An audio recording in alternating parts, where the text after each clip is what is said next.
Guys, like the video, guys, like the video, like the video, like the video, subscribe, smash the like button, guys, smash the like button, like the video, guys, like the video.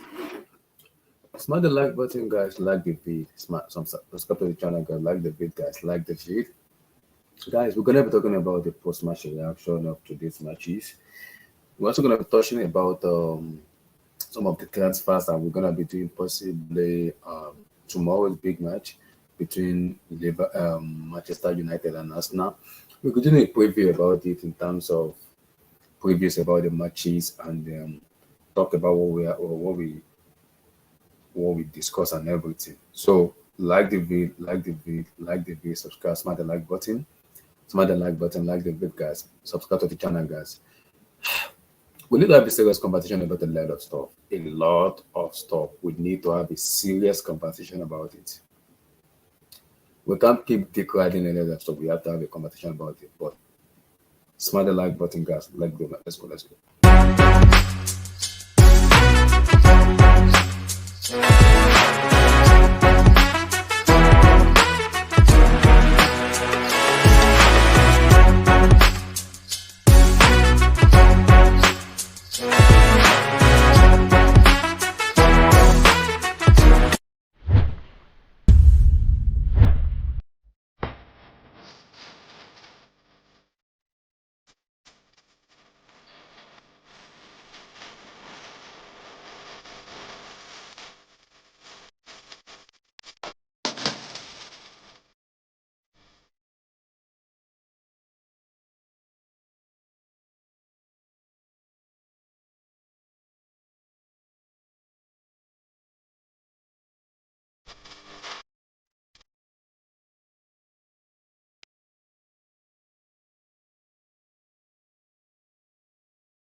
Yo, my people, how you doing, man? Like the video, guys, like the video, subscribe, smash the like button, guys.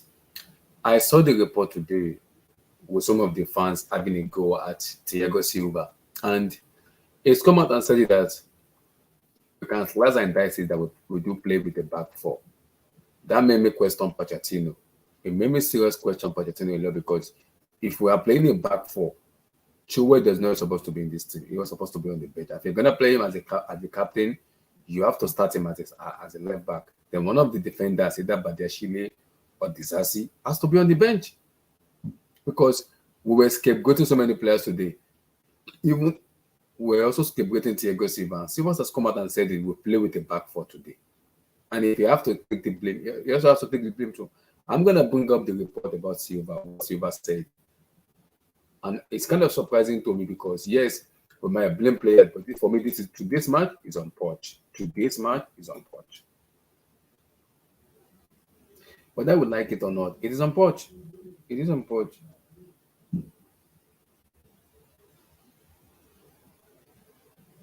So it's on Poch, whether I would like it or not. It's on Poch. We have to start accepting. We have to start accepting. I think SSB, I think the problem for me, today's problem was on Poch. Yes, we missed chances, but it's on Poch. It's on Poch. Stop showing unity Siwe in the left winger. He's not a left winger. Let me bring out the comment about the players today. This is what the players said. Guys, this is it here. Top CFC said this won't go down well, but I think it is time to drop Silva. Playing him is becoming a problem because we have to play five at the back to shoot on in. Playing four at the back will allow us to be better going forward, and I don't think we will suffer at much at the back. Nothing but respect to Thiago, but I think we will be better off without him at the moment. And Thiago Silva replied, if you look closely at the game, we're playing with the back four, my friend. But there is no problem in assuming I'm also responsible for the defeat. Put the pressure on me, no problem yesterday. Guys, this is what Thiago Silva said when people when people were having a go at him, he came out and said it. We are playing with a four at the back. That's what the manager. Why are you playing Chilwell as a freaking left winger? Why? This doesn't make any sense. This doesn't make any sense. It doesn't make any sense. If you're gonna be playing like with Pep Guardiola and Co and everything, it doesn't make any sense. It doesn't. It doesn't make any sense. It doesn't. It doesn't make any sense at all. Poch is annoying me in as much as I'm giving him my backing, but it's not giving me the chance. Majority of Chelsea fans to back him enough. It's not. If you're gonna play a back four, drop somebody. If it's gonna be the assistant captain, drop him. Stop being politics. See, you are here to win a football matches, not to please anybody. Not to please anybody. And if you believe the players you have in your disposal are not producing well, take them out of the firing squad immediately. Completely tell them, go find a way to fix yourself and come back into the team. It's very simple. This shoehorning cannot continue to work because we blame this, we blame that. I'm looking at this comment and I'm laughing that yes, we might blame Silva is old and everything, but if Silva is coming out and saying we are playing with the back four, there's a problem with the manager for me. There is. There's a problem with the manager for me. For me, the manager has a problem. For me, there is a problem. If you're gonna play a back three with a natural position. Play someone playing beside him. Like play player in their position, not shoehorning players in their different. It does not make any sense anymore. It doesn't. How many times am I gonna be saying this? It doesn't. It doesn't.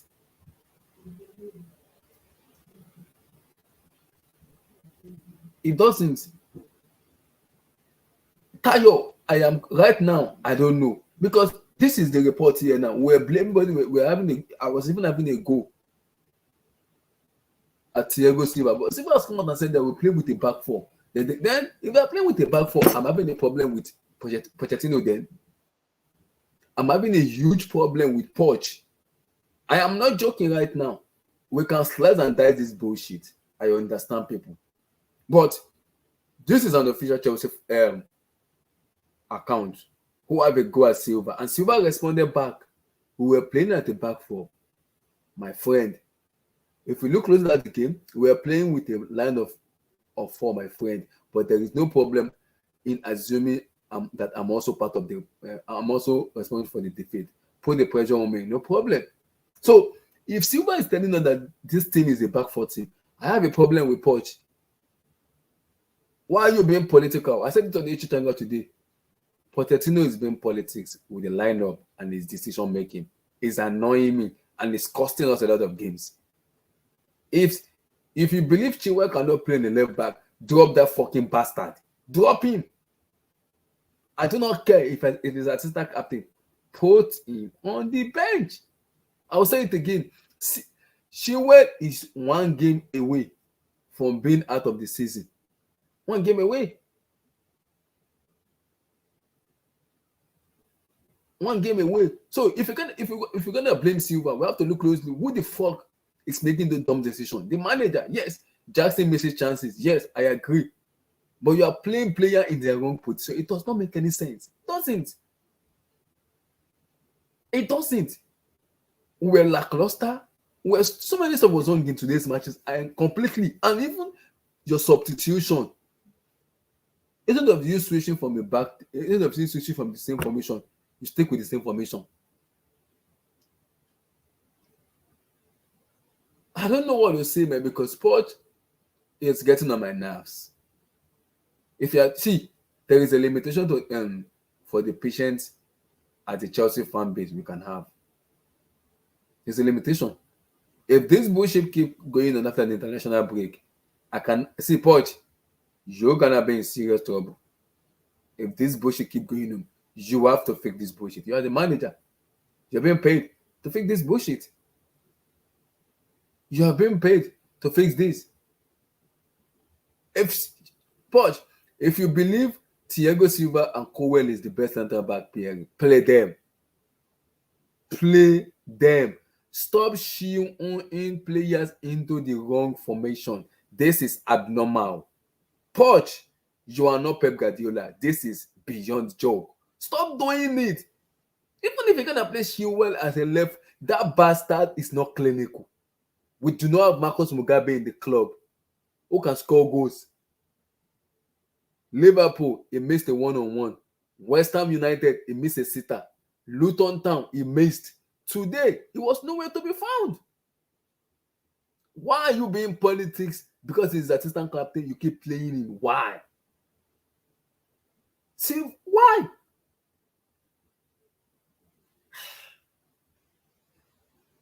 Kenny, go ahead, brother, talk.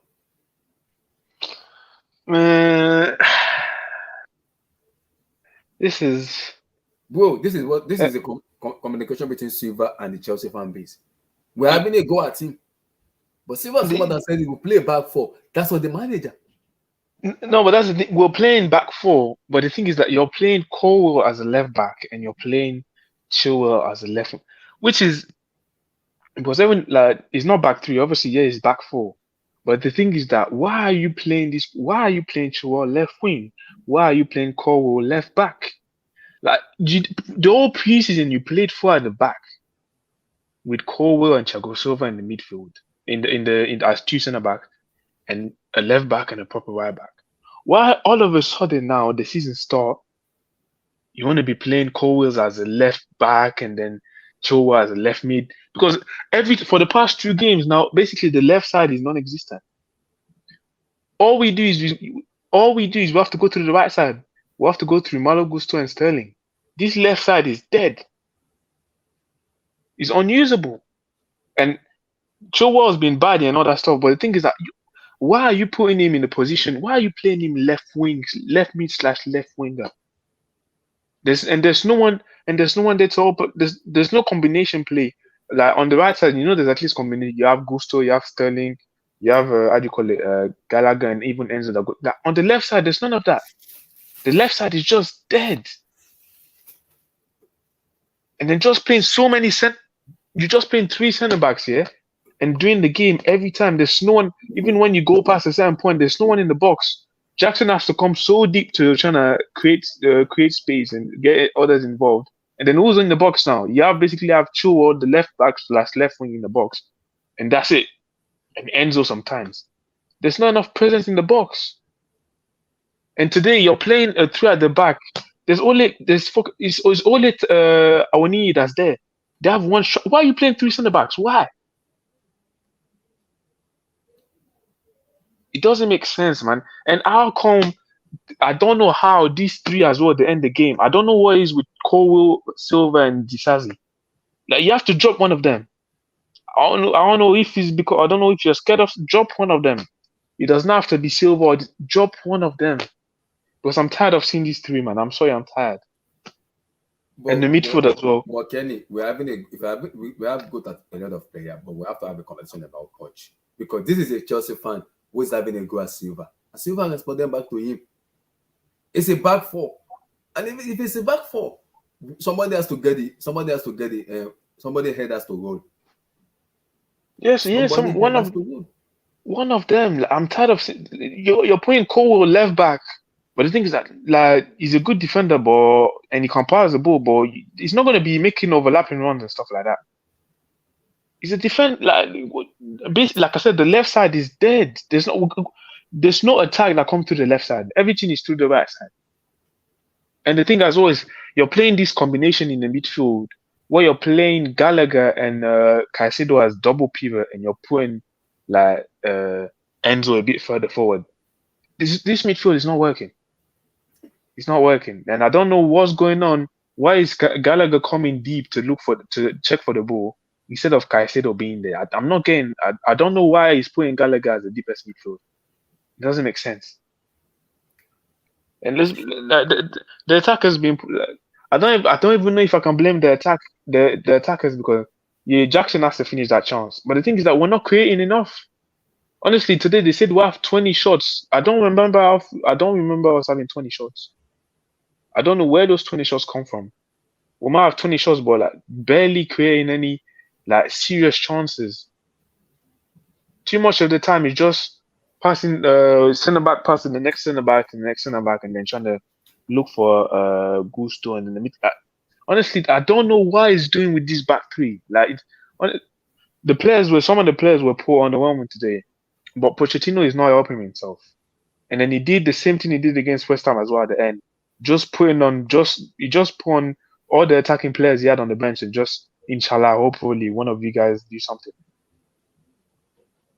And I don't know, even we're losing right now, and he still persists with keeping the 3 centre backs.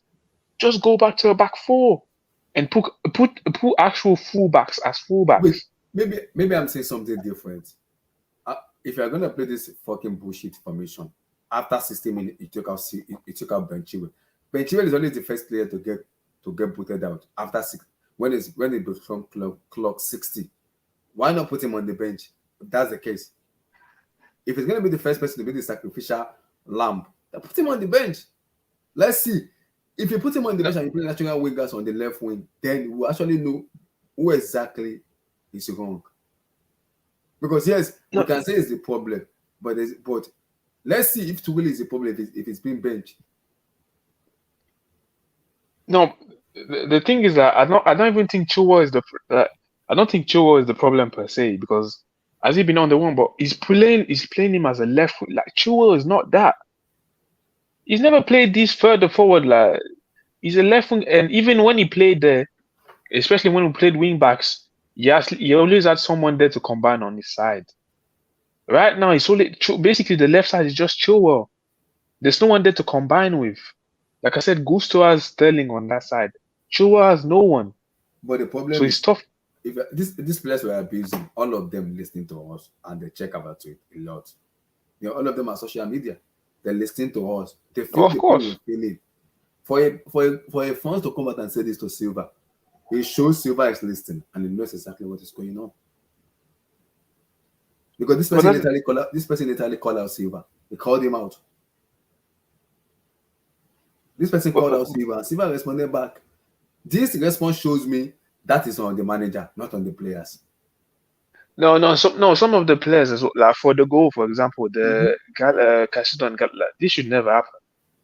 The goal we concede, that losing the ball like that is terrible.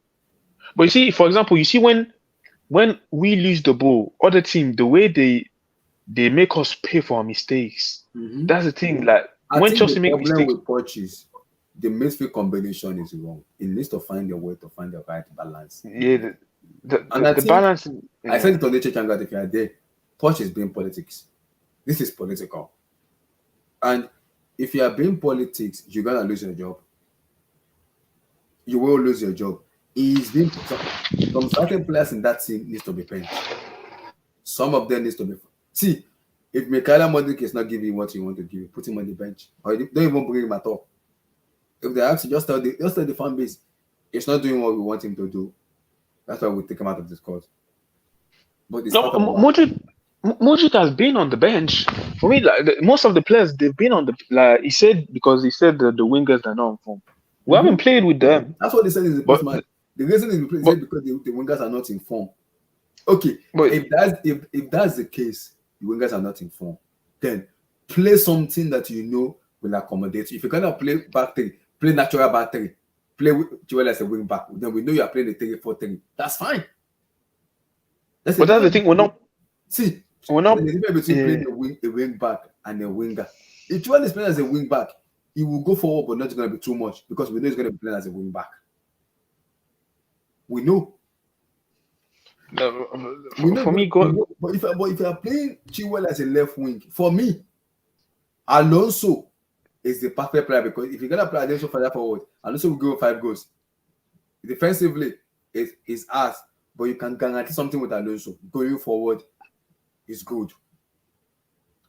We can blame players and everything, but if a fan base is coming out and having a go at Silva, what do you expect him to do? He will respond because the players are listening to what we say. They're listening to it. For me, it's not even. In as much as I want him to up, he's the one of the whole head in that team. And that's what I want him to do. Do I trust Disasi and Kuwel? No, I don't. No, but the thing is that right now we're struggling going forward. And the thing is that if you're playing these back for these three guys for a certain balance you feel you need. Like we're losing, we're conceding goal. It's not as if we're defensively tight. So for me, it's like might as well, like I said, in preseason we're scoring a lot of goals with the four there. Obviously the midfield balance was not at the best, but that's why you bought midfielders. So that's why I'm like, why are you now playing three and you're playing like for me the like I said, when we lose the ball, most of the time it's even a mess. So we'll concede silly goals anyways. So you might as well drop. You have to make your decision. Either drop one of Disasi or Thiago Silva. Play that four at the back and help the forwarders. Like Jackson and still like it's not enough. We don't have enough there options. And even right now we're struggling with like I said, the left side of the field is dead. It's dead. It's just right. Basically, it's just the right side and it's open. The left side is dead, and like that midfield combination is, I don't know what's going on. Fernandez today was poor as well. It was poor, but the thing is that I don't get the balance in the midfield. Honestly, I don't know what he's trying to do. I don't know what's going on with Pochettino. I don't know what he's trying to do. Honestly, the thing. Preseason was nice. I don't know why he decided. Like I said, the first few games I get, but now it's been 4 games. I don't know why you decided to. I know Nkuku got injured, but just one injury just messed up the whole plan. At least preseason, I was seeing some entertaining football. Right now, the football is horrible, and we're still losing. Basically, right now is Pochettino Potter part 2. See, I think because this is me talking now because we can slide dice this and that. People might say we spend money, we do this. I can understand that because you have to spend money to have a quality in your team, which is very important. Every club spends money because you need qualities in the team. But again, I will say it again. Our manager needs to fix up because he's behaving as a quack manager. And he needs to remember something. This is not sports. The fan base will get him sacked. The ownership will not sack him, but the fan base will get him sacked. That one, I can guarantee you that they will get him sacked. They will. Because little mistake he's saying in the pitch, they are calling it out. If the fan base, if the Chelsea fan base will have a very, very good, very big account are having a go at Pochettino and telling him, why are you changing your system when you play in preseason? If Poch cannot give a definite answer, there is a problem. The same question was put on him today. Why are you playing Ben Chilwell as a left wing? And he said, the wingers we have right now are not in form, which shows me he does not trust them. Fine. If he does not trust them, play 3-4-3. Instead of playing Sean Hoyin, Chilwell as a winger, play him as a natural wing back. Yeah. Give him someone there to support. Like exactly. If you're gonna play back 3, play Ben Chilwell as a left wing back, not a left wing. Very simple. If you don't trust Mukala Madu Kamadu, okay, fine, no problem, no issues, no worries. Then go back to a back 3-4-3. Exactly. If you're gonna play that system because we know the system will work very well. We know. If you know, then if you're gonna switch it back in the second half, switch it back to a back 4. It's okay with me. If you're gonna play with Pep system, Pep is playing that system because he trusts his players. He knows they're gonna execute it. He knows because he knows he has a lot of quality and creativity around him where they will find a way to fix it. We do not have it in our team. We don't have it. It's called a difference maker. We do not have a freaking difference maker in our team. No difference maker. It's true. It's true. Even the pattern of play, like it's terrible in the until Cowell came in today. Even when they came in today, you can see the difference when they came in. What's it called? I say Cowell. What's his name? Cole Palmer. When they came in today, you can see the difference. Picking up passes, open up play, linking up play, and I'm asking myself. I always say the same thing. If a player is fit to start a match, if it's going to start on the bench, he deserves to start that match. If a player is fit to be on the bench, he deserves to start the match. If you're gonna play Madueke, for me, if you're gonna play Madueke and Poma, you can't play two of them because Madueke does not have anything. But you play Poma as a number 10, so you can see the difference.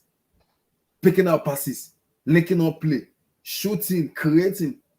Then that tells me there's a problem with Poch and the decision making. Because from the Liverpool first match to today's match, after 60 minutes, you took out the first player you're gonna substitute is Ben Chilwell. And I'm asking myself, if you're gonna take out Ben Chilwell as a sacrificial lamb, I can understand that. Don't play him at all. Do not play him at all. Because Poch is being political here and it's annoying me. It will cost him in his job. In as much as we want to give him time, we want to do this. There is a level of time we're going to give a manager who is behaving as an idiot. It's not a rookie manager anymore. It's a freaking experienced manager. If you're going to copy Pep has his own ideology and it's the way he wants to play football. You know Pep, you can be like Pep. So stop behaving as Pep. Play your own game and your system and your style of play. Period. Very simple. No, if you don't trust the winger, I agree. Stop play 3-4-3 where Chilwell is a natural wing back instead of a winger. I will agree with that. Because I have been saying it. Why do they asking the same question today? Why are you playing Chilwell as a left wing? I do not trust the wingers I have in the team. Fine. I agree. I'm cool with that. I'm okay with it. I have no problem. If that's the case, you can't be cool. You can't be cool with that. Like you can't. You can't be cool. No. Honestly, I don't said it today. At this point, it's becoming dumb. It's becoming even more stupid than I thought. See, let me tell you guys something, right? Omo, you came to this club. You came to this club in July, right? Preseason, you played a brand of football with the boys, those boys you had at that time, and we were like, wow, this is a breath of fresh air. 4 passing, patterns of play, build-up play from the back, everything was spot on. We were like, okay, all these guys need is just to play together for 3, 4, 5 more weeks, and we'll start to see a pattern. We'll start to see relationships on the field. Man, I don't know what happened as soon as they left the US, but when they got back to the UK, oh my God, everything they learned in the field or in the US, they trashed it in the bin, and they just started playing this very weird system is playing right now. It's absolutely shambolic. With the players that you have available, you cannot play a simple 4-2-3-1 with 2 base holding midfielders and wingers and real wingers that can get to the bar line and cross the ball or cut in and shoot a goal. We do not attack the opponent's post at all. We are just at some point I was like, did this team have a preseason? Is it not the same thing watching preseason? Man, if this guy plays this same nonsense after this holiday, after this 2-week break, man, they should sack his ass, man. He's a sorry bastard. The guy annoying me. I don't understand. Why is he scared? What is he scared of? What is he scared of? He should come out the world. Right now, you're being scared and you're still losing. I might as well go down swinging. Yeah, like no, I was not at the bridge, Tayo. I was not there. I wish I was there. I don't know. Yeah, exactly. Big Lebowski. We're back to Potter settings. It's as if Potter is our coach. I didn't believe that after spending the money we spent. Okay, let me just cut you short. Okay, let's say you don't believe in Noni and Modric. Why did you let Gabriel Angelo leave? He was our best winger in preseason. Why did you let him go? Who told you that Sterling will start becoming consistent? Sterling has been inconsistent since he came to Chelsea. He blows hot and cold. Exactly. How can you play 5? I think, how can you play with 3 central defenders? I don't care how they line up. They say with a back 4. Then what is Chilwell doing? You're playing short 2. Chilwell does not contribute to the build-up play. Gallagher does not contribute to the build-up play. You're playing too short already. And then you want to break down a back 5 with 3 central midfielders. That's 8 players choked in the middle and clipped on the wings too. How do you want to break 8 with 5 or 4? And out of those 4, it's only one player that can carry the ball and run. Like, make it make sense, bro. Let it make sense. As in, how can he be scared? If you're scared of Nottingham Forest, then you don't deserve to be a Chelsea manager. I'm sorry. You should resign and leave. At this point, you can't keep playing this stupid system you're playing. This should be the last game. If he tries it again, I'm telling you, man, people start calling for his head. Straight up. It doesn't matter if they say, if this Thiago Silva is saying, oh, we lined up in a back 4. Man, in our eyes, we have 3 central backs in our back 4. Whatever it's back 4, back 3, whatever it is. We're not playing with a traditional fullback. The only fullback that is traditional there is Gusto. Guess what? It's as if we always build up from the right. Why? Is the left side of the field not functional? You can't build up on the left side. There's only Sterling there. It's only Chilwell there. Yeah, but because Chilwell cannot dribble, he cannot carry the ball and run, he cannot do anything. That's why we're not using the left side. So goddamn it, play a winger on the left side and balance up your play. Man, Pochettino, he did not make any changes. He did not move anything. He just left everything the way it is. Oluwa, turn off your mic so I'll be able to bring you on. Oluwa, if I was the manager, SSB, if I was the manager for today's match, right? I don't start Thiago Silva. Sorry. I don't need Thiago Silva. I only need Cowell because he plays those line breaking passes. And even that Disasi, I might not even play himself. I swear, I might not play him. Because I'll ask myself, do I really need him? Okay, I'll play Disasi, and I'll play Gusto, and I'll play Chilwell. That's my back 4, solid. I don't need them to do anything. I don't even need them to be doing zo. Just maintain your shape. No, the problem we're having right now. In front of them, you know what? Let me tell you. In front of them, I'll actually play midfield 3. I'll play Ugochukwu as the sitting DM, and then I'll play Caicedo and I'll play Enzo. And I'll play with traditional wingers. Modric, Noni, and this guy, what's his name? I won't play. Man, Jackson has been, I don't know whether he has lost confidence in himself, but I'll probably start. I don't think it's confidence. This is the problem, Emmy. Okay, I'll start the guy's not left. The guy's not a finisher. Right, Emmy, and I'll play Jackson through the middle. I don't think. Guess what? That team should be able to win a game. It should be able to beat Nottingham Forest. Emmy, the problem we're having, I said it already, we have an imposter in our team, which is Poch and Chilwell. If those imposter does not fix himself, Chelsea fan base will call them out. I know the fans I support very well.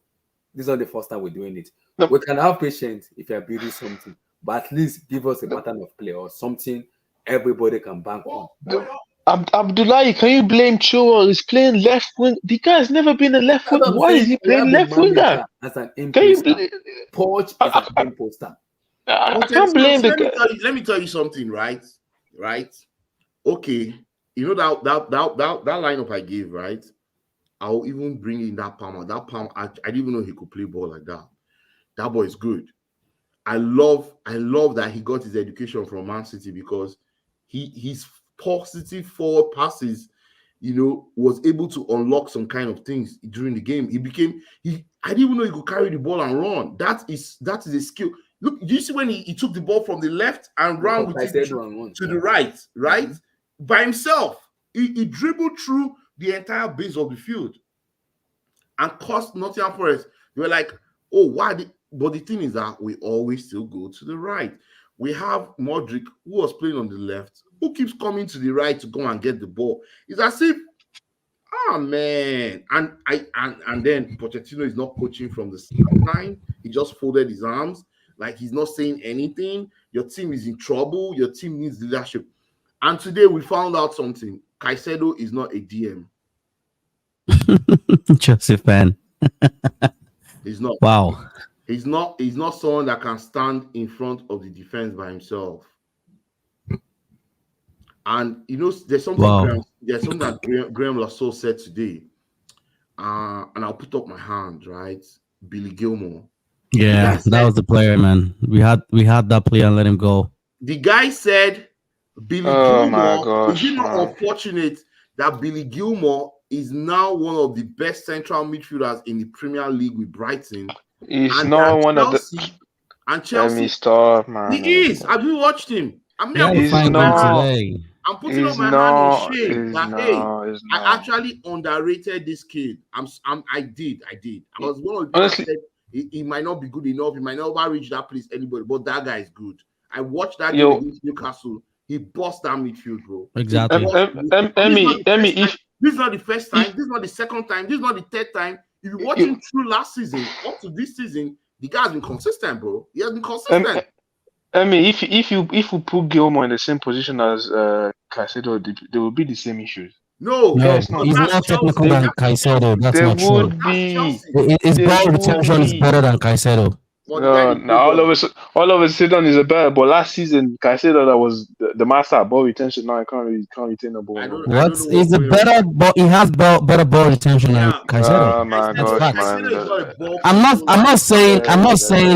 I'm not saying he's a better footballer. I'm just saying technically he's better than Caicedo. Yeah, and it's a fact.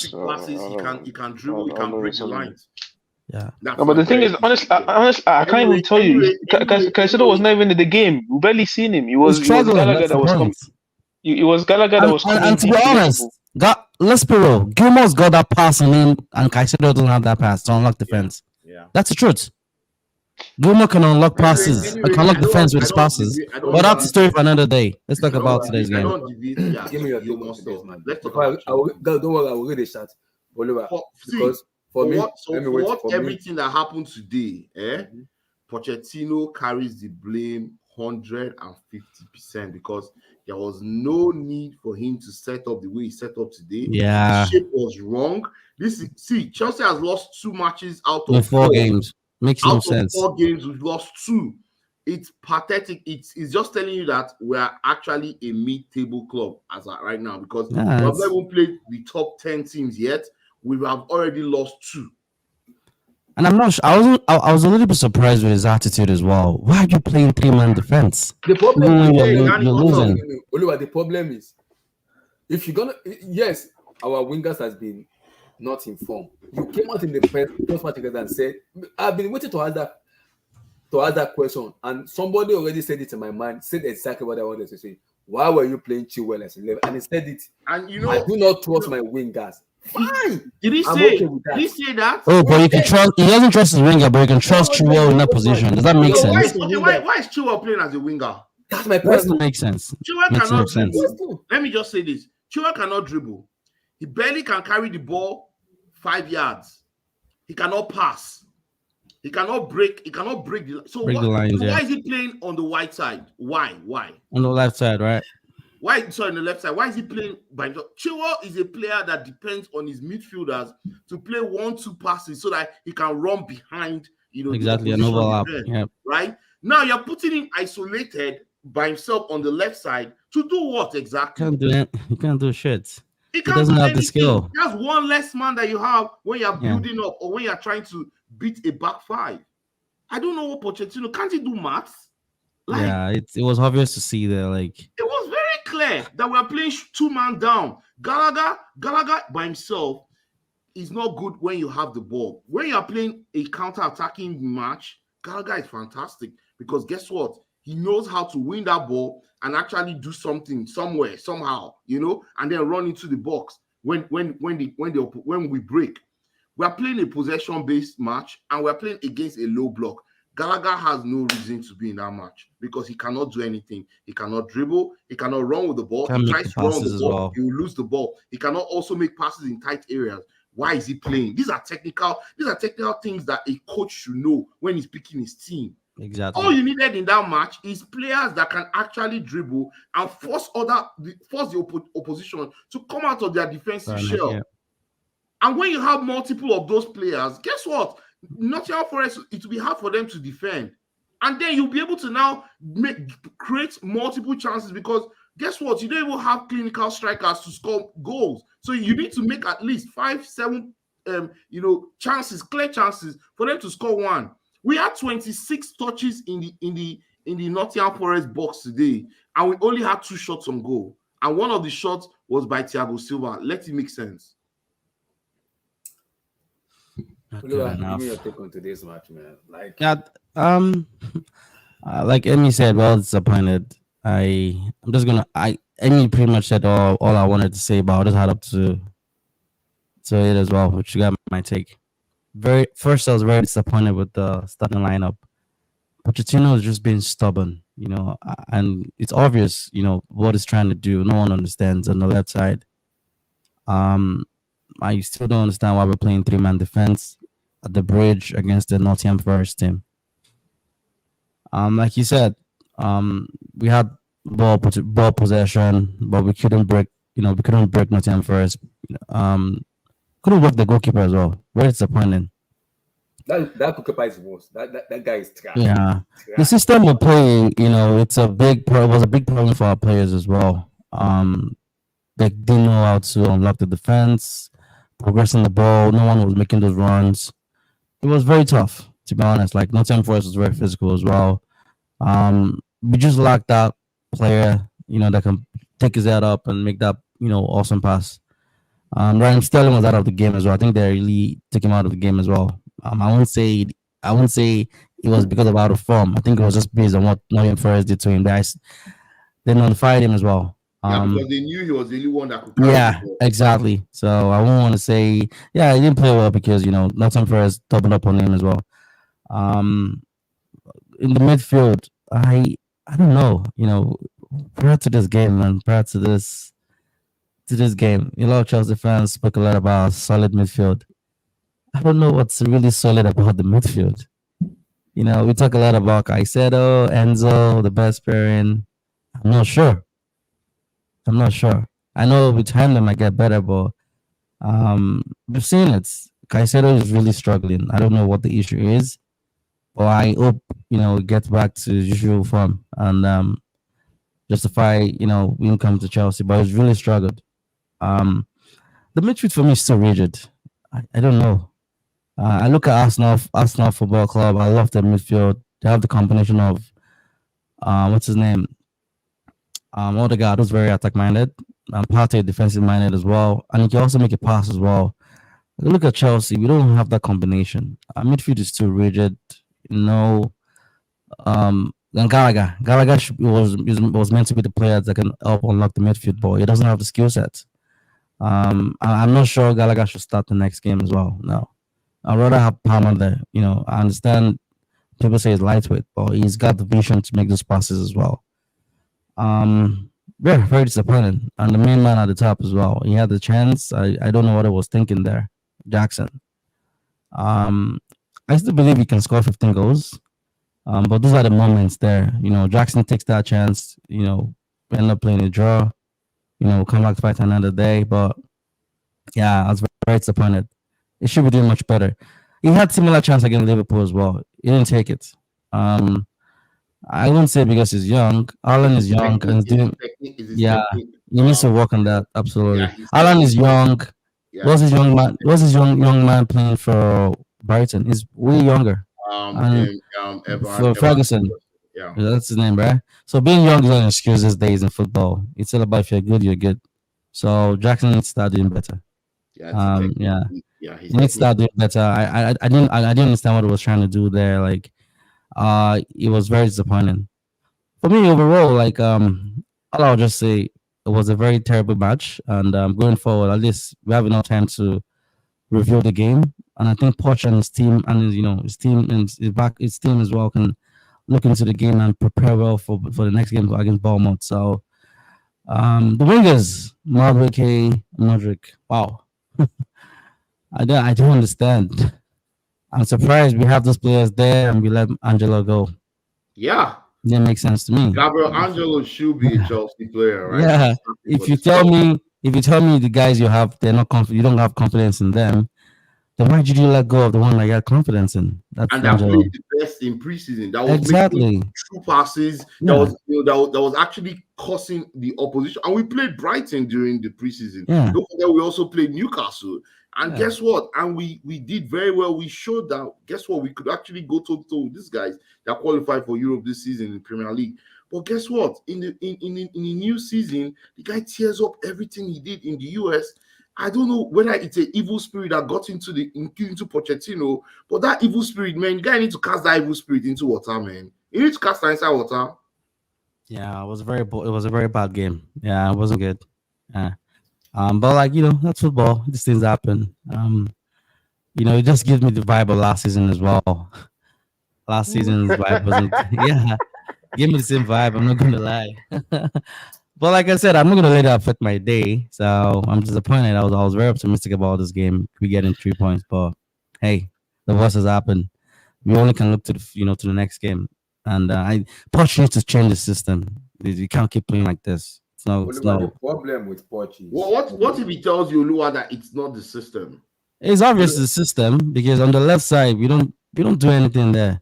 Yeah, and we don't, right? Yeah, we don't do anything. Like you said, why not play the system of, is it 4-2-3-1? Or is that what you said? Yeah. That's more flexible. That's flexible.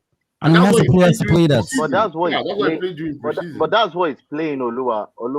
No, that's not what he's playing. He's playing with the wrong personnel. He's playing with the wrong personnel. He's not playing with natural wingers. Yeah, he changed the personnel, but the system is the same.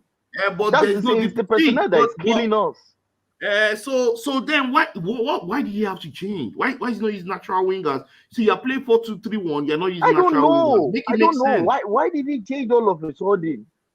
Pochettino needs to go watch he head for River Thames. He needs to go to River Thames. So all of a sudden, Levi Kowi is a left back now. Really?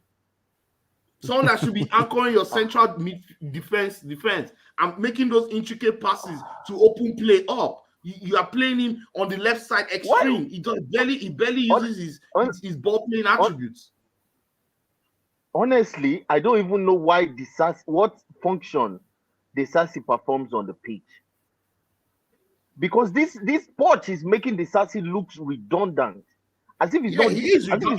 He's actually. So it's as if Chelsea is playing. He's actually redundant. Down. It's as if we're playing. Disasi is redundant. Chilwell on the other side is redundant, and then you have non-functional players in the midfield like too. Gallagher. So you're pretty much having. Nana was in the field. I'll let Nana go, but three. You're pretty much playing short three man down, and then your team is already limited in their ability when they have the ball. So you are just like, oh my God, I don't know. Who's going? So when is my turn? I will come in. I'll come to you, Kim. Don't worry. Go ahead, brother. Because me, under Potter and under Lampard, I lost my head because my head was hot. Especially Lampard, it was hot. Potter, that one I don't want to even see in my club anymore. Poch is not a rookie manager. Yeah, he's an experienced manager. I'm not losing my head because of Poch, because he's an experienced manager. But it will get to a time where, if it start to cost him, I'll cost him. I already said it already. I put it already online. I'm gonna give him a freaking 5 matches to fix this bullshit. If it does not fix it, Poch out. If Mauricio Pochettino does not fix this personnel going out.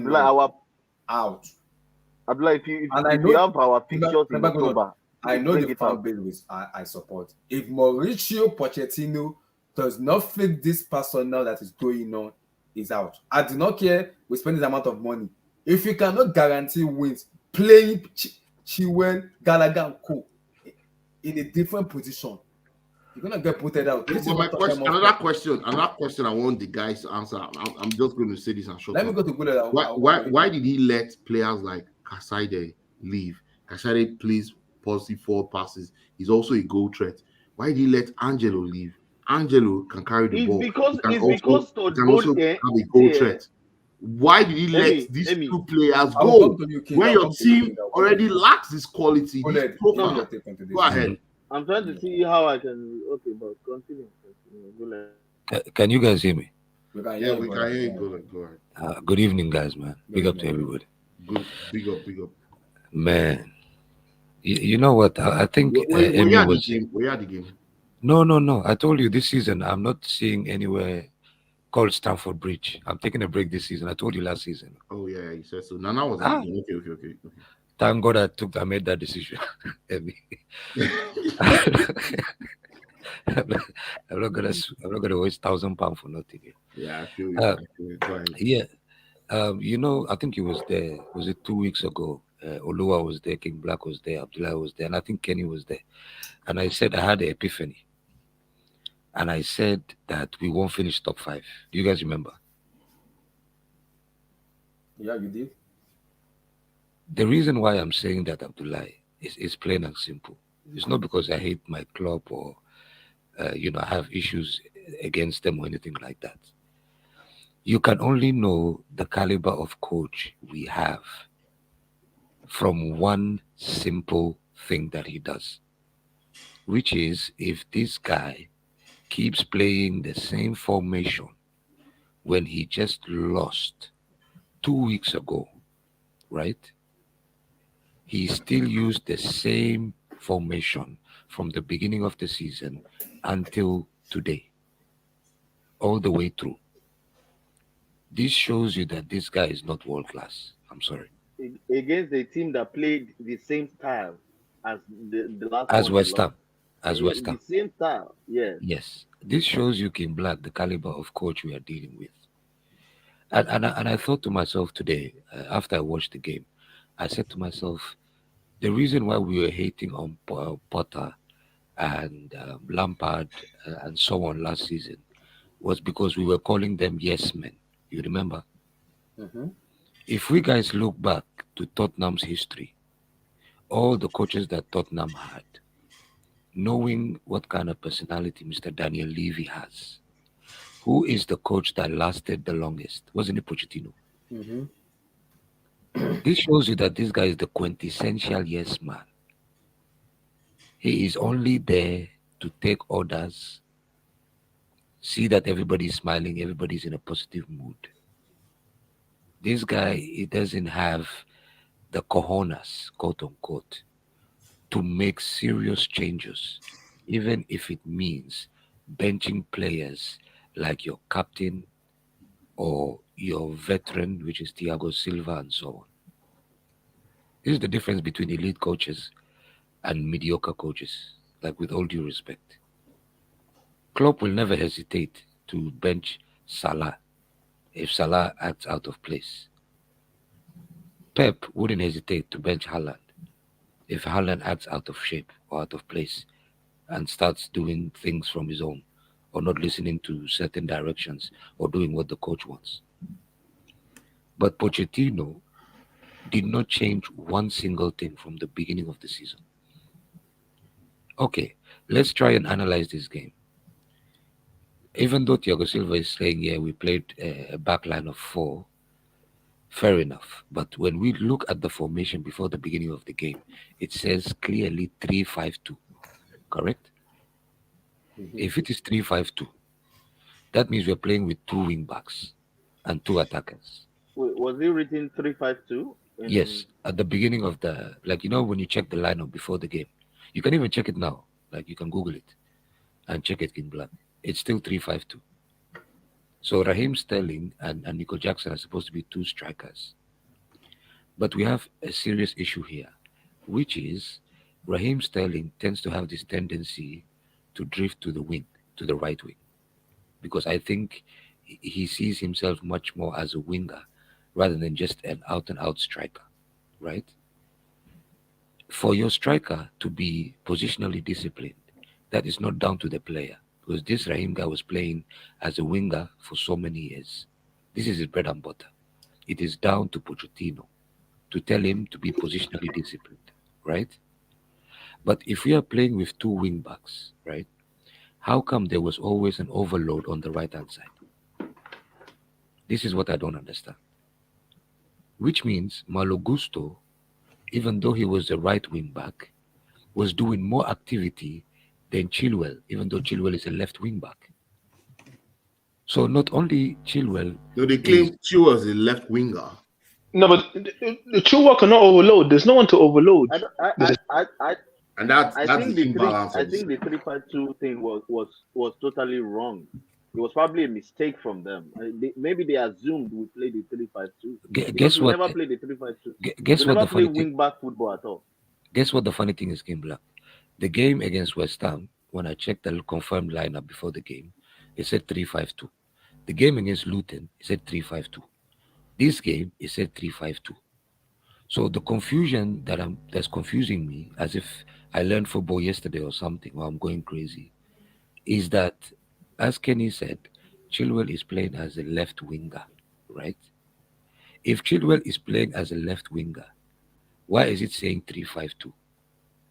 So it's so let me see, right? Wait, quickly. It's like, Arsenal, they say they play 4 at the back. They don't play 4 at the back. They play 3 at the back, and then you have someone going in the middle. Like nowadays, formation. Nowadays formation is not really like, it's not fixed. Nowadays, most guys it's fluid. So like Thiago Silva said, they actually play a back 4. So the back 4 is Gusto at right back. You have Disasi and Silva, and then you have Cole at left back. And then you basically have like Chilwell as a left mid / left winger. Kenny. But you don't see Chilwell bombing forward like a proper winger because the left side is completely empty. Like whenever there's a cross, right, there's no one. He doesn't bomb on because he can't. He doesn't bomb on because he can't do it. He's supposed to. He's supposed to. Analysis because I'm sure. But he can't do it. Sorry, bro. Yeah. Sorry to cut you off. No problem. Yeah, good. Yeah, no problem. No problem. No, you're right. But this is where I'm confused personally, right? Because Nana made a good point and Kenny made a good point, which is. Well, yeah, from airport. Is it from you? It's not me. Everybody mute. Is it me? No, I think it was NK. It's gone now. Yeah, I think it was there, but NK. But he muted anyway. But yeah, as I was saying, okay, even though Chilwell cannot bomb forward, and I agree with you guys, why does it look like we're playing with a man shot? Which means there is something wrong with the formation. I don't know what this guy is planning, but there is something completely wrong with the formation. If you look at the first half, who was helping Chilwell on the left-hand side? It was Enzo. But what happened when Enzo was helping him in the left-hand side? Because if you look at Enzo when he was playing in the first half, sometimes he looked like a left winger, the way he was pushing and pressing Willy Bolly. Was it Willy Bolly? Yeah, I think it was Willy Bolly. The way he was pressing him, I thought he was a left winger. But what happened when Enzo moved from his position, being an attacking midfielder? What happened? There was no more creativity. So in the second half, when Enzo said, I'm not going to help you anymore, what happened to the left-hand side? It was nowhere to be seen. And this is not the first time that Pochettino did this. It's four games in a row. 4 games in a row in which he lost 2. Right? This shows you that this guy has some serious issues. I don't know if it's a personal thing with him, but I think the guy changed his mind in the last minute and said, I'm going to play this hybrid inverted wing backs, just like Ogaka was saying. Was it yesterday when he said, everybody's trying to be like Pep now? Was it yesterday, Abdullah, or day before yesterday? Yep. When Ogaka said, something that Pep and Pochettino are trying to do this season is to use their wing backs as inverted wing backs and also as wingers, right? But we don't have a left wing. And Pochettino's excuse that players are not on form is complete bullshit. Ian Maatsen is not a winger. But this guy can do a better job than Chilwell on the left wing, even though he's not a winger. And how do you expect your wingers to actually gain form if you're not playing them in the first place? Very good point. Very good point. No, seriously, Emi. Like, I don't understand which kind of football this guy come from. Your players are not playing, and you're making your judgment by only watching them in the training ground. But how do you expect your player to become top on top form if you don't throw him in the middle of the war and let him play and pick up from there? Nobody starts the season on form anyway. Is the guy high? I completely don't understand. But yeah, let me just close down because there's a lot of people that need to speak up the lie. I said it to you 2 weeks ago, and I repeat it to the brothers again. Guys, don't get your hopes up. I don't think Pochettino is going anywhere. He knows it. You can tell from his body language. The guy doesn't look worried at all. At all. Right? And also, on top of that, I don't think we're going to be top 5. If we make top 10, we have to pray to our Lord daily. Daily. I'm Muslim. I'm talking about Christians, Hindus, atheists, Buddhists, everybody.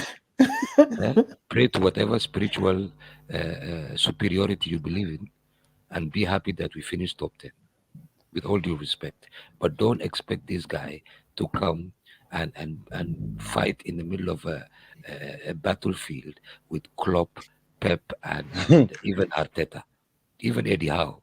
Wow. This is utterly shameless for us. Wow. But we have to accept it. Man. Daniel, please go ahead, Daniel. Go ahead, brother. Daniel, healings, man. Go ahead. What's up? You guys know I only show up when it's bad, right? So yeah, you always show up. I know you watch all the matches. No, it's fun. With Eddie. I was just Eddie too. Eddie's like that. I was just enjoying listening to Emmy have midlife crisis. So I was like, let me show up. But to Abdullahi's point about he's gonna give Pochettino 5 matches. I'm giving him 5 matches. If after 5 games he's gonna be Poch out. I'm not joking. I'm being serious. Oh, no. I take that you're quite serious. Abdullah is a hopeless romantic, Danny. Yeah, Go ahead. Yeah, like Potter sacking means at this point anything is possible, because they sacked Tuchel to bring in Potter, who was their guy. Once they removed the person who they thought was their guy, that led to Lampard. It's led to Pochettino. So anything can happen with these people at this point. So that's just my first point. Second point would be, I think Chelsea fans would be able to stomach the idea of a project. Like, just on its face, if you just say this is going to be a 5-year reclamation project, we're going to make a new project, that would be the word, trust the process, all that kind of shit, right? You might be able to sell it. But then when you look at the price tag of what Chelsea have bought, that's not a project type expenditure. They've spent 1 billion euros and you're selling a project. They miscalculate that idea entirely. 1 billion in 12 months, it buys expectation, not patience. So that's point number 2. Point number 3, all that said, I think what was on the pitch is enough to beat Nottingham Forest. So, like, yes, we can come here and we can complain about tactics and the formation and this and that. The players that are there are enough to get a result, whether a draw or win, against a club with Nottingham Forest who are starting people named McKenna and Worrell and Willie Bolly and these guys. No disrespect to them, obviously. So there's a combination of responsibility that lies with the manager in picking the team, the players themselves, and then obviously we can talk about the bigger picture, which is what I started with. If we want to get into the game, I do think, like, it depends on how you look at a back 5, because every back 5 you can make the argument that it's a back 4 because of the pendulum effect that happens when the ball swings from one side to the other. So if the ball swings to the left, then I suppose Gusto becomes a right back, Disasi and Silva become the 2 center backs, Colwell becomes a left back, and then Chilwell pushes up. If it swings to the other side, then the same thing happens. So that's just called a pendulum effect that happens with the back five. The problem is, as we know, it's called a pendulum effect because things swing. When the ball swings and you have space, the ball is going to end up with either Gusto or Chilwell. And neither of them seem capable of beating a player. And then you're playing in a formation that has no number 10, or at least if it does, it's Gallagher, which is its own issue. And that creates a necessity for, I think I saw maybe 2 or 3 times where Jackson ran all the way back past the halfway point to collect the ball from Colwell. So he wants to touch the ball, but then there's no focal point up top. And then in the one instance where things break for him, he puts it over the bar. So the personnel is not optimal. Even within that, though, it should still be enough to beat Forest. So that's for Pochettino to work out, but the players to look at themselves and say we're not up to whatever standard Chelsea is at the moment. I'll end it there.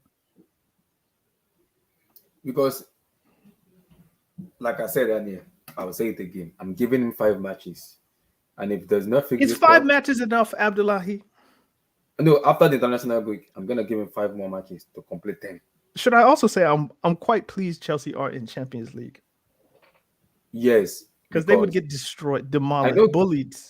I know, but again, like I said, Poch is not a rookie manager; he's an experienced manager. And if you are behaving like an high school or an elementary school student, I have a problem with that, because we are saying the back 10 and the back 4. And my question is, Chilwell is not a goal scorer.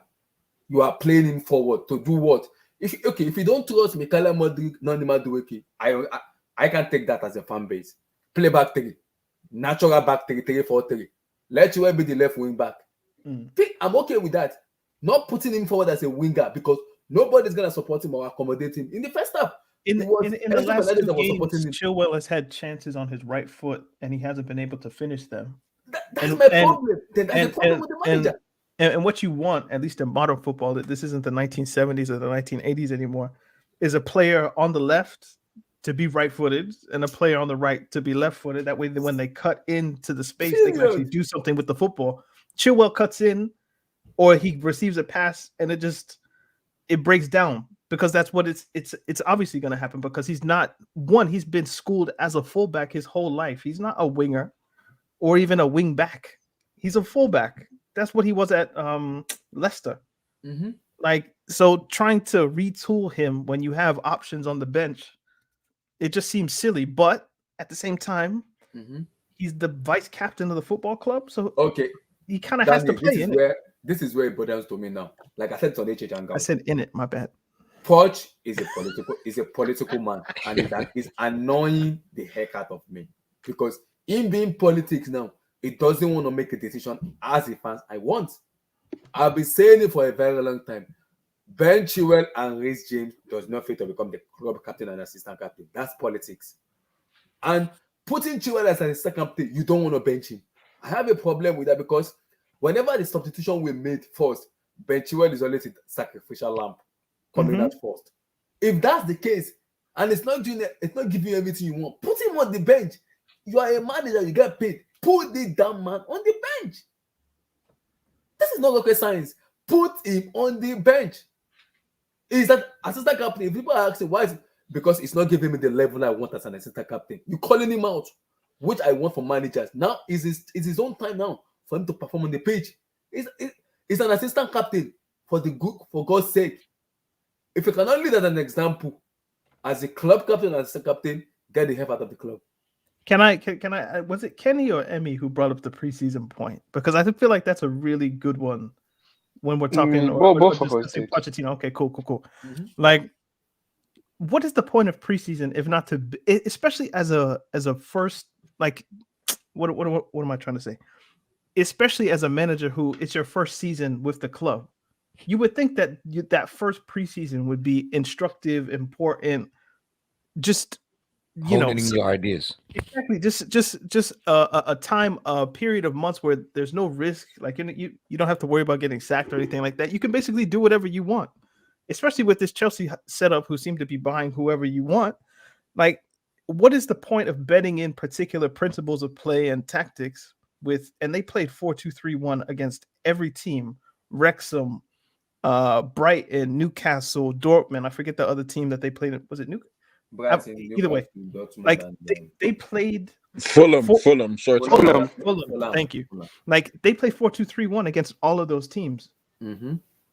To then and even against Liverpool, even it's the first. Even that preseason, that preseason, Ben Chilwell was playing as a natural left back. He was playing as a left back. He was playing as like Jackson actually had a number 10 in the league playoff. Left back in preseason. Exactly. Why is that idiot forward? He can't do anything. He can dribble. He can shoot. He cannot cross. What the fuck is he doing forward? Okay, and the thing is that during preseason he tried 3 at the back and it didn't work out. I don't know why he reverted back to it. He had to switch. Like, what was I gonna say? Liverpool is the first game of the season at Stamford Bridge. In theory, I could kind of understand why you'd want to play a back 5, just because you want things to be safe, everything in front of you. There's Salah to contend with. There's Robertson and Trent to deal with. Like, I kind of understand that. But it's the first game of the season. So I looked at okay, so I was going to say but they played a particular way all preseason.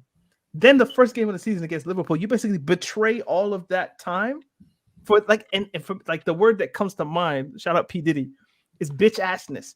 It's like, why are you so scared? It's your first game. You're not under risk of being sacked or anything like that. If you lose to Liverpool, it's Liverpool. So there's no risk. So why not build on the things that you've done? So Poch, I think he's scared. And this is something that happened to Tuchel. It happened to Lampard. Like, they betray their principles because they think it's going to help them get results.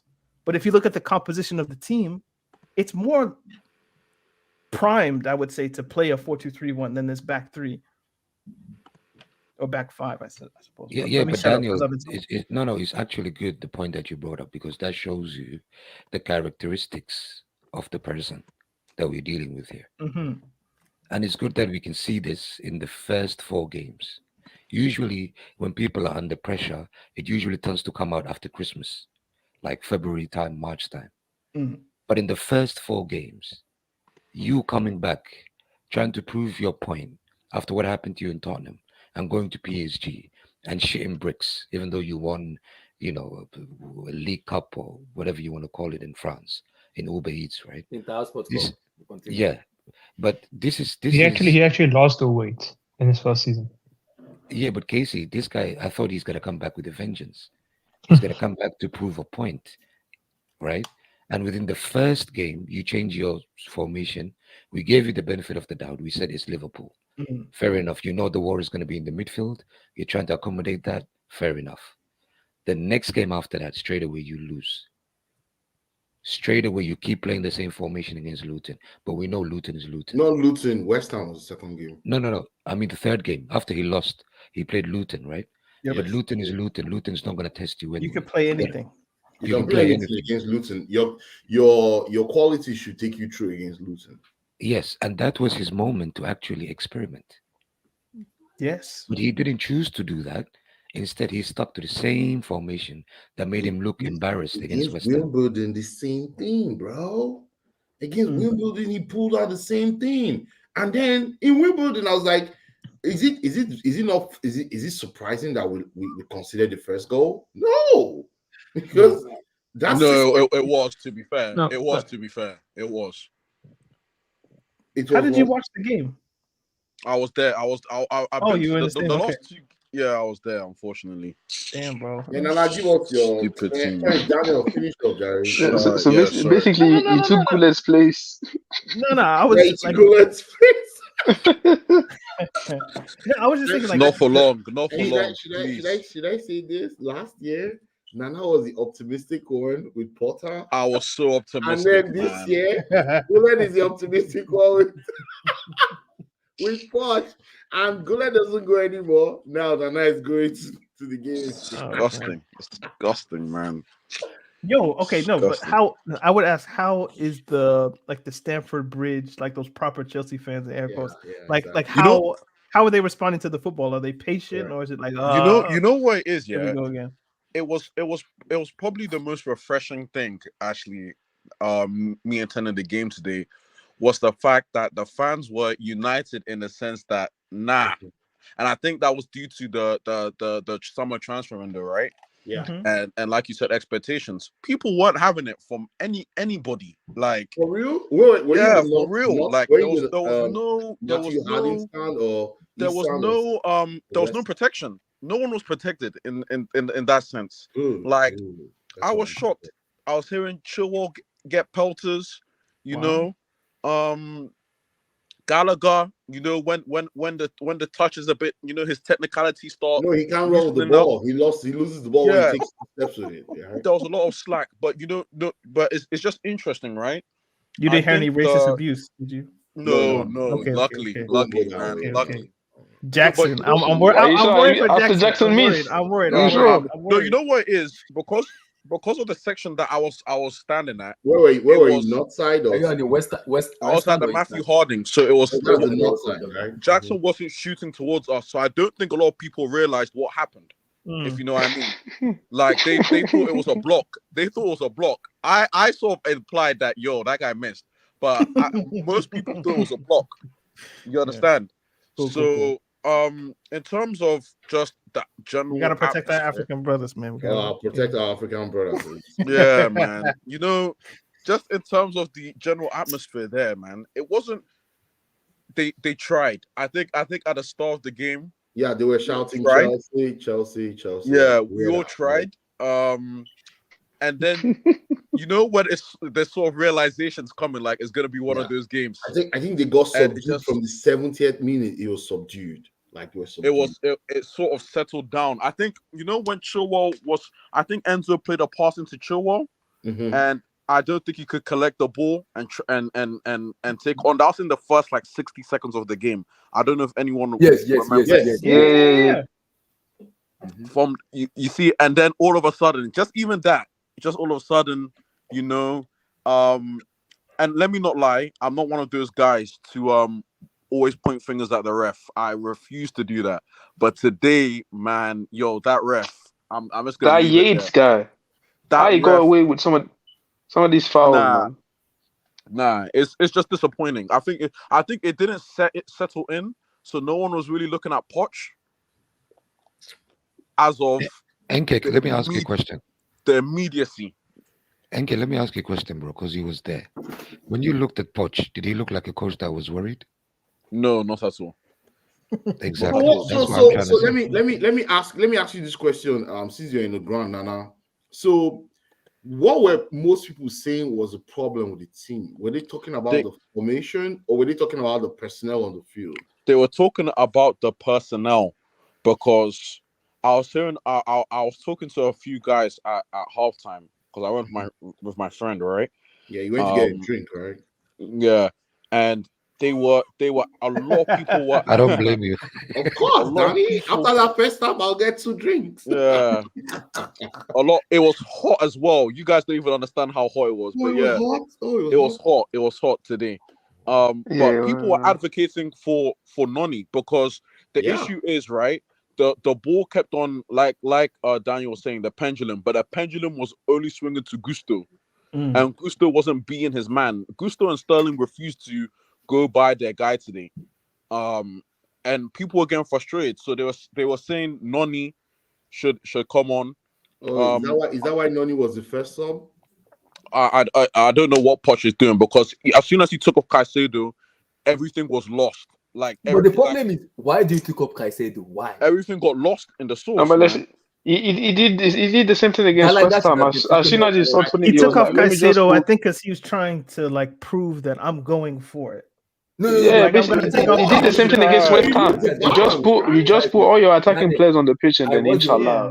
The whole entire match. We lost all structure from that decision. And sorry, one more thing. You have a player like Gallagher, who is a brainless idiot. I thought Gallagher was okay today, personally. You took up a natural. Gallagher's limitations. You took up a natural. I do. You took up a natural midfielder. Who for me, Moises is not even having a bad game. It was just the personnel around him that is making me look bad. You took him off. That's a decent game. He had a decent game. He just had one really bad moment for the you know why he got that bad moment? I'm not making excuses for him, but it was lack of options. When he got that ball, it was very clear. Normally, a Caicedo will have 2 or 3 options. He had no options, and the ball got pressed on him. You know, I will say, sorry, just to clarify, two more points, sorry, from the game. Not even Thiago Silva alone, but Thiago Silva like deflating the ball, like literally the center backs literally taking the life out of the game every time the ball was received to them, taking a while to release. Because they don't have any drive, right? They're both static. Desassi and Thiago Silva, whatever you want to call it, both static. So their passing does the thing, but it was so slow. The fans were a bit restless, and then also, and it's been 3 or 4 games. Robert Sanchez, man, these guys. I don't know what it's about. I don't know what Robert Sanchez did to the fans. Compare him to the Brighton goalkeeper. The current Brighton. Are the fans against him already, bro? My Daniel, man, nah. They ain't feeling him like that. They ain't feeling him like that at all. This is someone Chelsea went to. I don't know whether they swap for us. We went to give Brighton £25 million. Absolutely. £25 million. You could have gone to France and gotten a very good goalkeeper. You know when he threw. Imagine you guys. The back when he threw. Oh my gosh! Oh, geez. Boy, this club is a joke. Was it Gibbs White? He like threw it. He threw it at Gibbs White's back. Gibbs White's back. I'm like, what are you doing? Guys, let me when Elanga scored, I don't know his reaction is like. Yeah, let me just say this, right? Oh, the goal was the funniest reaction. No, it was so silent. It was like, boy. No, but guys, right? They told us, this particular ownership told us they use data. They use data to make all their decisions, right? They're data-driven, blah, blah, blah data. These data, they have data analysts from India, from America, from all over the world. All data analysts, right? They have them all in London right now. Like they punch data. Okay, you bring the data and you bring when the data pulls up Sanchez's that same data will take them to hell. When it pulls up Sanchez's face, does the data actually tell you anything about that guy that it's actually as good as what you had, or that you should go and pay £25 million for someone that Brighton has relegated to their 10th choice goalkeeper? I'd rather have him. Honestly, I don't want to buy anyone from Brighton. No, like these club has finessed us enough. Man. We need to stop all transactions.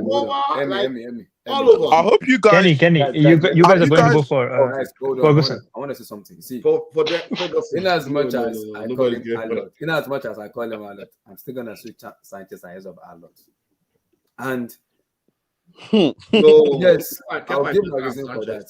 You see, at least Kepa gives confidence to that ball. What? I don't know about that, bro. I don't know. At least Kepa is a leader outside the pitch. When Sanchez this is the guy. Hold on. What am I listening to? He had a decent game today, against. This is me now. Where I'm looking at the player. You have to. He's in Real Madrid, not Chelsea.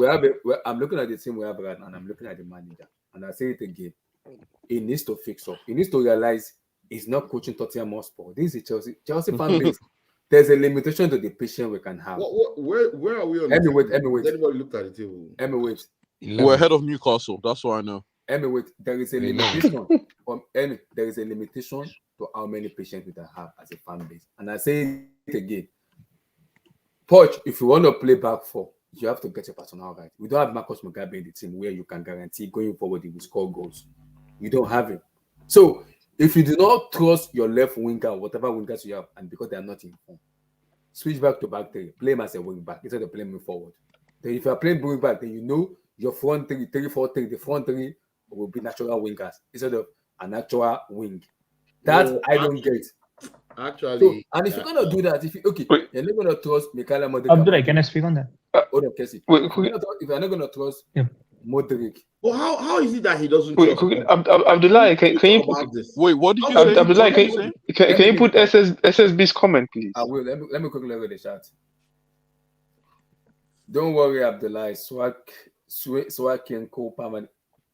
It was good today. It was good. I didn't know I about wouldn't have this even said guy, he was good. but this guy is good. Winning the league, relax. I wouldn't have even said he was good. Abdullah, what do you think of the issue? The player or the manager? For me, today's match is on Poch. For me, is on. Yes, Jackson missed the chances, but for me, it's on Poch. And this same question will come out again. And I was glad they asked him that same question in the post match.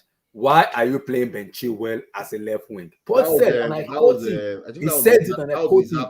I do not trust the wingers right now. That makes me confused. How can you trust the wingers? They're not in form. That's a problem. I can see why he said that. To be honest with you, I can sort of see why. Why? Because guys, we need start? to be honest. No, guys, we need to be honest. It's been 9 months. I get it. The right thing to do is give Mudryk a chance. But if you're trying to win a game,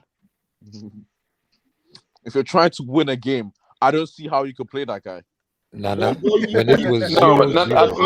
thing is that at least you would have more balance. Honestly, the left side is useless right now. My issue is my issue is Maatsen. My only issue really is Maatsen. Why is your issue Maatsen? What did he do? No, like where's he gone? Because he came because on. you bring him on. But they didn't put him on the left wing. They brought him to the middle, right? Yeah, you bring him on, right? But we saw in preseason, this guy was literally fulfilling Chilwell's role. Literally doing it. Yes, he scored 2 goals. Yeah. Amy, don't point the finger at the crime. Point it at the criminal. It's Pochettino. Yeah, it's Poch. This guy is making a political move by letting Chilwell play. Coming soon. Relax. Our left side of the field is the problem, and the midfield needs to be better defensively. Abdullah. Does Poch not trust Chilwell as a left back? This is it. As Tayo, I already said it. Mauricio Pochettino is playing politics, and I hate it. I said it from day one. Ben Chilwell and Reece James does not belong to become a club captain or assistant captain. That's politics. I agree. Because those two of them, for me, their brain does not deserve to be a leader. This is where it boils down to. This is where it boils down to feedback. Relax. I'm getting pissed, so just relax. Bro, I heard the way you started off the show. It was a bit explosive, man. It was explosive. Poch is annoying me because it's making some poor decision I don't like. Abdullah, do you know how you know he's clueless? This guy had the audacity to bring 2 left-footed players at the same time and play them in the right wing, close to the right wing. You know, Noni and Palma, they both have to turn to the left side to get some space to take a shot or cross. Why would you play 2 players that are left-footed in the same side? Why don't you put Noni on the left-hand side? This guy played for England under 21, the whole competition on the left. On the left. I'm sorry. Noni Courtney is not. Let me read the chat. The fans want to go to live. Unfortunately, playing Dizazi and Cowell in the back four will leave you just at 12. Lord have mercy. Where is the brave football? Good question. Light, as I have been saying, sub withdraws. Oh my God. Abdullah. Silva has been okay, but Chilwell is like playing a man down. Let's even go. I just want to complete the chat because people want to read the chat. Let me quickly read the chat, but then I will let Steven go. Don't bother listening to his post-match press conference. Just read the transcript. Dude is all over the place, man. What will be your back for? If everybody is fit, James, Chilwell, Thiago Silva, and Levi Colwill. That's it. Over Badiashile. The reason I'm not going to shoot in Badiashile is I don't trust 2 left. See, this is the problem. 2 left-sided center back together with Chilwell and Badiashile. 2 left foot, I'm willing to be worried because you can have bozo movements. Because you have now, as a left footer, you have to turn again and become a right. So it's a little bit complicated for me, though. So I'll play Levi Colwill and Chilwell and Thiago Silva because of the experience. Honestly, Colwill scores all this hype of these guys. Colwill was marvelous today. Marvelous. SSB, today. I think marvelous stuff. I think Silva should be dropped more. I know he's not popular, but he look old. Tayo, who do you blame for the goal today? Oh my God. At the Lioness, I prefer selling Colwill before Cucurella. At least Cucurella can run. don't do this to me, please. I'm not talking about Cucurella, please, Lord have mercy. I think Cucurella might be a better option than. I've said this for at least 3 weeks. Combination of Caicedo and Gallagher and Sanchez for the goal, Poch and Chilwell for the loss. Wallahi, Chilwell should be coming off the bench. Tayo, see, I'll say it again.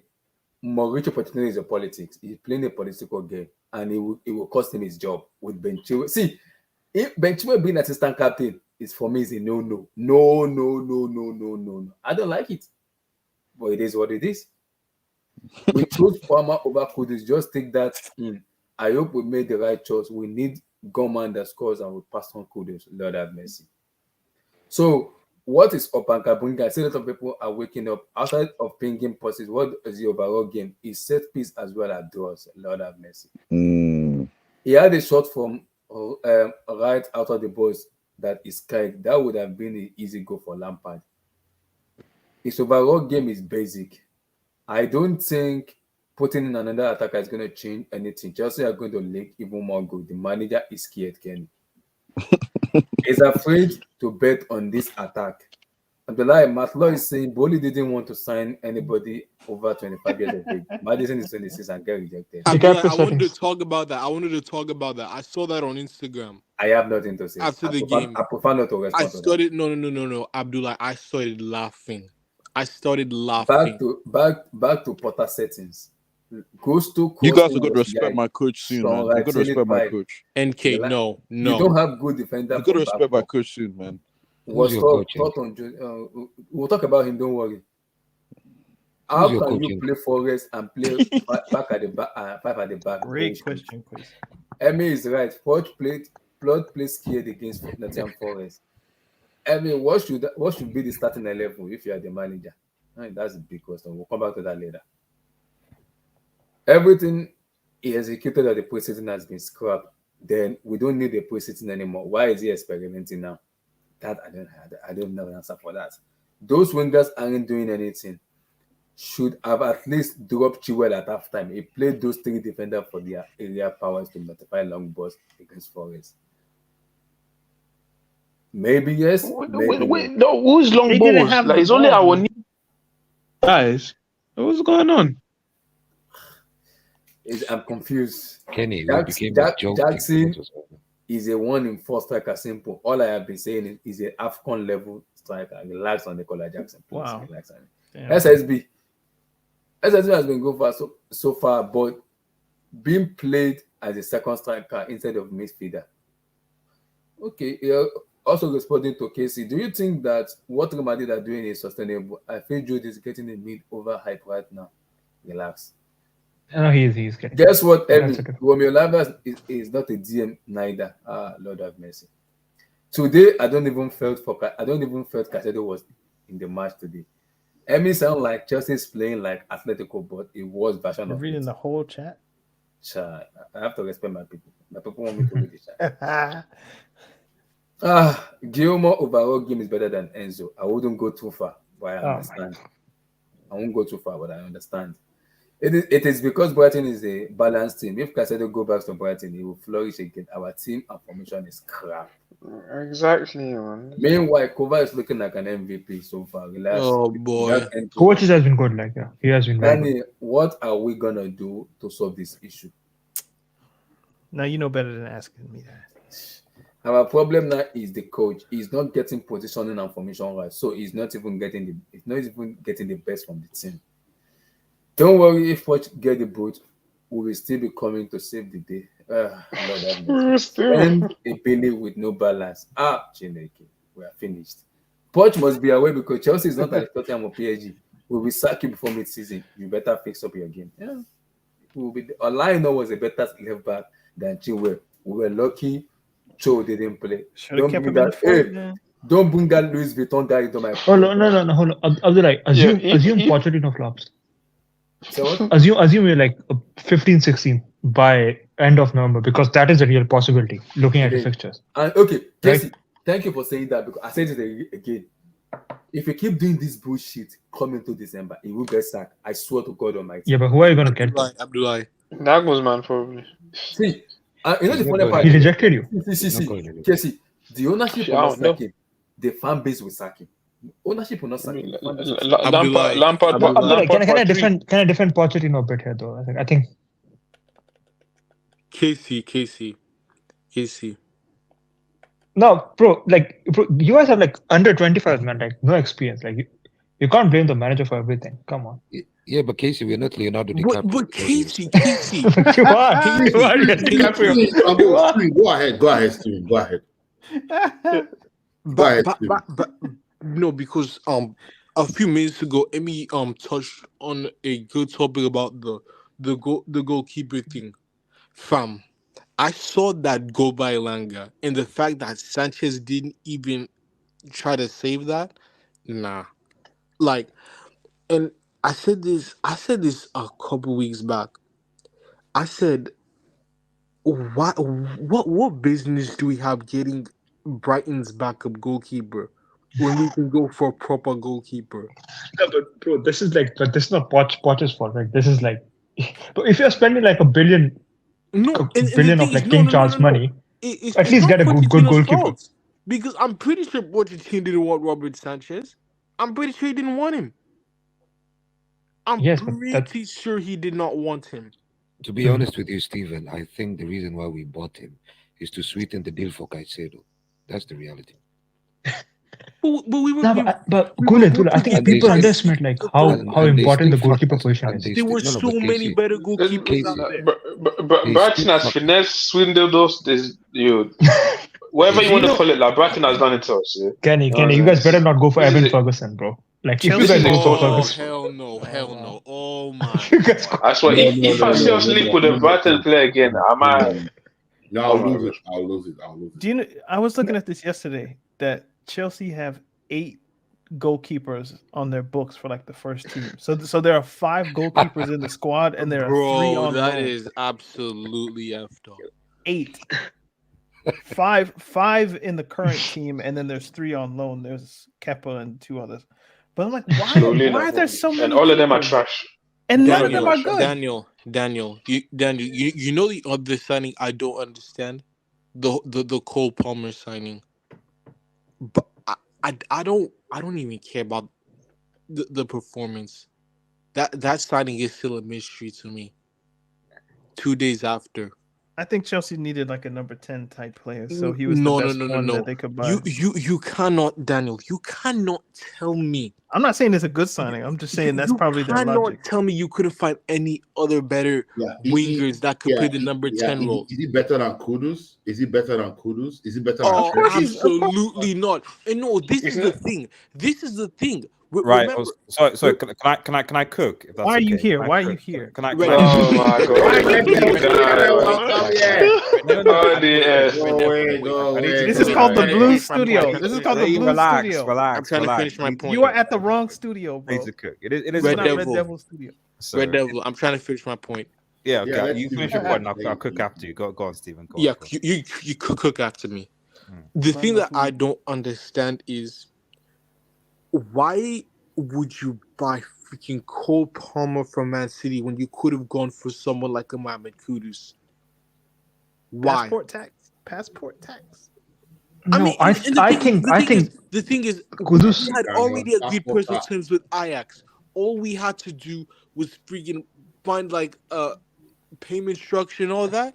And then I think Kudus is a bit more complicated than that. We paid more for Cole Palmer than what West Ham paid for Kudus. No, but Emmy, let's be completely honest. Cole Palmer is not even worth 45 mil. Steven, I'm going to answer you completely honestly, right? No bias, right? It's Joe Shields that's responsible for the recruitment of these players. Oh, jeez.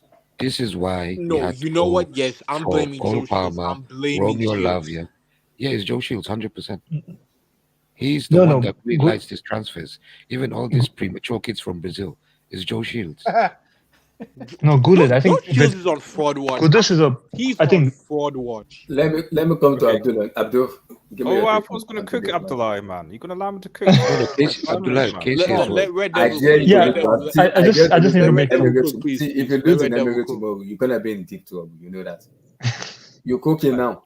If you lose to Arsenal Football Club tomorrow, no, I know we're gonna lose to Arsenal, the Emirates. That's expected. They never been there. Arsenal. That's not. Go ahead. And I'll come to Abdul after you finish. Go ahead. Red Devil, when was the last time y'all beat Arsenal at the Emirates? Wasn't that's what I'm saying. We haven't been Arsenal at the Emirates. Lingard. Yes, when Lingard moonwalks. That's not the point. Because right now we're talking about, because I've actually been out of days. I've not actually been watching football because I've got a good friend of mine that's here. So I've been spending time with them, so been visiting. So I was only just sort of tracking the football. So I was like, okay, seeing City, thumping, so Fulham. I was like, okay, fair enough, standard, whatever. Surprised that Spurs turned it around against Burnley. I was like, interesting. Looks like Big Ange is cooking. And then Brighton thrashing Newcastle. So I'm like, okay, interesting. So then I scroll down, and I see like, okay, what's the Chelsea result? Slick, super slick. Oh, I see a 0, and I'm like, okay, right, they're at home, and then there's a 1 to Nottingham. I'm like, right, okay, wait, so you're telling me that Chelsea lost at home to Nottingham Forest? And I was like, okay, cool, okay, 1-0, whatever. Who scored the goal? And I was like, Anthony Elanga. Wait a minute. So you're telling me that. Wait, you're telling me that Anthony Elanga, who United just sold to Nottingham Forest, dunked on a team that spent a bill, and not only dunked on the team, but from the pictures that I saw, looked like he cooked a certain 100 mil Ukrainian refugee. Oh my God. I generally didn't know how to process what I just saw, because as I told HH, I've told Chelsea fans from Kingdom Come, I'm like, it's fair enough you guys to spend all of that money on players, but as I've said so many times, who is going to score the goals? Because quite frankly, I'm expecting Chelsea to beat Nottingham Forest. I'm expecting them to beat West Ham. The very fact that you'll beat Bournemouth away after the international break, I've got no doubt, because Bournemouth are garbage. But as soon as that Bournemouth game is over, you're suddenly now going to start playing competent teams like Villa, like Brighton, like Brentford, like City, and so on. So that they literally, those are the runs, the back-to-back runs. Those are the games that Chelsea are playing. So the very fact that you dropping these points to these teams, like if I'm a Chelsea fan, I'm thinking, are we realistically going to be able to beat Brighton, Brentford, Arsenal, Manchester City, like Aston Villa, even, etc.? I don't know. But what I do know is without a striker, like as we've seen with Haaland, as we've even seen with like Mikel Antonio at West Ham, without those potent clinical number 9s, as I said so many times, Chelsea are going to struggle, and I won't be surprised if by December you guys are saying Poch out. That's my 2 cents. Red Devil. Abdullah, can I just say something about two of the players? Bro, I have seen this pattern, right? Whenever there's like a bidding war over a player, right, he turns out to be crap. Like I saw this first with Rafinha, the fake Brazilian. Like, think about this: like Arsenal, Barca, and Chelsea were fighting over a Leeds player who almost got relegated. Then we saw it over Mudryk between Arsenal and Chelsea. Bro, the guy he's asked. Now it's looking like with Caicedo. How much did you pay for him? Casey, can you explain how a £15 million player made a £100 million player look garbage? But I'm just asking the question. How is that possible? How is that possible? It's inflation. I don't know, like war tax maybe. Nah, but bro, like even the Caicedo, man, like this guy, like his touches are not looking good, man. I think Bissouma was a better player than it for Brighton. And like Casey, we're not gonna live in a world where Chelsea have spent 100, have basically broken the Premier League record for a player, only for his highlight to be giving away a penalty. We're not going to be doing that. We're not going to be doing that. The problem for me is Poch doesn't want to admit he made a mistake, and he does not want to man up. And this is what cost him his job, because a manager like Poch, my expectation is, yes, you make mistake, man up. You see, Poch cannot be given an excuse that I don't trust my wingers because they are not informed. That is a stupid and windows excuse. Absolute bullshit. That's a stupid excuse to make. So you want him to play 4-3-3, right? That's what you want from him. Casey. Chilwell isn't a winger. Why the fuck is Yeah, that's why I said like Chilwell as a left back instead of like whatever he's doing right now. And if you don't want to play him as a back four, play a wing back. Play him as a natural wing back. Stop pushing him forward. He can't Casey, do. He can't the beginning of the season. He can't pass. He can't cross. He can't do anything. Then why is he playing? Everybody. No, I get that. I get that. Yeah. See, at least play. Natural left back must be good in something. It's not good in anything. Why is he playing? So who will you play on left? Who will you play on left as a winger? Can you give us the top 10? I'll play Cucurella or Masinde. As a winger then on the left. As a left back for me. No, I'm asking as a winger because I'll play Masinde. Okay. Masinde is double-footed player. So if I'm gonna play Madueke, maybe I don't know. I know I can get the creativity and the goal scoring from Masinde. Not from Ben Chilwell. Now it's going to see. I already said it. It's one game away from his season being finished, from him getting injured, and it's over. Reece James was 2 matches. He's out already on the international break. I will not be surprised if Ben Chilwell go to international break and come back out of the season. That will even make me happy. I'm not wishing him injury, but that will make you me can happy. make a case that if Chelsea lose 3 out of the next 4 games, then the season is over anyway, isn't it? It's over. It won't get so, like, where's my prize, man? I'm tired of Red Devil. Red Devil. It kind of is. Where's my prize, man? Like that 7-game run where you're facing every team in the top 7. No. But they can always spend like another 500 million in the window. No. But the thing is that we're saying some of our wingers are trash, but we haven't seen them. I don't like Modric during the preseason was looking good, and now all of a sudden, beginning of the season, you barely played the guy. But Kenny, Madueke, you barely played the guy. But the thing, even Madueke against when we played in the League Cup, the guy played he was one of the best players. The next game now you bench him again and then you put him on like 10 minutes. The guy barely have no time to show himself. Kenny, right? Kenny. Okay. Kenny. Can you share the screen, please? Let me hear Abdul. Abdul, go ahead. Can people tell me that the wins here? So this is Bournemouth as your next game. Okay, international break. Then Chelsea, Villa, then Brighton, Fulham, Burnley, Arsenal, Brentford, Spurs, and then City, Newcastle, Brighton, and then United. Burnley. That's the only one. So Burnley's the win here. So where are the other wins? Chelsea. Stop asking. Like that's the only one. Chelsea should win Bournemouth. I think. Yeah, sure about that? They'll beat Bournemouth away. Yeah, Bournemouth possibly. You already know. You already know Solanke is going to score against us. So wait, so 1, 2, 3, 4, 5, 6, 7, 8, 9. So you're telling me that out of these 9 fixtures, sorry, I think they will beat Newcastle also. No, I think they'll beat Everton too. I think you're saying 2 wins out of 2 wins out of 10. Projected, obviously they'll win more, but like if you're asking me now, Daniel, which ones they're going to win more though? I don't know about obviously. Burnley. He said obviously. I don't know about obviously. Yeah, obviously they're going to win. Obviously. Chelsea has not lost to Poch until where's the obvious wins here? Burnley and Fulham, right? Yeah, so that's 2 games out of 11. Fulham drew against Arsenal, man. Guys, Red Devil is asking the right questions that are very hard to swallow. Let's be completely honest, guys. Pause. Pause. Yeah, pause. Yeah, that's crazy. Bro, it's English. I can't change the language, bro. Forgive me. But listen to this, right? If these players or these teams actually play the way West Ham played against us and Nottingham Forest, we are in big trouble. Yeah, I think to beat you guys they just need to make a low block. We can't break down low blocks. Bournemouth come out to play us. Burnley come out to play. Brighton is going to come out to play. Fulham going to come out to play. So Arsenal will play on the front foot. So those teams I'm watching right now, bar Newcastle, teams that's going to come out to play will have our chances. It's all about Abdullah, I think the more important issue for you is like who's going to score the goals. Yes. So the problem is we're not clinical. Yes, that's the issue. Right? That is they're calling him L. Jackson. might be back for the United. They might be back for the United match.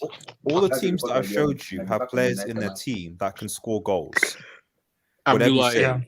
Brentford have players. Ansu Fati is coming, Abdullah. Ansu Fati, United, so on. So the issue is not necessarily that, like, I think you can spank. It's just that I don't see where these wins are coming from when you're not scoring goals, when obviously you're conceding, and the teams that you can see here have players in their team that are clinical. What are goals a consequence of, though?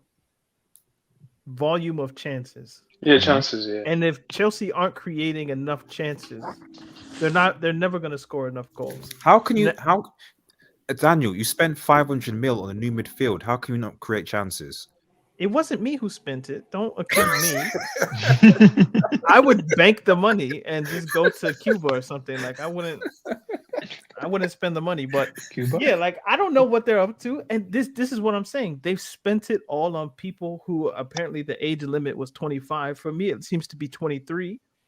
It seems like all of the players that they're going for are young players. So yeah, they spent a bunch of money, but they haven't spent it on proven players. They've spent it on potential, which is very reckless. And then on top of that, giving them 7, 8, 9 year contracts. So this age limit stuff is crazy. We're acting as if we're like them. Bro, like Toddby's from Hollywood. Toddby's from Hollywood. We're acting like this. We're acting like this Spanish club like Bilbao or something that have restrictions that they can't take care of. Plane? I don't know what's going on. Just 26 years old, you can't buy a player. That's crazy. What is it? Abdul, go ahead, speak. Go ahead, brother. What was it? Yeah, big up everyone. Big up Abdul. Big up. Yeah, what's going on, man? Abdul, please don't let them. I heard his out. Don't let them. Just talk. Yeah. So the first thing I want to say is, guys, Chelsea fans, welcome to the big time, man. This is what it's all about. It's part of the territory. The expectations are in the sky. This is what you get from Real Madrid fans, Barcelona fans, Juve fans, when things are not working out as they expected or as they expect. So our reaction is normal in a way. It might look odd, especially when you're looking from the outside, but this is normal behavior when the expectation is so high. Some of us we've forgotten this is actually the first Saturday of September. First Saturday of September. I am seeing Poch out. Unbelievable. But it took me back to the early 2000s when I used to watch a lot of Serie A then. And after like 2 games, if a manager doesn't perform, they want him out, they want him sacked. I'm thinking, what? I'm thinking, nah, the Premier League will never be like this. Here we are. So it's part of being a big club. So the only thing is that gives me a lot of heartache is the kind of reaction I get from Chelsea supporters, because I don't really have all the answers for them, or even I can't even find all the answers in my own mind for Chelsea supporters. As of those who are not Chelsea supporters, you already know what to expect. 90% of their talk is going to be political and it's going to be journalistic. They're going to be talking about 900 million, 100 billion, 200 zillion, kindergarten FC, whatever. So that's expected. I already know the answer for all those. The thing is, those guys have been sports-like, so you have to be sportsmen to them as well. But my pain comes when I can't really find the answers for Chelsea fans, because I'm a Chelsea lover myself and I really love my club. But the way I answer and interpret information is different from how other people, receive and interpret information. So the thing is, that game was a difficult game. There's no 2 ways about it. You cannot avoid a difficult game. You cannot avoid a difficult opponent, except you're not targeting something serious. So it was a very, very difficult game. But it goes back to what Carlo Ancelotti used to say. If you defend very well, the worst result you're going to get is a draw. And that's the area that concerns me today. We didn't defend well. and see where we are. The conversation would have been different if it had ended like 0-0. But see where we are now. The another thing that bothers me is I don't know Poch's formula. I don't know his formation. And I thought I actually cracked that last night when I was discussing football with somebody. We thought he was the person I was discussing it with. We came to the realization yesterday that it seems he's doing the Frankfurt formation, which is like 5-5-2-5 with what they call virtual wingers. But today, when I was watching the game again, it looks totally different again. I couldn't work it out. So I don't know. I'm not talking about player movement or player fluidity or where players are standing or whatever. Is the formula that he's using? I don't know. And if every one of us should talk about his formation, we will all have a different interpretation based on just one game. So that is the part I'm not really, that is getting me all confused. In terms of why is that getting me all confused? Is he giving the players too much information? I remember the first time when Jose Mourinho came to Chelsea, and he said we were talking to him like just at the early stage of, I think maybe after preseason or something like that, and he said like, oh, we'll be able to like teach the players a lot of things, but we haven't told them everything we want because we don't want to get them confused. So is it that he's taught them so much that they are almost confused? I don't know. Because if you have a football eye and you look at this group of players we have, I don't care, maybe they're 16, 12, 10, 50, 70, they are talented players. Nobody can deny that. We've seen them in preseason. Everybody saw them in preseason. Sorry, AB, I appreciate, but these are excuses, buddy, man. Especially against Forest, because like I would even agree with you had this been but you can call it excuse. You can call it excuses. I can call it analysis. Nottingham Forest have also have essentially done the same thing as Chelsea. They've signed 11, 12, how many or so players that are new that they incorporate into the squad. So their signing strategy has not been that dissimilar to Chelsea Football Club. I bet they've spent less, but it's not the same thing. No, but it's not excuses. If you allow me to complete what I was trying to deliver, it's analysis. But then you're a rival fan. So no, it's not. I'm just saying the banter goes on. It's not banter. It's just that so you're almost implying that Nottingham Forest, despite the fact that they also bought essentially a whole new squad this summer, had time. But I'm not talking about. I haven't mentioned I'm not talking about Nottingham Forest yet. I haven't got to that team. I'm still on Chelsea. Okay. But then you're making reference to Nottingham Forest. Because this is what you get when you deal with rival fans. Because they also sign multiple players. They also who have barely had any time to integrate because the transfer window is just closed, and yet somehow, despite selling multiple players who've not had barely any preseason together, who've not been able to gel, have still somehow gone away to Stamford Bridge and won. Yeah. So practically, they are like almost a new team. Okay, but they are not as new as Chelsea. Okay, so maybe that analysis actually implies to the last game Nottingham Forest played, in that if they were actually being properly gelled, they might have gone away from Old Trafford with a point minimum because they were 2 goals up. How did they lose that game? United were better. Is that an excuse? Is it an excuse that most of your players were new? No, it's simple analysis. But I haven't moved to Nottingham because Nottingham Forest doesn't really concern me really. You don't think it's worrying that a team that also signed multiple new players, just like your has, still somehow like beat you, like outplayed you essentially? I don't think can I ask you a question? But you're not allowing me. But you're not allowing me. You're not allowing me to complete my analysis. If you say what I'm saying is like an excuse, then tell me in particular what I said that is an excuse. Then I might defend that, and then I'll move on with my.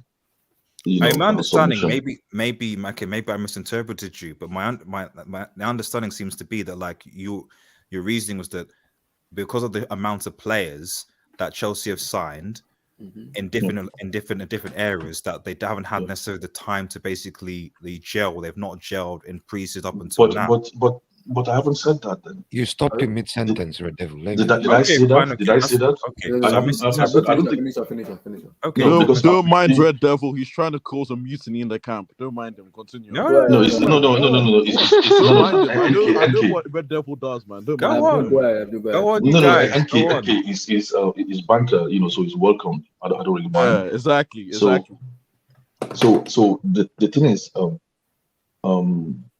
I can't really work out what the formula is. The formation. I'm always confused. I went back, watched the Luton game, went back a few games and watched it. I can't really say what's the formula. Okay, but then that doesn't really concern me, because if we have been getting the right result, then we won't be talking about the formation. So the only thing I can say is, if the formation is not working or it's not delivering what we're expecting, or we're not getting the outcome we're expecting, so is it a case where he has given these guys too much information? You get it? I don't know. Hello? Possible, though. Can you guys hear me? Yeah, we can hear you. No, I can hear you. Yeah. So sorry. My phone just blinked. So that is one thing. That is the most critical area that concerns me as of today, as of now, because it's super early in the season for me to even make any judgment with regards to anything or anybody, because I'm convinced that team is a good team. So, but then the thing is, if we look at the game itself, it's a difficult game. Like I said earlier on, it seems to me, after I've watched it before they scored, like after the first half, it seems to me like I was thinking in my head, even if we're going to win this game, it's going to be like a 1-0 win. Okay, that's what it looked like to me. And then they scored, which even make it more difficult. But how did they score? They scored from another Caicedo mistake. Okay. If I'm to boil it down, which is actually very unfair now, because the kid has just recently joined. If I'm to boil it down, okay, if Caicedo was the DM, because I couldn't even really work it out, maybe he was a DM in that game. If he was the lone DM in that game, and that's, we've seen like 2 mistakes that led to something, okay, I'll take him out for 4 games. Damn. Which will go to there. Jeez. 4. Okay, can I ask I'll you? take him out. Oh no. Most expensive So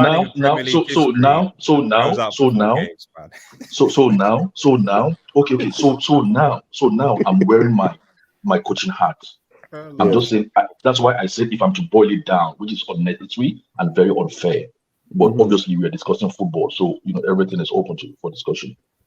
I'll put him out. And I've seen a lot of top coaches who will do that. You see, this is why big clubs go for big coaches. They do it for a reason. Okay, hard job and high pressure jobs has to come with certain personnel. It's not that everybody cannot do the job, but some jobs you need something within you genetically to be able to handle those jobs. I don't know what you guys. I don't know what you guys experiences. I'm sorry. I don't know what you guys experiences have been in life. Okay, but I've had jobs in my very early age, where I was sitting down with some kind of people, and I tell you, they ask you certain question and you are sweating, your pants are wet. Pause. So if you know high pressure job, you will know what I mean. When I first saw Poch, when I first saw Poch in that interview, okay, this is not, so everything I am saying now, just take it like it's off record, because this is just abnormal analysis, which we shouldn't be making now. Can you verify that his pants were wet? Okay, no. I saw him in that first. What do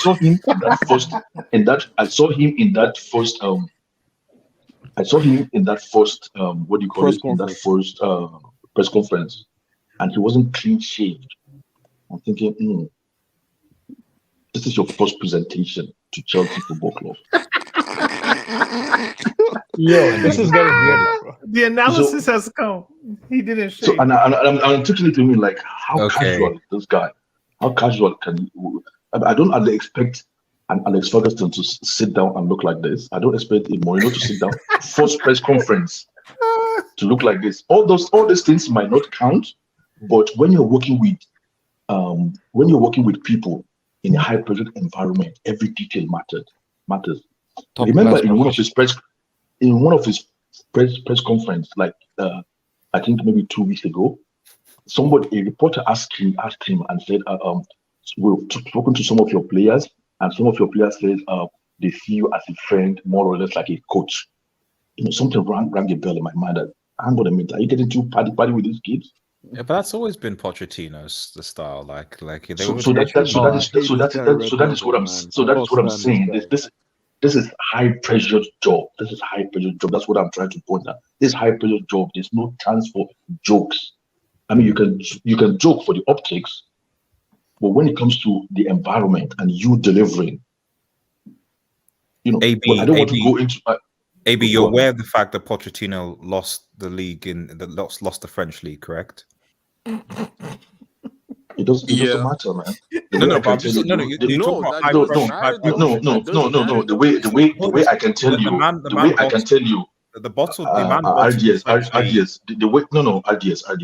Okay, yeah. We're going into the remix that is unnecessary. So it's almost like on a banter level.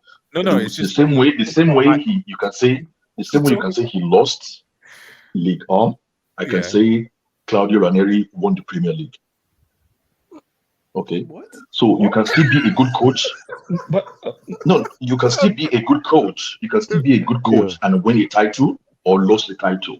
So remember the semi-final. No, I think his point is that Ten Hag. The point is you talked about high pressure. Yes. So I'm saying that like the Ligue 1 situation, it's not particularly it's PSG, especially with the quality that you have in the league. That shouldn't be high pressure because it should be a given with PSG.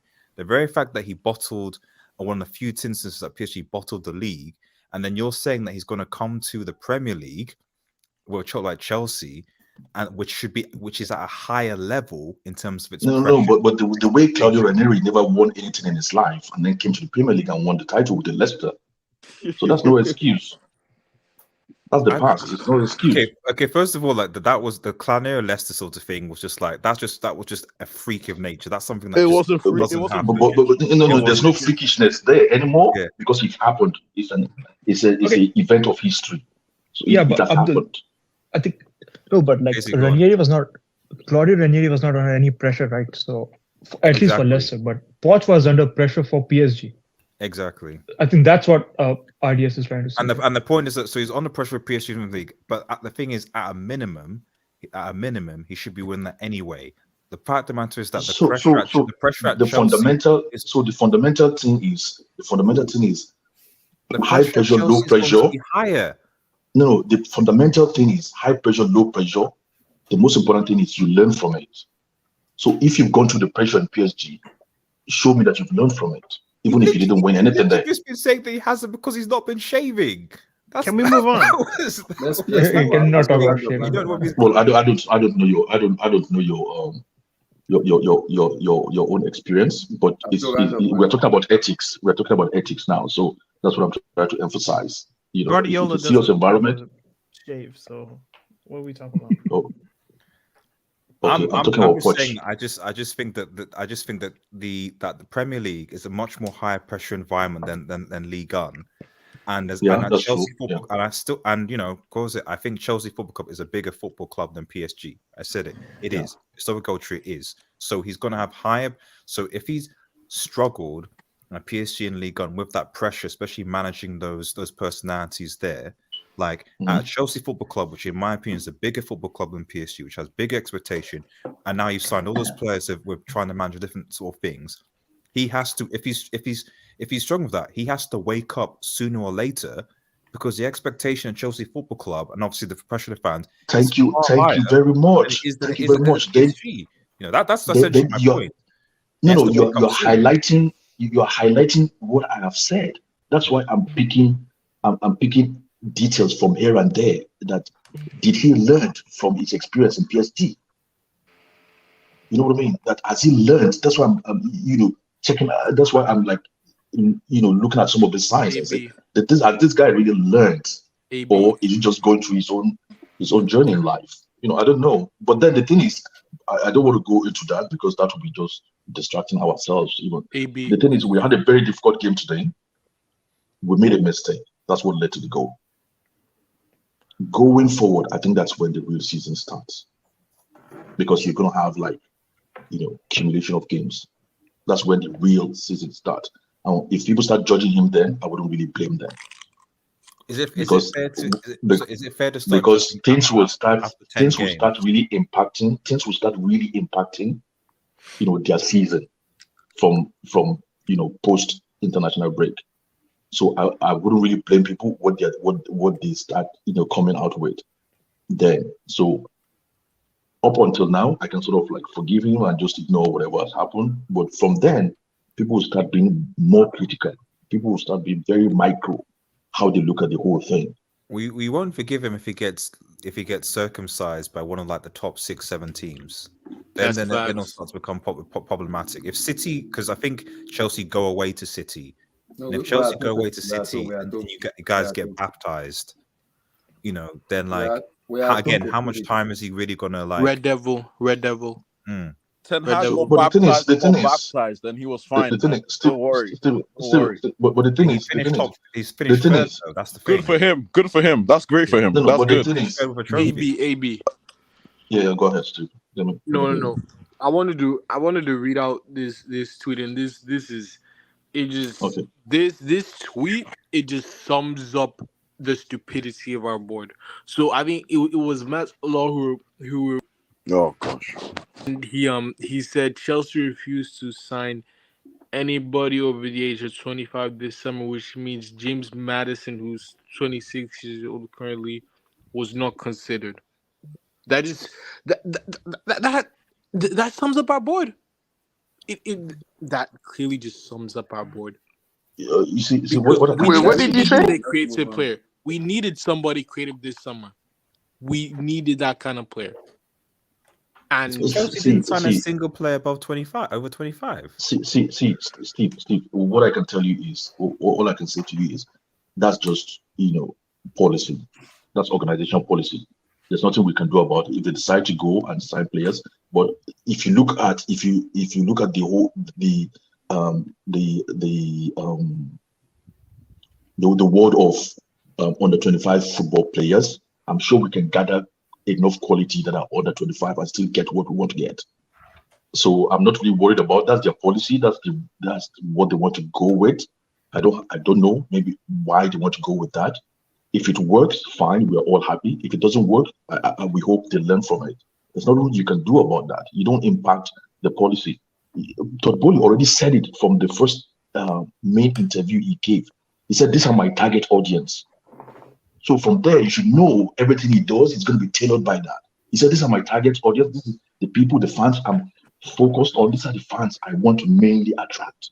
You can't give an 8-year contract to somebody who's 26 and have it make sense. I think that's probably the logic. I don't know. You do have a point, Daniel. But that's a good point, But and if you get somebody, you're not trying to have 26, people under contract on age 33, age 34. You want to get them young, so then you can give them the long contract, and then they can be. I have a question for Brother Abdul, please. I'm gonna go ahead, Usman.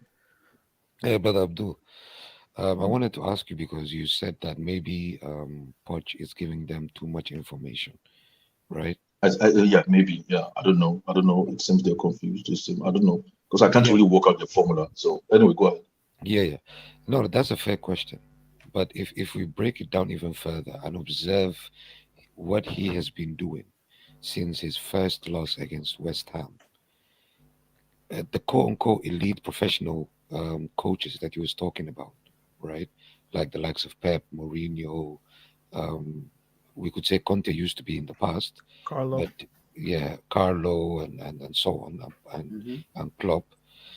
If they make a mistake with a certain formation, right? Or even let's give them the benefit of the doubt and said they try to give the players too much information too soon, right?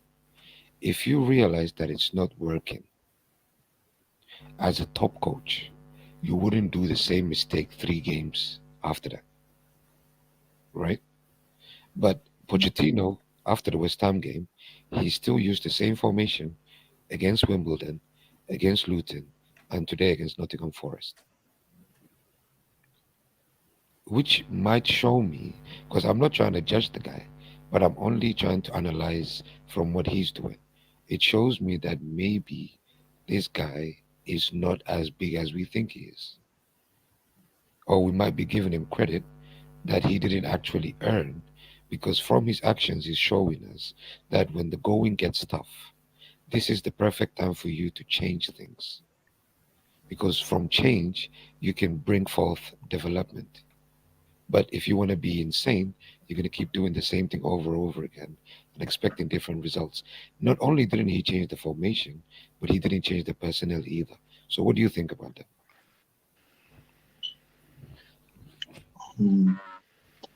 The thing is, I don't believe that most Chelsea fans, I say most Chelsea fans even know the formula or the formation Poch is applying. I don't even think so. So, because I thought I understood what he was trying to do, and then I watched today's game. I was seeing some funny things. So I kind of left that. I don't know the formula he's using. Number two, is the guy is in his early phase of his assignment. So people will tend to accept all of his flaws and excuses in the early stages. So if he has changes to make, I kind of encourage him to do it now, because it'll be easier for people to swallow. Pause. If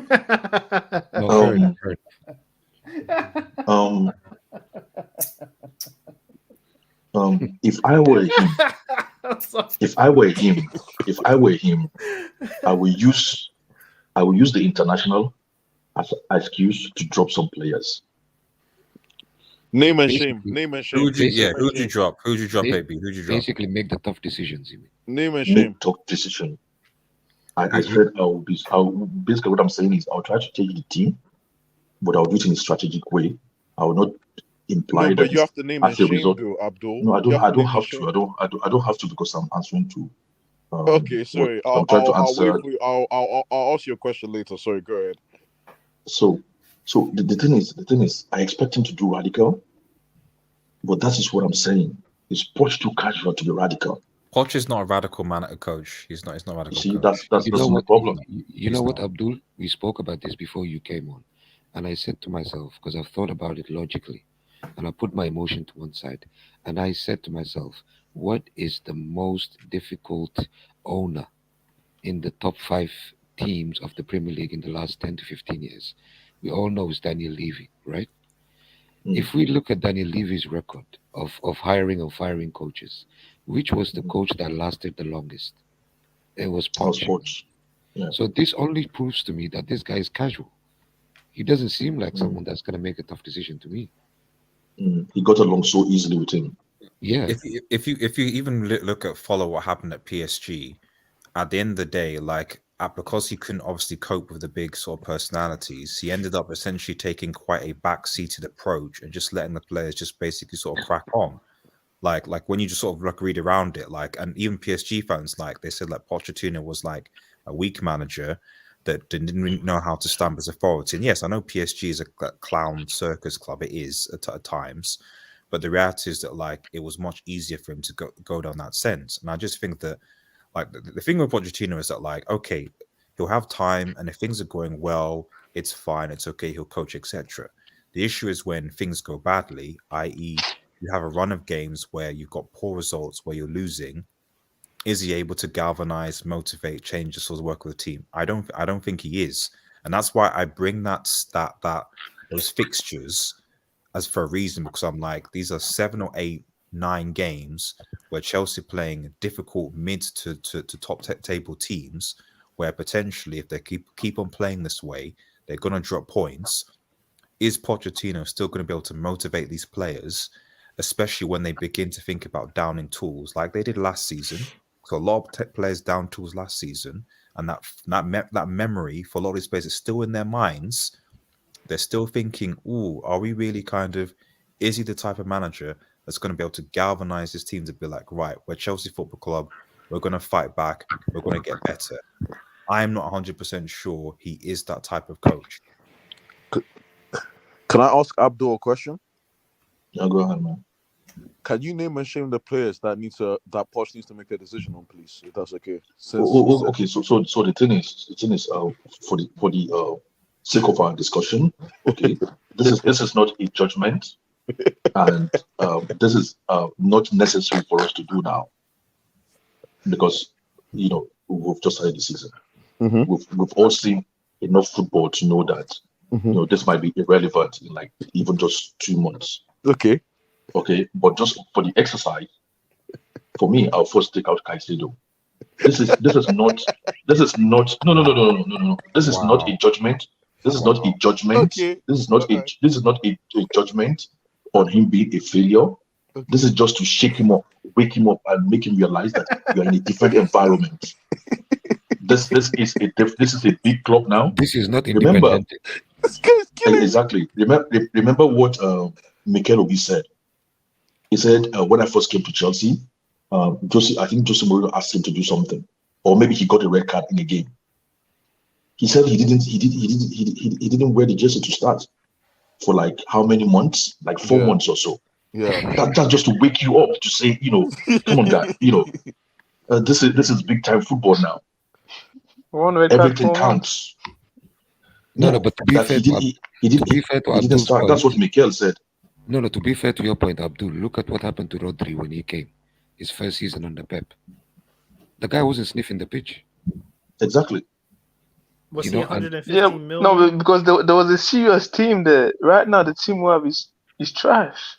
Yeah, but no. But what you're trying to do is, Kenny, that's actually a good point. What you're trying to do is, in a new environment with new people, okay, you're trying to breed leadership. You want people to evolve. Okay. From what we've seen so far, we can say from the new set of players now, you can start. You can even, some of the leaders have started becoming visible. You can see Enzo is showing that characteristics little by little. Wait. Sorry, Abdul, this quote in the chat isn't true, is it? You didn't say Modric is better than Neymar, did you? You didn't say that. Please tell me you didn't say that. Pep Guardiola said Phil Foden is the best 18-year-old he's ever coached. No, but I'm saying you didn't say that Modric is better than Neymar. I get that, but I said maybe he kind of. I was trying to work him out. I said maybe he plays like Neymar. I don't know how this guy, what he does with the football. I can't really work out what he's trying to do, but he looks very exciting. He said that word for word. No, but then that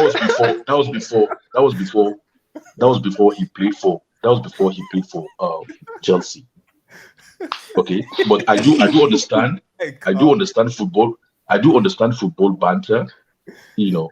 That people want to crucify you and all this. Yeah, exactly. But then people in this, people in this stream would testify to you is when a player is linked with Chelsea and people don't know much about him, I go and study that player and give them a report. And 9 out of 10, I've actually worked it. Do you write it down? Do you write it down? Like, do you have like a notebook full of these reports? Anyway, going back to what Nana said. Sorry, AB, you didn't say Fofana's better than a young Maldini. Please don't mind him. See, you guys are infiltrators. So I understand you guys. So I'm not going to yield too much. You guys focus on me. What were you? I'll drop Caicedo. If Caicedo, because I can't really even work it out. Maybe he's the DM, as in the lone DM. If he's the lone DM, then I'll bring in Ugochukwu for like a few games. Mm-hmm. What's he called? Thiago Silva. We have to pay attention to Thiago Silva. I don't think we can depend on him anymore. Like what I mean by depend, is 100% depend. Like Thiago Silva give us 40 games in a season. I don't think we can depend on him like that anymore. But then again, in responding to what your question, Nana, is very difficult because I don't even know the formation is playing. So I can say such and such is better for this formation, or such and such is not good enough. So it's difficult. But I'll make radical changes now. I'll make the changes and I'll make the radical changes now. If you don't do it now, when do you want to do it? Abdul, okay, sorry guys, because I know this is taking up a lot of people's time. Abdul, you're saying, oh, it's a part of the big time, but you sound scared.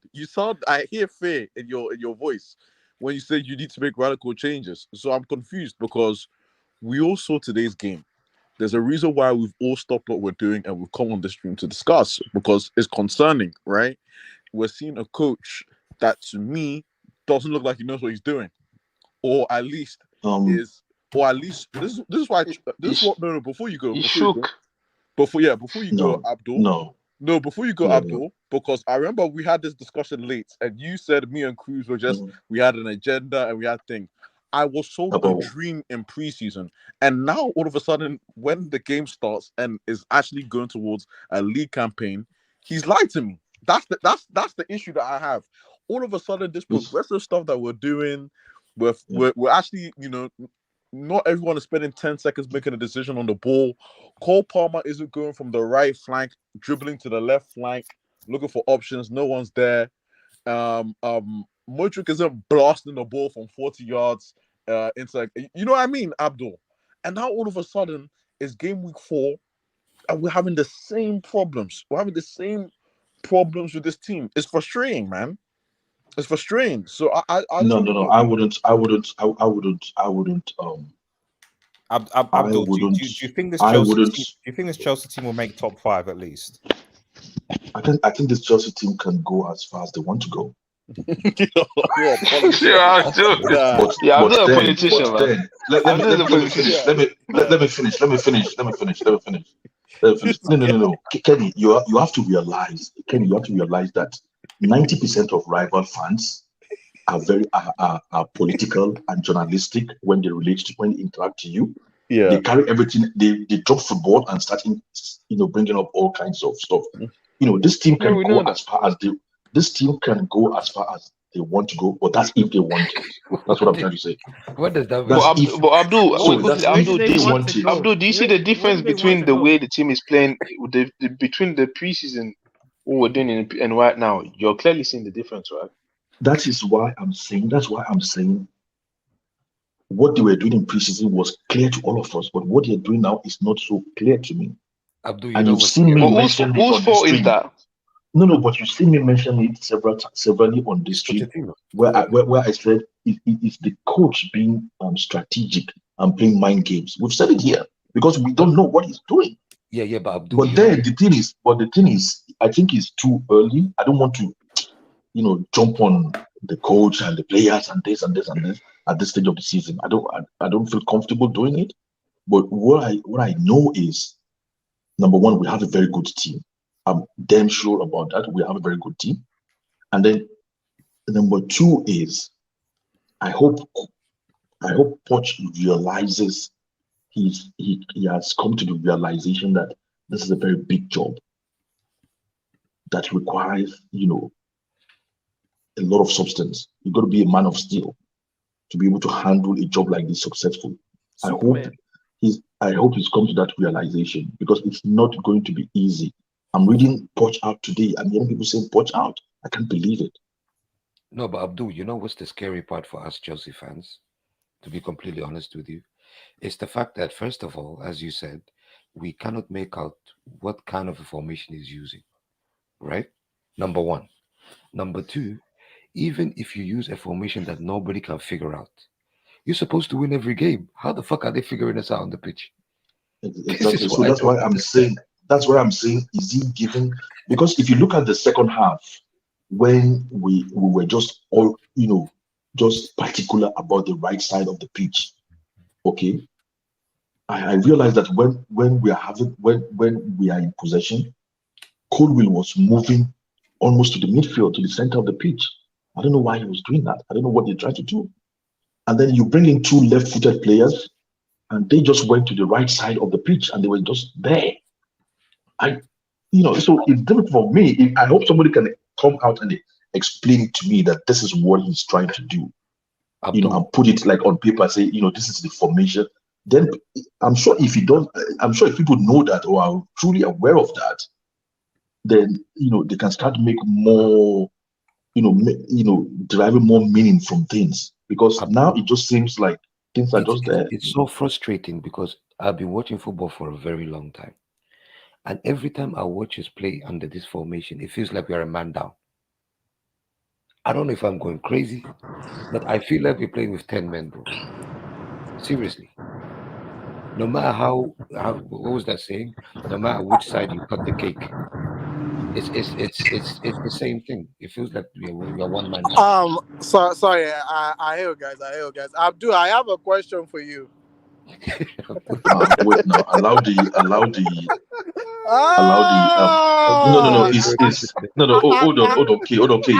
hold on, okay. Is Abdullah happy because I've been speaking for like the past 30, 45 minutes? I want other people. Hold on, Key. Let Key cook. Come on, I'm letting you speak. Hold on, Key. Abdullah, are you happy? Because I don't want to be the only one speaking for half an hour or. Abdul. But you have to understand why. Abdul, let Key cook. What's 5 more minutes? What's 5 more minutes? Allow you speak. No. I enjoy football discussion. I don't mind. We can be here all night, man. I don't care. I am. Go ahead, Key. I don't want to get more than pissed the way I mean, first of all, the only reason Abdul is the center of attention is I think he's the only one in this dreamland. Go ahead, Key. Don't attack me. Go ahead. My question is. Let Key cook. Go on. You said this coach, you don't know what stats is, what formation is trying to play. You don't think a coach coming into a job as big as Chelsea by now should have a clear idea or clear idea of what he's trying to do? He needs to have a clear formation of what he's trying. Why are you playing mind games? Why are you playing mind games coming into a job like Chelsea? Let me just say that. Let's make it a discussion so that it can be quicker. Let's make a discussion. Okay. So the thing is, I said I'm confused. I didn't say I didn't know. I said I'm confused. Sometimes I think I've worked it out, but then sometimes I look at the games again and I don't know. I don't really know what he's doing.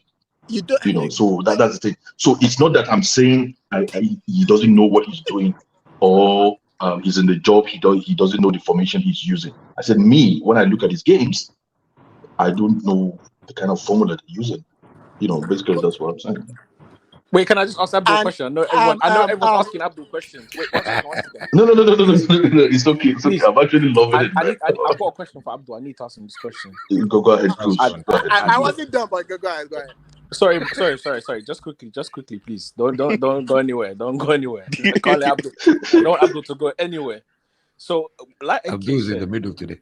Like NK said, a couple of games ago, a few of us had already sniffed out that this was coming. Okay, and we spoke about the players and we spoke about the formation, and you said Pochettino is playing this way because he doesn't want to sacrifice results in order to pigeonhole players into a system that may not necessarily work for him at the time. So you said we're playing this formation because this is what he sees as best.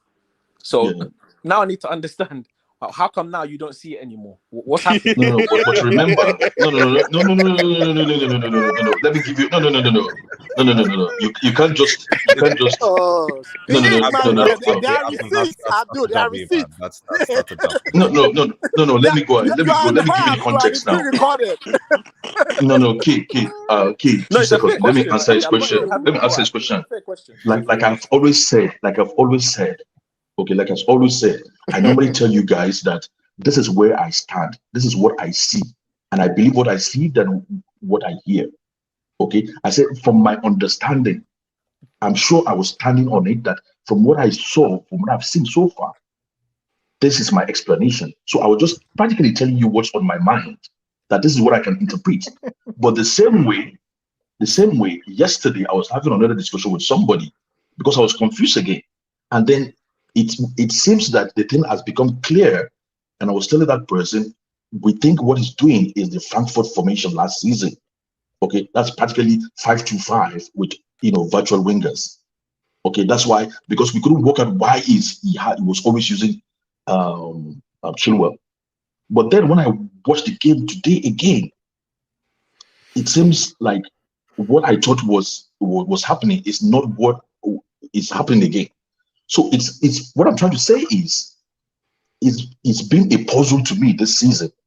And every time I thought I've worked it out, after more information or after more evidence or different evidence, off of what you're saying, I don't see it. I don't see it again. Of what you're saying, do you think it should be this difficult to hold on, hold on. Hold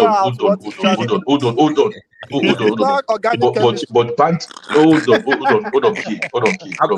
Sorry, I know you want to play a point. Let me just kind of summarize. No, Cruz. Let me summarize. Just 2 seconds, guys. 2 seconds, guys. Let me attend to. Let me give. Each question. You've been watching this game for years, my man. You've been watching this game. Let me finish now. Let me finish. No, let me finish now. No, you have to be. No. Guys, let's do one voice, please. One voice, please. No, but so we can walk through this quickly. I get one voice. Sorry, RDS. I know.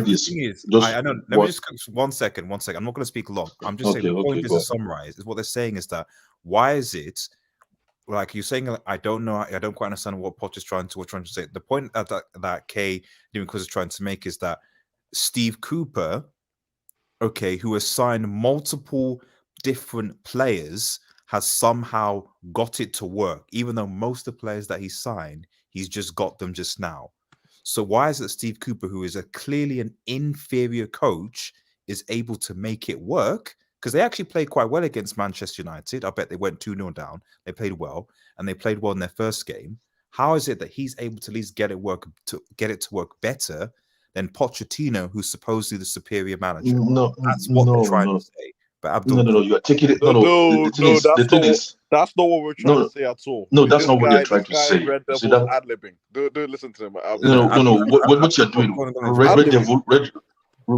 What you have to understand is what this guys are saying has context as well. So that's why I'm happy to answer them. It has context. It's not that they're just like, just pulling out information or pulling out questions. It's not putting out questions. They're addressing your issue that like you're saying that you don't know what Pochettino. No, but it has context. It has context. You can see they are not. It has context. It's not just how you're framing it exactly. But in response to. Don't worry. But in response, don't worry. The context. In simple terms, the context is we're just talking about formation. We're not talking about the outcome or what is working or what is not working. We're just having general discussion about formation. We're trying to break down. Exactly. So that's what it was there. But then, Cruz, you can remember me saying so many times that I think is it that Poch is playing a mind game. So that is probably where my confusion is coming from because I couldn't work it out what the formula is. Poch is not playing any. Abdul, I'm hoping that Boli should play a mind game with him tonight. Okay, what's your second question? I think his mind is playing games. I don't know if he's playing mind games. Just call him. Just play mind games with him. Since it looks like he wants to play mind games. What's the other part of your question? Or do you want Abdullah to carry on? Let me come to Blue Eyes. Blue Eyes, how you doing, brother? No, Blue Eyes not there. Is it that? Was it before this? Where did you go to? No, I think it dropped. I think it's Abdul, this is it now. I heard everything you said, and it just makes me laugh because, like I said already, I'm already pissed off. And now you are lecturing me. It's already making my head hurt again, and I don't want to get too hot because I'm already pissed with Pochettino's decision making. I already said it already. I'm gonna give him 5 matches after the international break. He has to fix up. 5? That's a lot, yes. Abdullah. It's a lot. He has to fix up because right now it's still lucky the fan base aren't turning on him right now. They're a little bit skeptical and concerned, which is normal. Then if the fan base start turning at Pochettino. No, Abdullah, they're already turning. They booed them at the end of the game. Yeah, he said it already in his post-match reaction. They are already they are working hard. I told Abdul on this stream, Abdullah, you can testify to it. I said if Chelsea doesn't have a quick start at the beginning of the season, it's gonna be hell. It's like, no, Chelsea doesn't need it. No. I told him, Abdul, do you remember me saying it? Yeah, you did mention. I told you this was gonna happen. I told you, like, Chelsea needed to have a strong start. This is not gonna cut it, especially with a manager like Pochettino. I'm sorry. Yeah. Okay, and the thing is that was quite easy fixtures, especially when you're looking at the tough fixtures that are coming. Jibs, if you're starting like that now. Jibs, yeah, very, very. But then it's still too early. Let's be honest. Jibs, yeah, very. We know, we're upset and we're really, sad, and we're getting cooked by a lot of rival fans, and there's a lot coming. The only thing is, maybe it's because certain segments of your fans said that you'd be challenging with the money. No, he's early, but the thing is that after last season, like the patience right now among fans is like. Thank you. When you said Neymar, what's the pace? Thank you very much. So you can imagine what that would look like. Hey, Abdul, they are literally clipping you, man. They are literally clipping. Wait, what did you say? What did you say? What did you say? Let me hear that again. I don't care about. I don't have it in my own football dictionary, so I'm glad you're here. And another thing he mentioned is like Neymar. When he said Neymar, this guy is Neymar with pace. So can you imagine? Abdul, they are literally clipping you, man. They are literally clipping. Nah, I we're talking about football, isn't it? Neymar with pace. You said Modric was Neymar with pace. New Chelsea. Nah, you see this internet. You have to be careful what comes out of your mouth. It is football. It is football. It is football. No, it happens, man. Everyone has back to the Kenny. Don't let this guy shake you. It's football, okay? No, it's football. Alex Ferguson has got it wrong. As a Wenger has got it wrong. Jose Mourinho has got it wrong. Who the hell are you not to have got it wrong? That's true. No, of course not. We get it wrong, but like, sometimes there's certain signs you like. No. Abdul, he wasn't even bowling. I back Modric as well. I have some Modric stocks. He wasn't. You have some who and stocks and where? Who said they're buying Modric stocks again? Who said no. Abdullah. Yeah. Was it Guled? No, somebody said if Modric stock is low, I'm buying all of them. Who said that? No, that was Keyman. Abdullah, you know the same thing happened with Porter last season. We saw the early signs with Porter last season. Everyone was like, nah. Yeah, King Black, and there was this guy that was Porter in for sure. What's his name? He was like all in for Porter last season. I was like, I can tell you this. We're not getting. Yeah, are you talking about me? Yeah. Then you came back. You were giving me apology then. Okay. Abdul will come back with his own apology soon. I can't wait. But you will see the light. This man. No, but the thing is. Hold on. Let me just finish my point. The preseason game, this man played 4 defenders. Now he's telling me, oh, I don't trust Madueke, I don't trust Modric, I don't trust this guy. What are you saying? Well, you are playing 5 defenders. One second.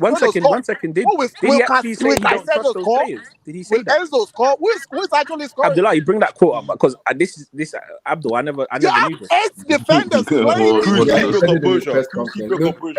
Cool, this is what he said. I quoted this what he said because I've been willing to ask the question for a very long time. And the person asked him, why was Ben Chilwell playing as a left wing back? He said, and I quote, the wingers we have right now are not informed and I do not trust them. Period. Oh my day. I didn't know. NK, did you know he said that? I didn't know he said that. I need to, with all due respect, I'm going to need to see this for myself. Yeah, we need to see that. It's tough for the man. It was the press conference. Kenny, did you see that? No, but the thing is, I won't be surprised because he hasn't played them. So like, they must be. I don't know what. Like honestly, I don't know what they must be doing in training. You guys are always 2 Honestly, streams behind, man. Abdullah, We were saying who this told 2 you streams ago. it was a good idea to have Colwill as his left back and have Chilwell as a winger. He said, "Oh, Chilwell, you are 20, 24, 25. I think you got it wrong your whole life. Let me just put you as my winger." We need to see that quote, man. I need to see that quote. No, Cruz. He said it in the post match. He said it. Honestly, I don't know what these wingers are doing in training for him to be thinking that, because that's crazy. Chilwell is a better winger. Like, dude, like, what kind of Was it coach today's post match? Was it today's post match? Yeah, say Let me today. find that. Please, someone find out. Mute your mic, I beg. Even I think it's Steven. insisting they are playing a back four. He has Chilwell as his because the reason the problem, I don't know, there's a lot of background noise. I don't know what that is. Steven. Yeah, I think Yo, it's Steven, is that your mic? God damn, bro. Steven, bro, mute your mic. You can hear the background. Oh, Abdullah, mute Steven now, Abdullah. Are you watching Karatsky? Do you know what it is? The problem isn't even that he said that. The problem is that going back to what we were saying in the stream when we spoke about the wingers and Madueke, is he was brought in to coach. This is the problem. So if he doesn't trust the wingers, it's not a problem that he doesn't trust the wingers, but this is why everyone said buy into Poch, because I didn't want Poch. I've never been. He has a body of work to improve. I'm like, okay. Abdullah can. I said, don't go for this Poch guy. Do you understand? But everyone who was skeptical about Poch was told, don't worry. Look what he done with Delhi, Danny Rose, Kyle Walker. Just relax, Harry Kane. He will coach all your young players. Blah blah blah. So to know that he's now saying he doesn't trust them already after how many weeks, and he's already changed the whole system to like what Abdul was saying, to get results, that's worrying, because we could have just kept, I don't know, Frank Lampard, who would have always played a free at the back and tried to. We look the same. So what's the point? But the thing is that he during preseason he trusted them. But when he comes to the actual game, he doesn't trust them no more. This guy only has the 2-year contract, so I don't even know why he's moving like this. But like, you know why? But that's what I said. But do you remember that stream? That's why I said the free at the back screams to me he just wants results, which is fine. But that's not what we brought him in for. Because that's a lie. All the managers who play free at the back have been trying to protect themselves, not to get goals scored against us. Because all the best things we done was mostly under Lampard, under Potter, was with free at the back. With the Champions League, we won with free at the back. So it looks like this guy has seen the blueprint of how to keep a job, and he's thinking it's most likely going to be keeping free at the back. So let me not mess with my job. Let me try and get this free at the back to give me an extension on my contract. Then maybe I'll be able to coach people. But the problem is we don't want that. We were told that we're getting these young players to come to and Pochettino would coach them. Now he's given up on Mudryk and Madueke already. That's crazy. No, the thing is that results is cool, but honestly, even if we lost the games, for me is the way we're playing is so trash. That's the thing. Honestly, how do you call it? If he played 4 at the back and he tried to actually win the game, I don't think it would be this much backlash. The thing is that you're playing 3 at the back. You play the same way in the preseason. You change it to 3 at the back, and the football is horrid. It's as bad as last season. So you're piling up basically everything that we thought that was changing is the same thing. Kenny, I hear it, but Poch's mandate is improving players. First, might even be first based on what people are telling me. His mandate is to improve players. I dare Mudryk and Noni to end up as the same player as they are at the end of this season. Please, Poch. I'm begging you. Let's simplify it even further, right? You know, they say a fool always makes the same mistake, but a wise man always learns from the mistakes of others, right? 100%. This guy had the opportunity to watch Potter use the back 3, Lampard used the back 3, and they both flopped. This guy came to this club, tried to use or stamp his authority, because we know his coaching style reminds us of Bielsa's style, which is overloading the wings. This is what we saw in the preseason. Both wings were overloaded. There's always play overload there, and this is how we will manage to even equalize against Liverpool in the first game. because we were overloading the right-hand side, if you guys remember. But this guy now had the audacity to make one of the wings, which is the bread and butter of your style, non-existent. Number one. Forget about overloading. He made it non-existent. The yellow flank is nowhere to be seen. Nowhere to be seen. And then he expects to get results by using back three when two coaches before you, especially Potter, who had a longer time in Chelsea, close to 5 months or so, and he still flopped. You think you're gonna make a miracle and win? Nah, that's fucked up, bro. I don't know.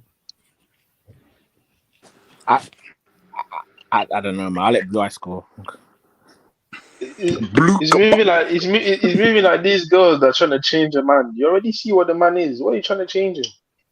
You think they're doing the same? Just before Blue Eyes goes, but the free, I get what you're saying, Guled. Yeah, because they believe they're special. But Guled, they believe it's special. But Guled, the free at the back has worked for Tuchel, and it worked at a point for, if you want to go as far back as Conte. We've looked most solid in the last 3 to 5 years. We've looked the best in a free with our fullbacks. That's the biggest problem. But that's not going forward. That's not going to take us to the next level of where we want to be in terms of our playing style that everybody wants to see. This more expansive, more attacking formation and more attacking team. That's going to come from a 4 and allowing our midfielders and our attacking players to press high, win the ball, and do the best things up the pitch. So, like I said, if this manager was brought in to improve the players and improve the style of play, why is he playing 3 at the back with 7 defenders, with 5 defenders? I haven't seen this. Sorry, Cruz. I haven't seen this quote anywhere. By the way, I haven't seen this quote anywhere. Which one? The one where he says he doesn't trust, because he can't say that. If you say that, No. I'm losing my mind. Watch the post-match interview. Watch the post-match interview. He said in the first 4 minutes. I'll watch it. I'll watch it. Sorry. Yeah. Blue. Gosh. Blue Eyes. Go ahead, sir.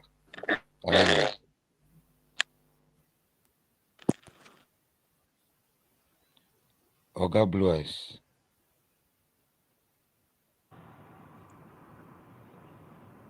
He'll reconvene. I'm assuming he's just gonna hop in. Blue Eyes, go ahead. Abdullah, I gotta shout out the people on the comment section, man. Shout out to you guys. Shout out to you guys. Have been very good, man. They're giving me joy. Those comments are giving me joy, man. Shout out SSB. My people, making a shout out to. I'm not even pissed off like last season. It's okay. It's very. That's Blue why Eyes, I'm playing. Blue Eyes, how you there, brother? Go ahead, give us your take on today's match. Yeah, I think Oga is busy. This is the worrying thing, Abdullah. This is why when I said 2 weeks ago that, guys, we are not a team that is ready to compete. Everyone was laughing at me. And I don't know why I always get laughed at. Even last season, I had the same wahala. But I can see it, Abdullah. I can see it. I can lie to myself and say, oh, maybe there is hope. Maybe things are going to change. But you can tell from the recruitment itself.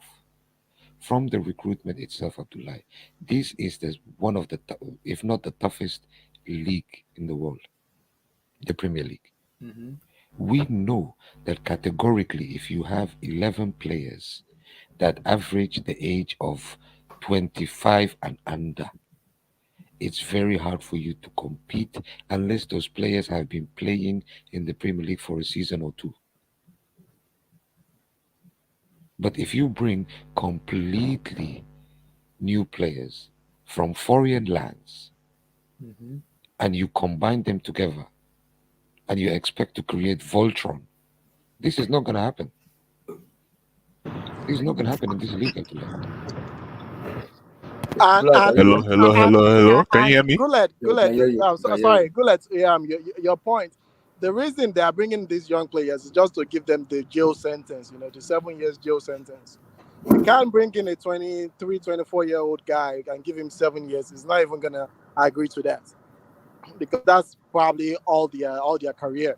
But an 18, 19-year-old kid will still consider that because he knows once he runs down his contract, he's set up for life. Set up for life. Yeah, so like a kid is gonna cost. That's what I'm saying. This model only works if the guy they are bringing in actually perform. If all this Enzo guys doesn't perform, they are stuck. Chelsea are stuck in like that rut for they'll be stuck there for a long time. And Ogake, let's be completely honest with each other, right? Let's put our feelings to one side. From what we see the recruitment is doing and the owners are doing, we should not expect anything from this team for the next 3 to 4 to 5 years.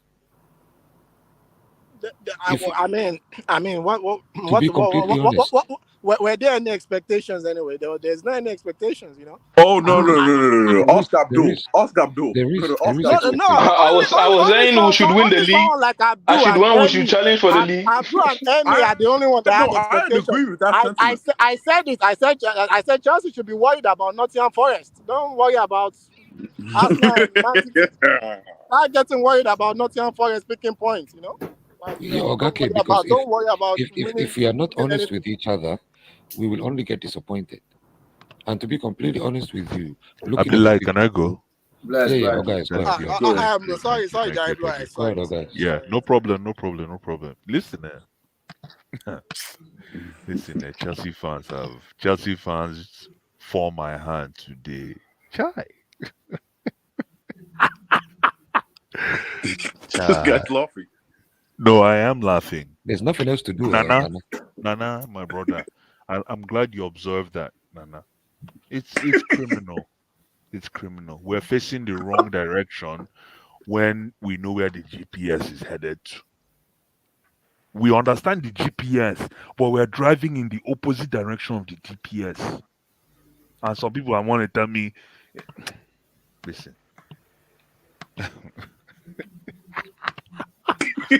Guys, laugh harder, please. You know what makes me even laugh harder? Laugh now, cry later. Exactly, Kenny, my brother. Listen, let me tell you, Tony Elanga, is he available? They bought him for 15 million. Guys, don't do this. Tony Elanga. See, the G is silent. Elanga. The kind of Congolese, I think. Listen. This is what I'm trying to tell you. Hold on. Can I just finish? Let it finish. Let's finish. I want somebody to answer my question. Tony Elanga, is he available? Of course no. Is. Not even bought him, okay. Exactly. Good luck, my brother. Thank you. That's the reason why I asked the question. And Tony Elanga is in incubancy. I'm not sure he's a killer yet. But he's shown me signs that I haven't seen in 2 seasons. Sorry, Blue Eyes, who is Tony Elanga? Is that a fisherman? He is a fisherman. But the reason I call him like that is that's how to kill a ball. That's how to kill a chance. Let me tell you something about Tony Elanga. He came in at the 62nd minute. I was actually paying attention. Because Tony Elanga is a lion. He's a lion. He's a chameleon. No, he came in earlier. I know, but he's a lion. Okay. If you understand what I mean, if you're an eagle, if you're a blank star, you understand when a lion comes into any game, you have to pay attention. When Elanga came in, did you see what he did did you see how he converted his chance? Can somebody tell me if that was an easy conversion or that was difficult? He made it look easy. The keeper made it. The keeper made it easy. Do you know that is his first Premier League goal? No, but listen. Oh, Elanga! Oh, the man you boy. Hold on, let me just finish what I'm trying to say. I like how you guys chimed in because it means I'm plugged in. Pause. Nonsense. Listen, man. Listen. This is not a Pochettino problem. Pochettino knows what he's doing. I think Pochettino knows that if they fire him, they're going to pay him at least 10 million. Mm-hmm. I think Pochettino already knows he's got insurance. And he's going to play that insurance card till he gets fired or he wins the Champions League. And you know, Cruz is laughing. I think championship. No. Championship. No. Okay, my brother, you know what I'm saying. Pochettino is willing to live in that darkness. and the darkness is. No, come on. No, I'm gonna be straight up. Like, Because you just say I UEFA was so Champions pissed League. off today. No, hold on. Pochettino is willing to live in that darkness because he comes from that Like, darkness. sorry to go. People in the chat, I will read your chat. Don't worry. Yo, this Batman, what's going on? What's going on? Hold on. What are people saying? I will read the chat, but Blaise finish up. Continue. You take Pochettino to Batman. Child. No. What I'm trying to say to you is that it's not a Pochettino problem. We don't have players. Hey, you guys are so behind. We don't have players. And Abdullahi, am I the biggest hype man? I am a hype man. But we don't have players. You are. I am the biggest What hype do you mean man. we I don't won't have lie. players? What do you We mean don't we have don't have players. players? No. Let me start. Hold on. Let me start. And I'm please, Abdullah, do you want me to tell you what you want to hear, or do you want me to tell you the truth? Everything. No. What we Choose need one. to know. What we need to know. I need it, Blaise, I need it to be factual because Okay. before you came in, Blaise, I said it myself. I see what's on your mind. See what's on your mind. I just want thank you, Abdul, my brother. Let me just start. I'm gonna. You know what? The reason why I asked that question is because I want to tell the truth. So I'm gonna start with my guys. Gallagher, average player. At best. What's his name? The one that plays on the left wing. I don't know why we bought that boy. And he's only taking no. Come on, don't say Chilwell. Ben Chilwell. Ben Chilwell is an average player. I don't even know how, and I support Ben Chilwell because of his stealthy. He can steal a chance. I respect players that can steal a chance. That's my problem. Hold on, I'm not done. Hold on, no, not yet. Now, I told you once. You see what I just said, Abdullahi, moderator. Yeah. Are you there? Yeah, I'm there. Let me tell you the ones that are shit. Opanka is below average. And if anybody said anything, Opanka is below average player. I already established that a long time ago. Yeah, we both established hold on. together. Okay, my brother. The problem with these Chelsea fans is that they don't want to accept reality. Oh, you were Hold not on. there, but I said K. Let me just finish, K. And the reason I say this, and I know some people are going to say I'm targeting Opanka. No! Listen, the mode of the story is for Opanka to move us to the promised land. True or false? Right. It's true. Hi. Nah, what? Yo, this guy, man. Hold on. I want to say something. There was one move Opanka was able to release the ball from deep. And the next thing to do, which was common knowledge, if anybody that read law, there's what's called reasonable man standing. What would a reasonable man do? You understand? So Opanka actually applied the reasonable man standing. Meaning a reasonable man will run the fastest he can from deep within his own chamber to across the enemy line. That's a reasonable man standing. In other words, if you went to court and people asked you, would a reasonable man do that? Listen, Opanka tried to run. It looked like he was crawling. Oh, yeah, that's foul. And That's listen, foul. it's not even funny. It's not funny. You know why? It's because if you present yourself that you can accomplish a particular task and then you fall short, not even that you fall short, you don't even show up. Listen, the only one Opanka is going to eat in this team, if he's not traded, he has to take that number 6 position and make it his own. And if he's not ready to take number 6, we have to sell this, man. What are you talking? No, guys, you took it too far. No, I didn't take it too far. That is the most accurate statement I've heard on this. Number channel. 6. Number to 6. be honest with Number you. 6. I'm not done. Hold on, no. Number 6 I'm need to not be done. agile. Let him finish. Let him I haven't finish. talked since yesterday. Let him finish. Let me just finish. I need to talk. Today's your day. Go ahead. Finish it. My brother. Number 2.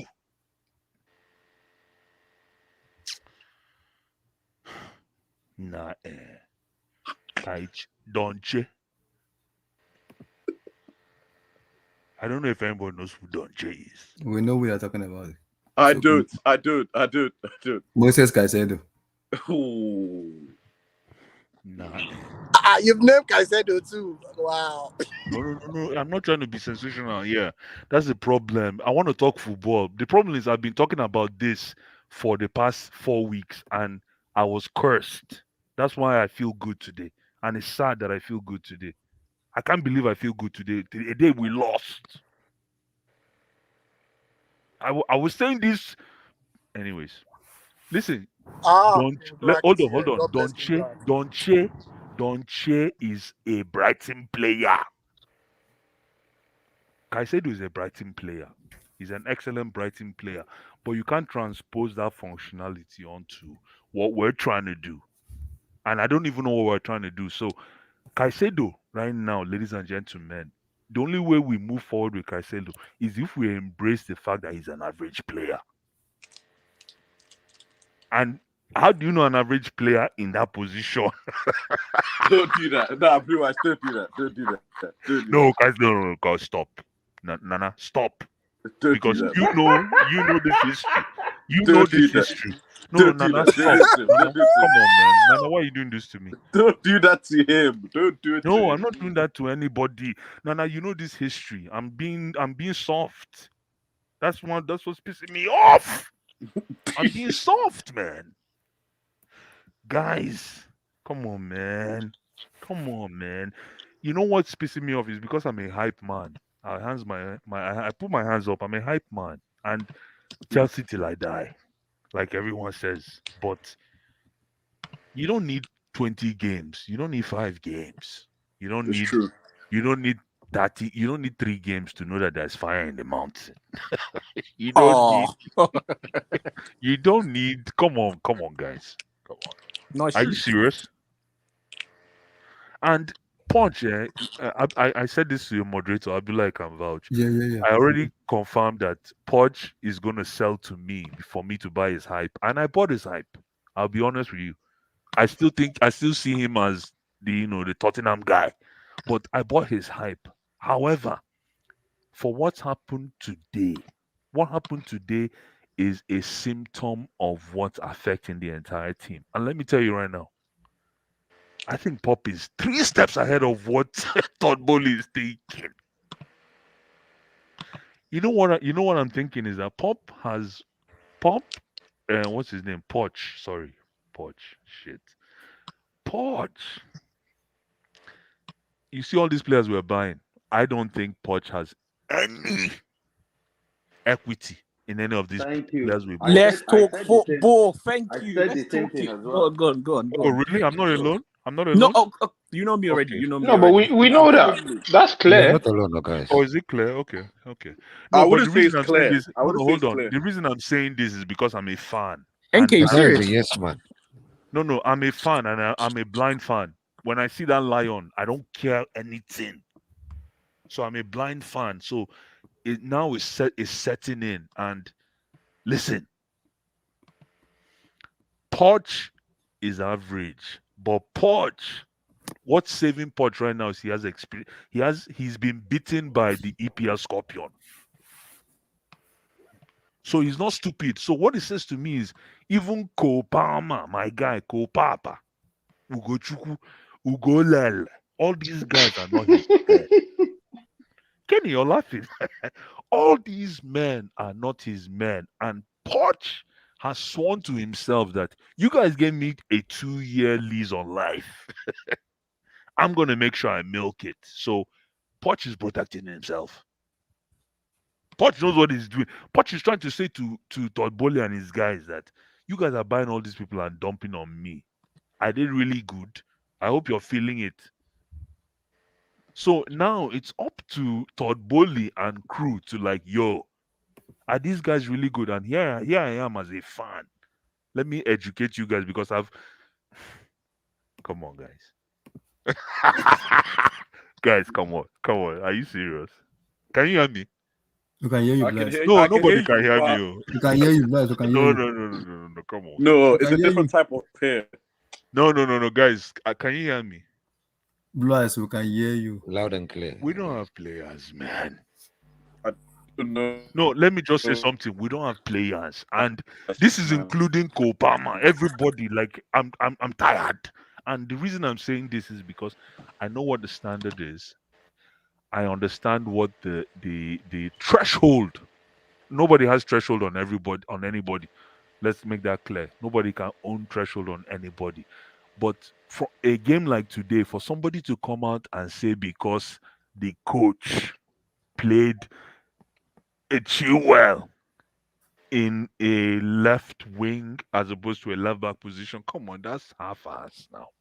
Respectfully, you know what that's half-ass? Is even if you play Chilwell as a number 9, we should beat comfortably Nottingham Forest. So going back to try to attack, what's his name? Poch. Oh, come on, man. That means we don't even know where to put our feet. We don't have players. I saw Enzo trying to transport the ball from the midfield to attack, and it looked like Fisher Price. Grand piano. Grand piano. Thank you. Somebody said grand piano already. It looked like somebody carrying a grand piano, and I hope somebody saw that. And hold on, ladies and I've gentlemen. been saying this now. I've been saying this for a while. Can I say something finally? Vibe. I need to express myself. Is that in black? I want to hear King Black stick. It's King Black. I want to say something. Okay, good. King Black. Let me just finish. For all you people that think you know more than Todd Bowley. Not even more than as a matter of fact, there's other people in this stream that think they know more than Todd Bowley. Right? Yeah. Okay, good. Let that sink in. Let's talk about one guy they call Jackson.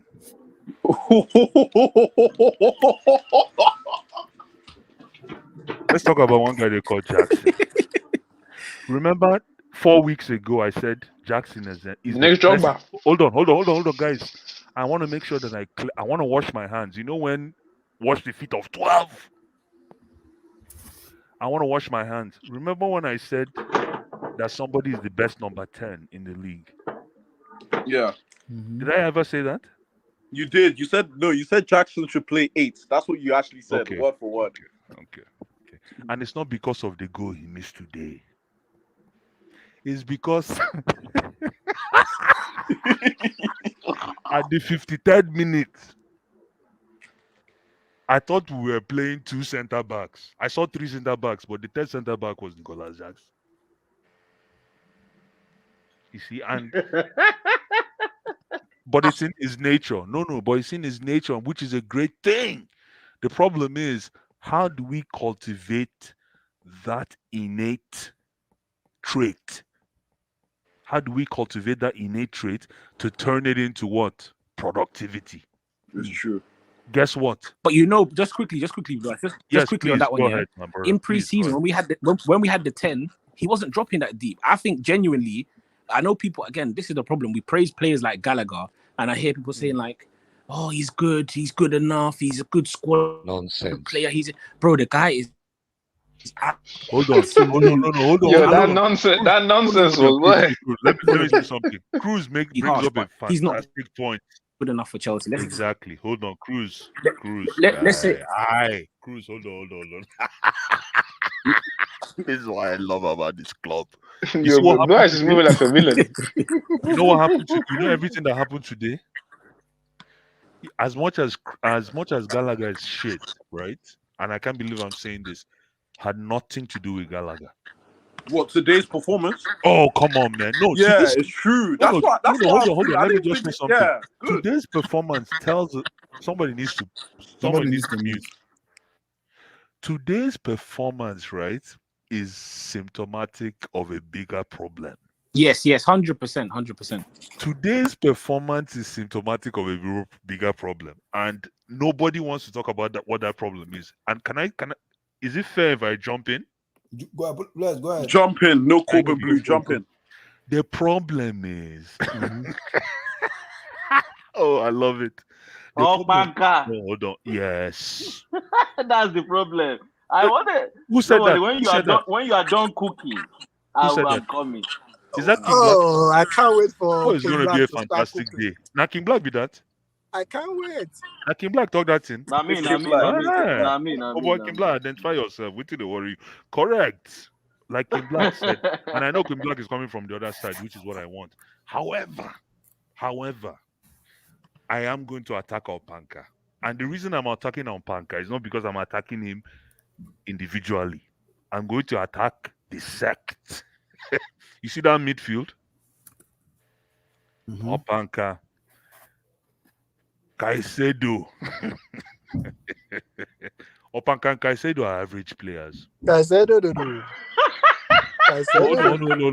No. Stop. In Black, I beg. And this, now me, they buy this beef. Let me just buy this beef right now. Opanka and Caicedo are average players. But the problem is, Chelsea fans want to glorify the value we've put on these players to opposition fans, and I get it. You guys can get lost in that sauce. Let me speak your language. I'm actually picking from your language. You guys get lost in that sauce, but the reality is that I'm not saying we got fooled, but Opanka's agent is awake. Did anybody hear what I just said? We do. What does that mean? Is he making calls to others, or? I just said Opanka's agent is awake. Can somebody explain? And I'm not trying to be smart.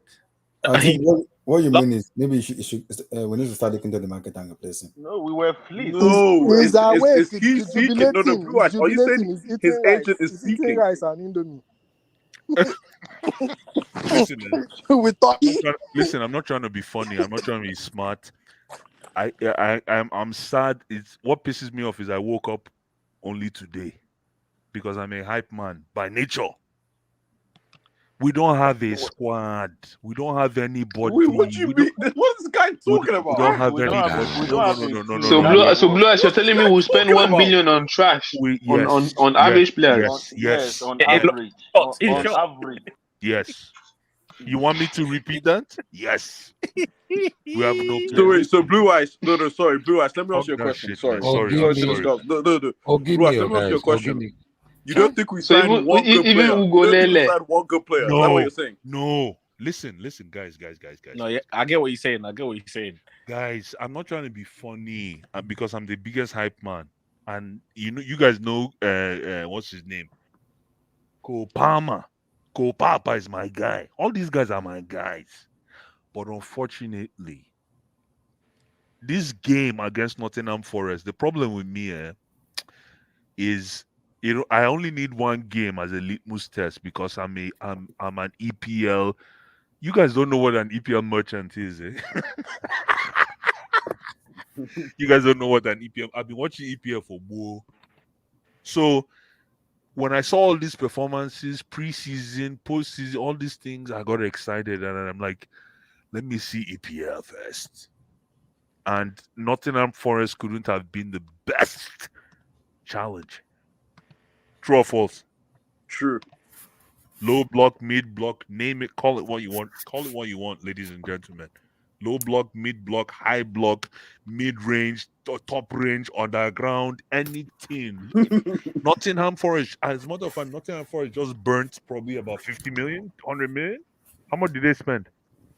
I think they bought 10 players. They spent about 50, 60 million, but there's a lot of loans and stuff like that. Thank you. I'm just trying to talk about the dollar. But I know they spent a lot, but I'm just talking about the actual how many triggers they pulled. Thank you, Cruz. That's exactly what I'm trying to say. So they're feeling good, is what I'm trying to say. They're also feeling good. You understand? And Tony Elanga. I'm going to come back to Tony Elanga. The reason why I go back to Tony Elanga is when did Tony Elanga come in that game? He came in like the 25th minute. Abdullah, answer that question. When did Tony Elanga come in? I think he came in the first half, the 20. Second half. But the reason Nana was answering what time? 25 minutes.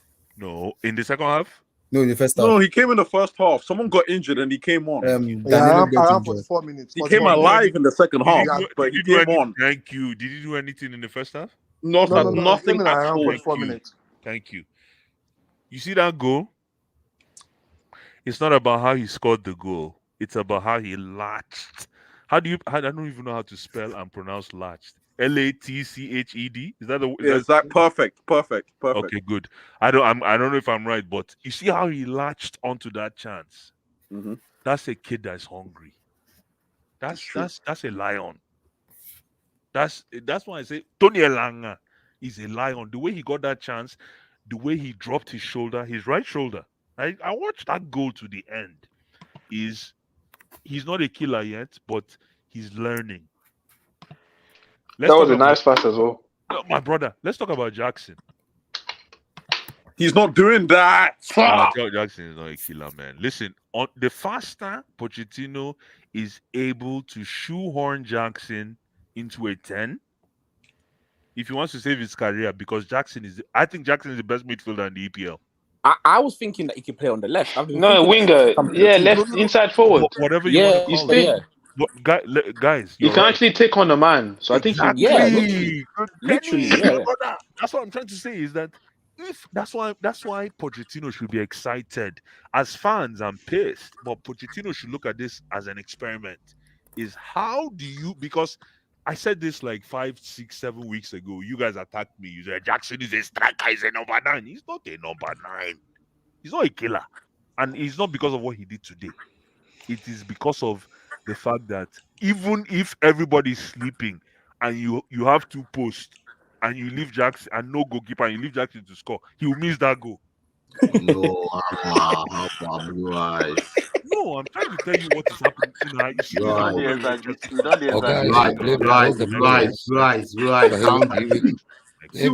Let me tell you what happened to that.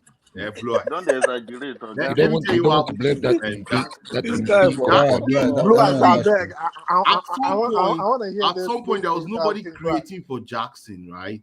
Let's be fair, man. I want to hear King Black. There's no excuse for that chance he missed today. There's no excuses. I've seen better players miss worse.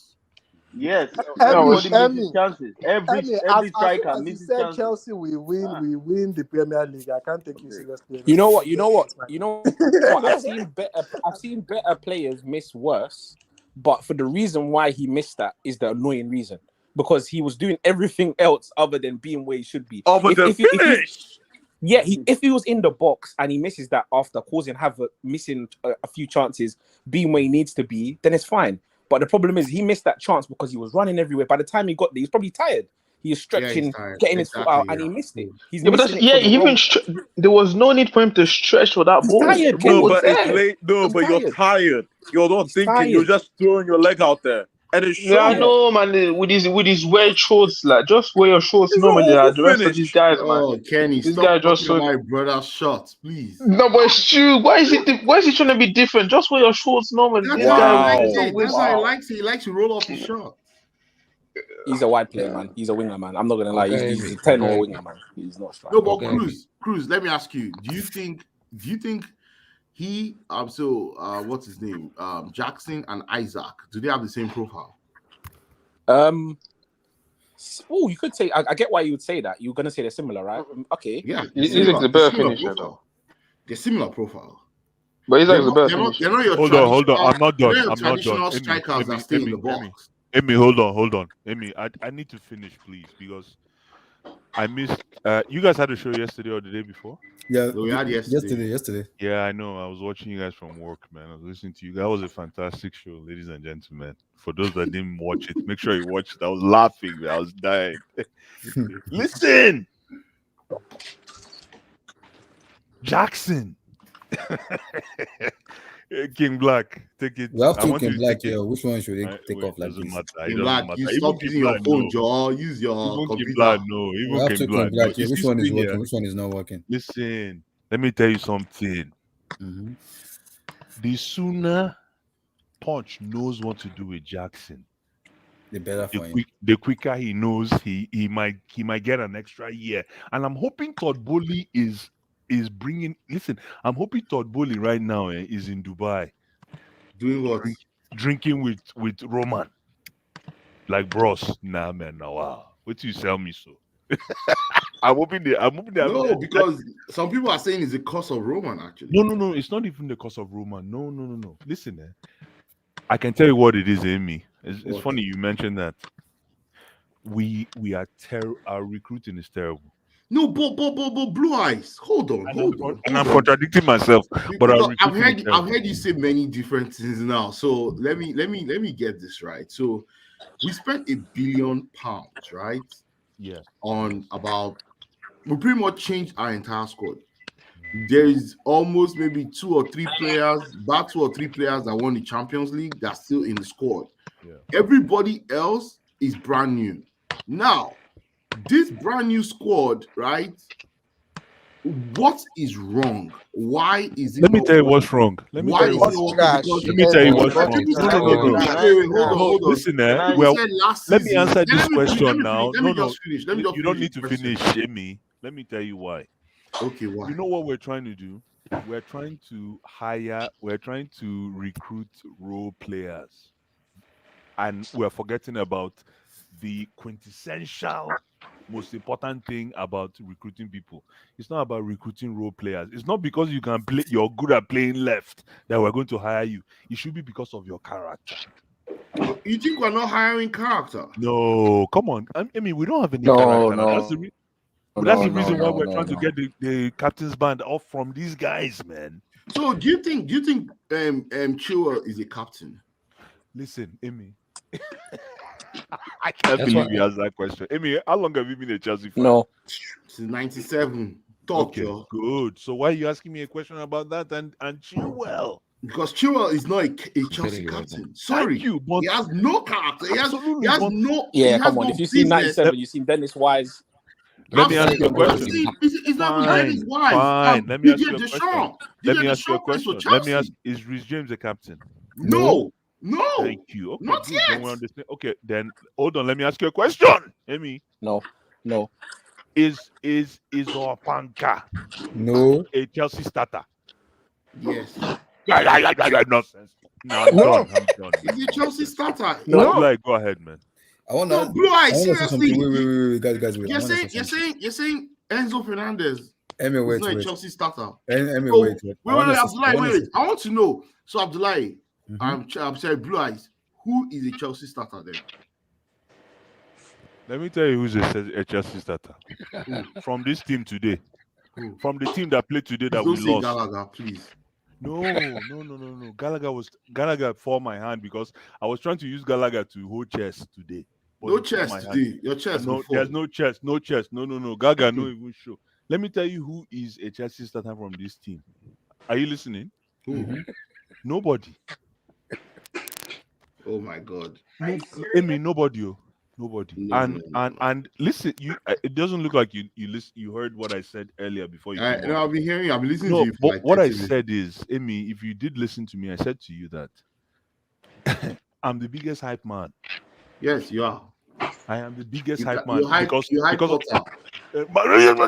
I have Lampard because of the badge. You even sold Lampard to us.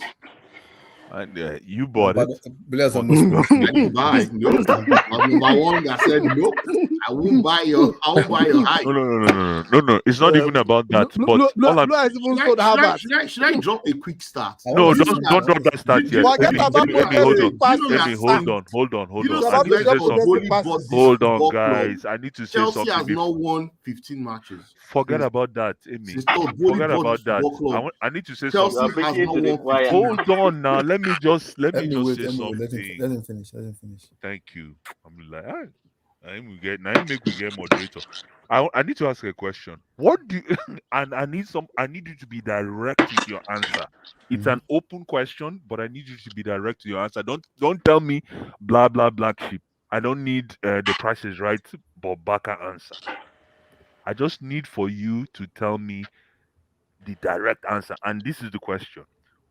What do you think gives Chelsea the next available win after the international break? How do you think Chelsea plays to get the best first win after the international break? Let me just tell you. Let me answer the question. The first match after the international break is Bournemouth away. So No, let me just tell you. No, one answer. No, please, I don't need 3 or 4 words. Just one answer. Let me just quickly say that it is very simple. Abdullah, I'm good. So let me just say this, right? If Chelsea don't win against Bournemouth, it's a crisis. What is the answer? What is the way we can win? King Black. Oh, King Black. Oh God. The only way for Chelsea, the only way for Chelsea to win is just play your 4-2-3-1. You don't waste your time, man. You know me already. Play the same system you played during preseason. Blue Eyes, is for me, it is very simple. Go back to basic 3 points. All you have to do is get 3 points, get the momentum.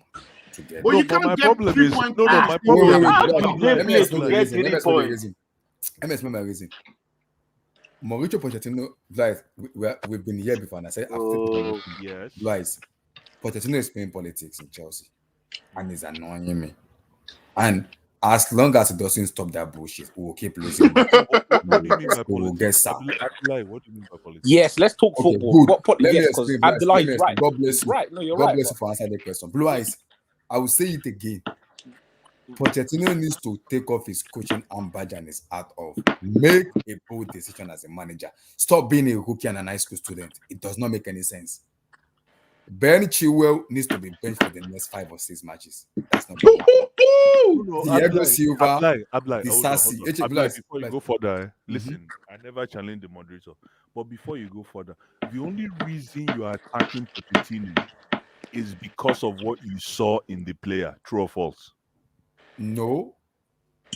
I'm challenging Pochettino because in my own belief, Chilwell should not be the assistant captain and he should be on the bench.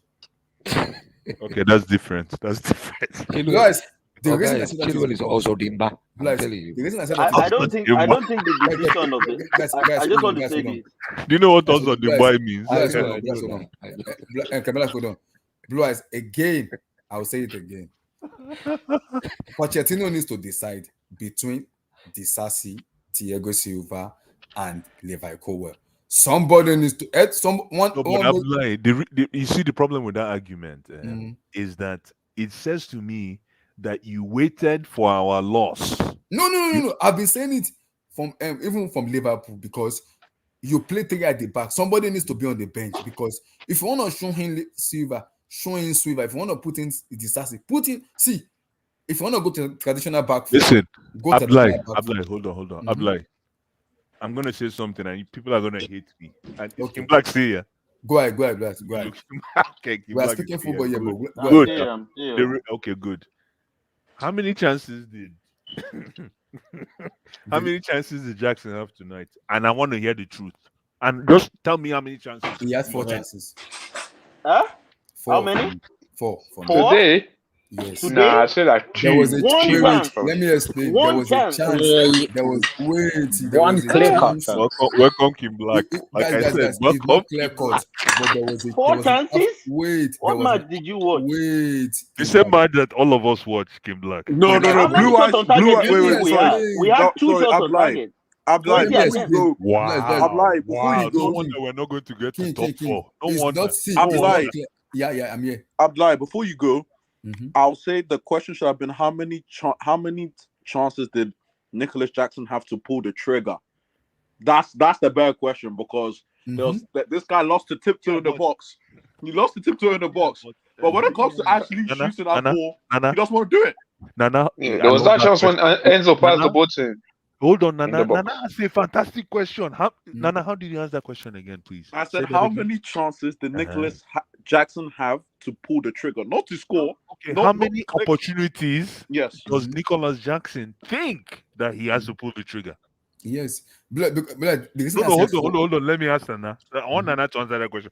Nana, you know that pulling of trigger thing that you mentioned is exactly money. So, how many times did Nicholas Jackson have to pull the trigger in this game?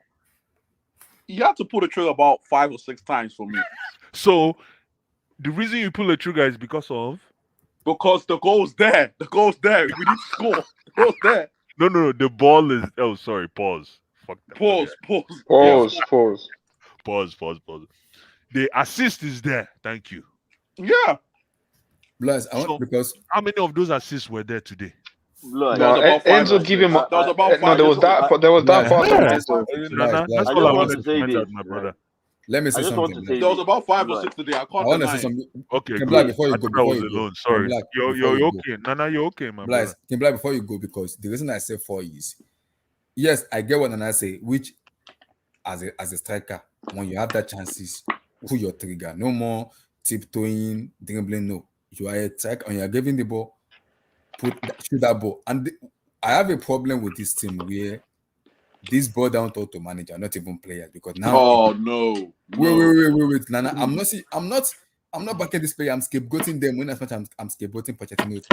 But also, I'm looking at the manager. What exactly are you telling them? Because what position are you telling them to position themselves in terms of? I have to stop. I have to stop this madness. Sorry. And okay. And you're the moderator. This is your show. Go ahead. Shut me up, my brother, please. Mm-hmm. Go ahead. How many players do we have right now on the roster? 9. 26 or 27. 9. No, just give me average. You don't have to count. Give me average. 9. On our roster, like today. No, 26 or 27. The whole Chelsea has 31 players right now total. That's the kind of answer I want, my brother. 31 if today thank you, King Black. If today was the end of the transfer window, like you guys call it, in NBA we call it trade window. If today was the end of the transfer window, how many players do you think we have left on the roster? What do you guys think? Give or take, plus or minus 25? Yeah, it's 20. It's 27 technically. 27, 25, 27. In between that. Who is our number 9 in that one? Don't do it. Exactly. Number 9. I'll tell Jackson. you, Bless, you laugh. I'll tell you. But the reason I asked this question, guys, we're laughing, but it's the truth. And I had to learn that today. I thought I was smart. I didn't know I wasn't smart until we lost to Nottingham Forest. Who's our number 9? I'll tell you, Bless. Based on today's performance, who's our number 9? You mean on the pitch or in general? In general, my brother. In general, we're supposed to have 3. We're supposed to have that. No. Just give me one. Who is your best? If you were, I think Abdul was saying this. If you were the coach, who is your number 9? Nicolas Jackson. I see why Poch said Nkunku's a striker. I'll leave it there. Exactly. No, he never said that. No, he Nicolas did. Jackson. He did. When? Go look. I'll send it to you. I'll send it to you personally on Twitter. I'll send it to you on Twitter. Guys. Let me start this again. It's funny how Nana went there. I thought I was gonna go there, but I didn't want to be persecuted. Let me ask this question again. Who do you think is our best number 9? Oh, this guy. It's Nicolas Jackson. It's Nicolas Jackson, and I'll give you why. He's the best number 9 in this 27 nonsense squad. And we should be lucky to have him right now. I guarantee you with Nkunku up front, he would have disappeared for the whole fucking game. You see, there's an upside to Nicolas Jackson's game. See, if he was exceeding his XG, I would have been worried by now. This is his 4th Premier League game. 1 goal. He's not worth this crucifixion. Hold on. Before you keep going. No. You have been speaking for 6 hours. Go ahead. Go ahead. He's not worth of this you said crucifixion. You said GA. No, 1 goal in his 4th Premier League game. So if you are taking his chances, so we are talking of 7 goals in 4 games for a 21-year-old. Let everybody just calm down there. This is 21. Not, who's 21? 22. He's not going to. Who's 22? There's no miracle. There's no miracle goal scorer. There's no miracle. See, he understands what he's saying. No. Don't distract us. Let us have this conversation. Don't distract us. Yes. We always like to make scapegoats of strikers at this football club. We do not seem to learn. I'm sorry. Hold on, let me ask you a question. Are you? I'm sorry. Okay, good. Let me ask you a Danny question. Welbeck was scoring goals for Brighton over there. Kim Black. Tottenham scored 5 goals today. No. I've had enough of Danny Nicolas Welbeck. Jackson. No, I've had enough. I've had enough of Jackson. I've had enough of Jackson's Nicolas talk Jackson today. is striker, yes or It's no? I okay. need to It's answer that okay. question. It's okay. You have had your fair share. This is all surface level, man. Let's get to the real football talk. Let's get to see, you have had I've had enough of hearing Nicolas Jackson for the past how many hours. I knew as soon as he missed that chance. I knew as he missed that chance. Yes, listen, I got attacked. Listen, let me just say something. Squad. Let me just say something. Same as the other 26 members of the squad. Let me just say something. So here they are all average players. Okay, no need to scapegoat anyone. Good. Let me just finish. Let me finish. No. I'm the one talking. You have had your fair share of the conversation. Okay, go ahead.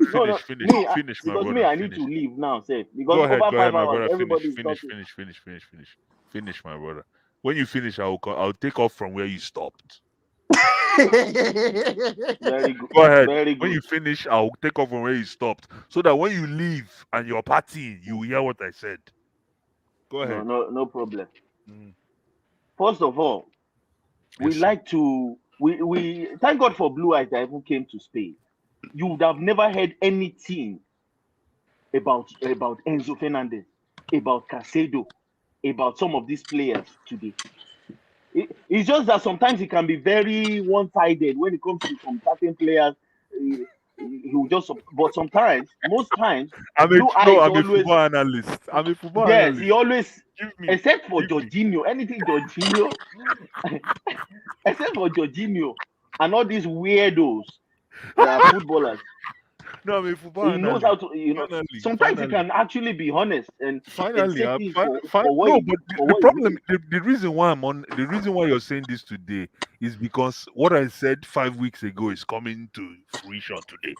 No, you did not say anything 5 weeks ago. It's like I see as soon as Enzo Fernandez signed, I knew it then. Remember, K was here, everybody was here. I said this is what Blue Eyes is going to be doing. Blue Eyes denied that day. Did I say it or not? I was here. This same street. He said it. I made it clear. He said this is his job now. Yes, you said it. No, Kim Black, you said it. This is his duty now. From that point that he got signed until the end of the season, his job is to find the fault in the players that were signed to replace. Kim Black might not find future. So basically, I'm not surprised at all. So I'm not surprised. I'm even surprised that you are picking on Jackson, but I get it. You want him to score every chance he gets. I'm sorry, Victor Osimhen would have flopped in this. You put Victor Osimhen in 150 million euros. You paid for that guy. I guarantee you. You put him. Where's Abdullahi? You say Victor Osimhen. Yo, where's Abdullahi? That's his guy. You put him in this game. You put Ryan Sterling only, and then you put eight players that are defensive minded behind him. I guarantee you will not score 3 goals in 12 games. This team is not built. It's not built for creativity at all. Oh wow! All the players, the profiling of these players is not. There is no creative ounce. Kim Black. This is why it's so glaring. Hold on. Let me ask Todd Bowley's usually always glaring. No one's questioning Todd Black a Bowley. question now. Hold on, guys. No. I'm coming there. This is why I'm speaking about the team. That's why I said the team is not built. That means the profiles that are being signed. It's not just built for creativity at all. We played against Liverpool. They had one shot on target. And they buried a chance. Kim Black, before you go further. So Bowley is the real terrorist. No. Kenny, hold on. No, not. But crazy. 1 second, Kenny. Sorry, my bad. Kim Black, does Opanka belong to this enterprise? And I want you to be honest. See, on a very good day, on a very Chelsea level day, on a very Chelsea standard way, Champions League, Premier League winning that team. means Callum Hudson-Odoi will survive. Oh my God! Survive where? No. Enzo Fernandez. Enzo is a good player, but his leg never enter football. You know what they say? My brother, Leg never enter ball. You sabi talk through. You see, no, that it has nothing with quality, not being quality at all. Not his age, sir. His leg never enter ball. No, but is he a starter? Kim Black, is he a starter? Be fair. Potentially he's a starter. Potentially he's a starter. Potentially. Okay. No, but it depends. You see where the problem. You see where the problem is. Where the problem is with Opanka is that you have to play in a certain way and build a team. And I don't like that. You know me from the onset. You have to basically cater for his needs, holding him like a grandma. This is where my problem is with him. You have to hold him like a grandma in a team for your team to. Do you remember Kovacic last year? Kovacic, I know Blue as you guys were insulting Kovacic. He's a trash player. All of you.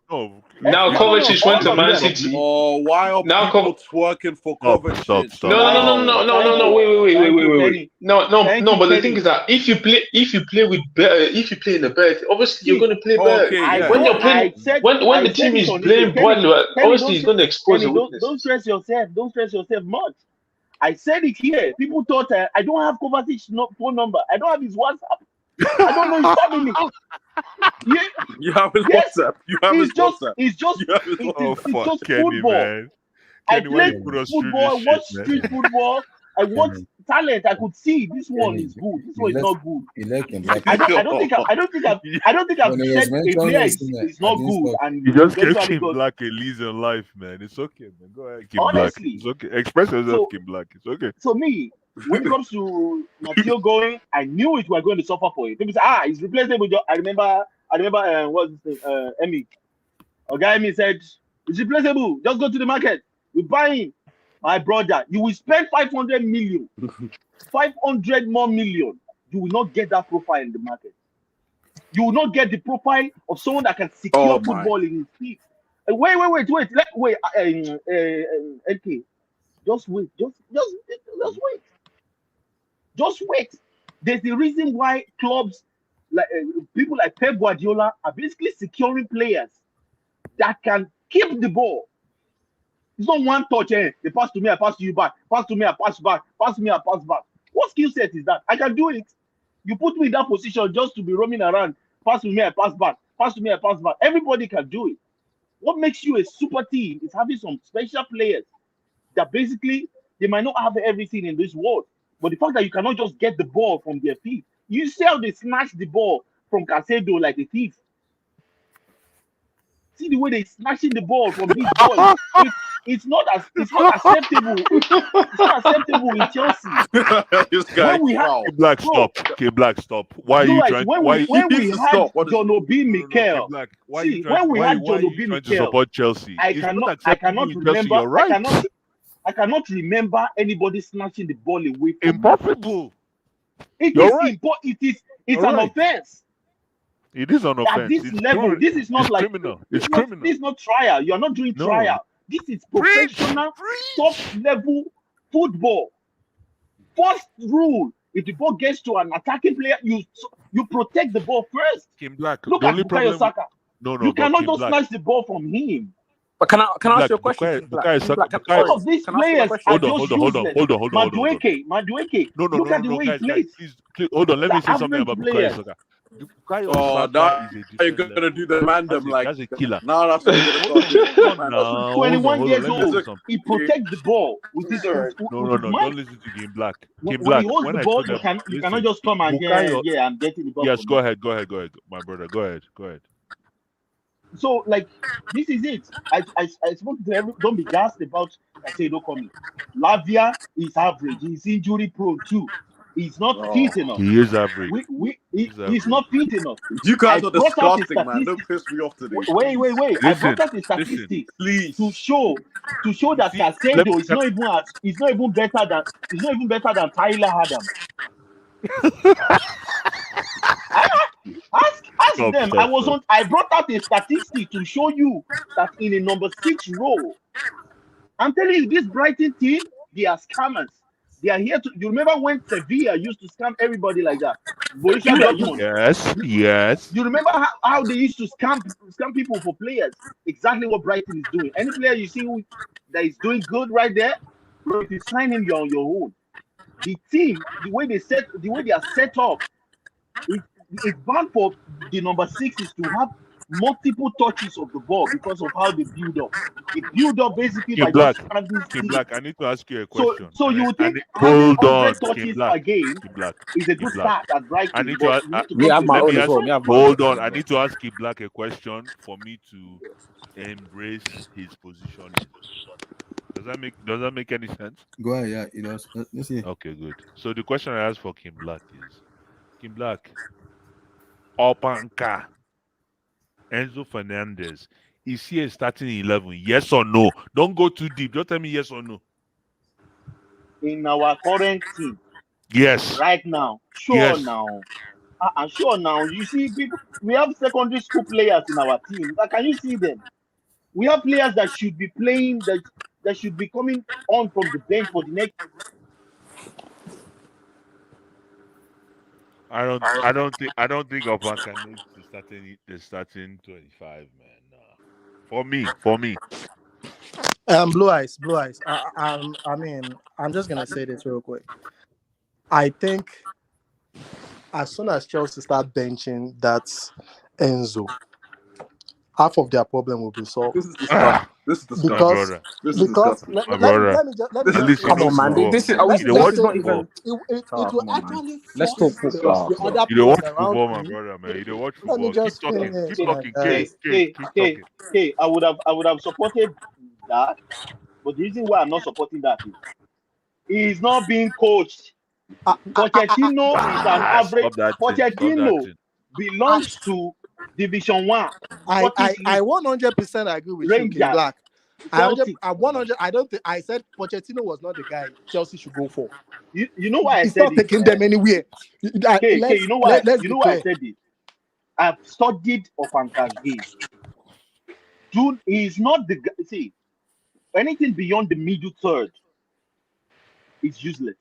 Anything beyond the middle third, if he wants to make a long pass, he wants to make a short pass, a cheap ball, let it be between the middle third. When I say middle third, the halfway line, just a little bit forward, not closer to the box, not inside the box, not not in your beside your goalkeeper, not that deep. So just in between, his region is between just before you get to the halfway line and edge after of the halfway both line. boxes. Edge of both boxes. Yes, he's the guy you just put there. Don't let him. Make sure as a coach, just tell him not to go forward too much. Bro, I saw him playing corner kicks, and bro, you're not going to track back. That's -1. You're playing in a double 6, so you are leaving your second number 6 for dry. He's going to get smoked because of you. Just keep him disciplined. This is why Blue Eye said the way he retrieve ball is like he's going to look glamorous on the ball. He's going to look playing like glamorous. Kovacic. He's playing like Kovacic. You remember? He's not playing like Kovacic. Bro, what are you saying? Don't compare that boy to my boy. He's running around too much. What are you saying? He's running. Oh, I forgot this guy. Oh, sorry. What are you saying, NK? What are you saying? Don't compare. I'm saying he's running around too much. Let me tell you, if I'm making two teams, I would rather have Mateo Kovacic in my team, have a number 6 beside Kova, than have a number 6 beside Enzo. Because one thing I know for sure. Let me just finish it. One thing I know for sure is if you have a number 6 beside Enzo, when the going gets tough, you're going to be left. The number 6 is going to be left alone, and Enzo will not protect the ball. I saw how many times he lost the ball trying to dribble in. He does not know how to dribble. So for Kovacic, I know he's going to protect the ball. So while my number 6 is doing the destroying, is protecting the defense, the other guy is protecting the ball as soon as he has it and progressing with the ball. You see how he's playing? said this thing for years now. He's playing for City. King Black. The reason why I said Matthew, I would joking. You're calling Enzo because he's doing hand like Thiago Alcantara. King Black. The reason why I said I would drop Enzo immediately is once you drop that guy Enzo for 30 million. No. Once you drop that Enzo, that went to buy force all the other million guys around him to start thinking of ways to actually break defense down. All they are doing right now is, oh, you know what? We have this Enzo guy that is the one that's going to do this fancy pass, and he doesn't have it. He doesn't have that quality in that box. He doesn't know how to shoot. All those shooting highlights we saw are fake. The conundrum is going to have now is 1, dropping Enzo. 2, dropping Caicedo. If he drops the both of them, I'm telling you, we will play better. We will move the ball. We will move the ball from back to front quicker. Thank you. I play Ugochukwu, 6'4", a number 6. He has been playing as a number 6 since like 15 or 16 years. Just keep it simple. Your number 6 Caicedo played as a number 10, played as a number 8. This one is specialist as a number 6. I put him there, protect my defense for me. Keep it simple. Allow others to play. That's it. Simple as ABC. Don't complicate things. And then beside him, I can look for maybe if Lavia is fit or something. Then I can think about other options. But first, I put Ugochukwu there. I put Caicedo. Okay? Can you do this or not? Maybe I put Caicedo beside Ugochukwu, fine, and I put Palmer in front of them. Then let's see. Let's see a different type of creativity. Enzo has too many touches on the ball. Kills the momentum of the attack. Same as Thiago Silva. Yeah, Thiago Silva, too many touches on the ball. Okay, release this ball before as soon as Thiago Silva touched ball like 16 times, Enzo touched like 52 times. The whole team has fallen back. When was the last time Chelsea scored a counter-attacking goal? And then we have to start breaking them down from zero velocity. How? King Black, when was the last time Chelsea scored a counter-attacking goal? Like, pa, one touch. When was the last time? Unless we play Bundesliga team. Trust me, unless we play Bundesliga team that will come high like fools and leave everywhere open so you can run inside. These low block teams, you have to be quick with your decision. You have to move it fast. You can't be touching the ball 4 times. Be thinking I watch Arsenal play. Arsenal move the ball between defender and Saka between 5 seconds. Between the center back in training, they probably should invest in stopwatch. Like there has to be a specific time that ball needs to be on the other half. Average, just installing camera up and down in Cuba. But King, this is it now. This is the dilemma we have in King. We have an imposter as a manager. I've said it from day one. We have an imposter as a manager. And if that guy does not change, he will get himself sacked. I'm not joking, no.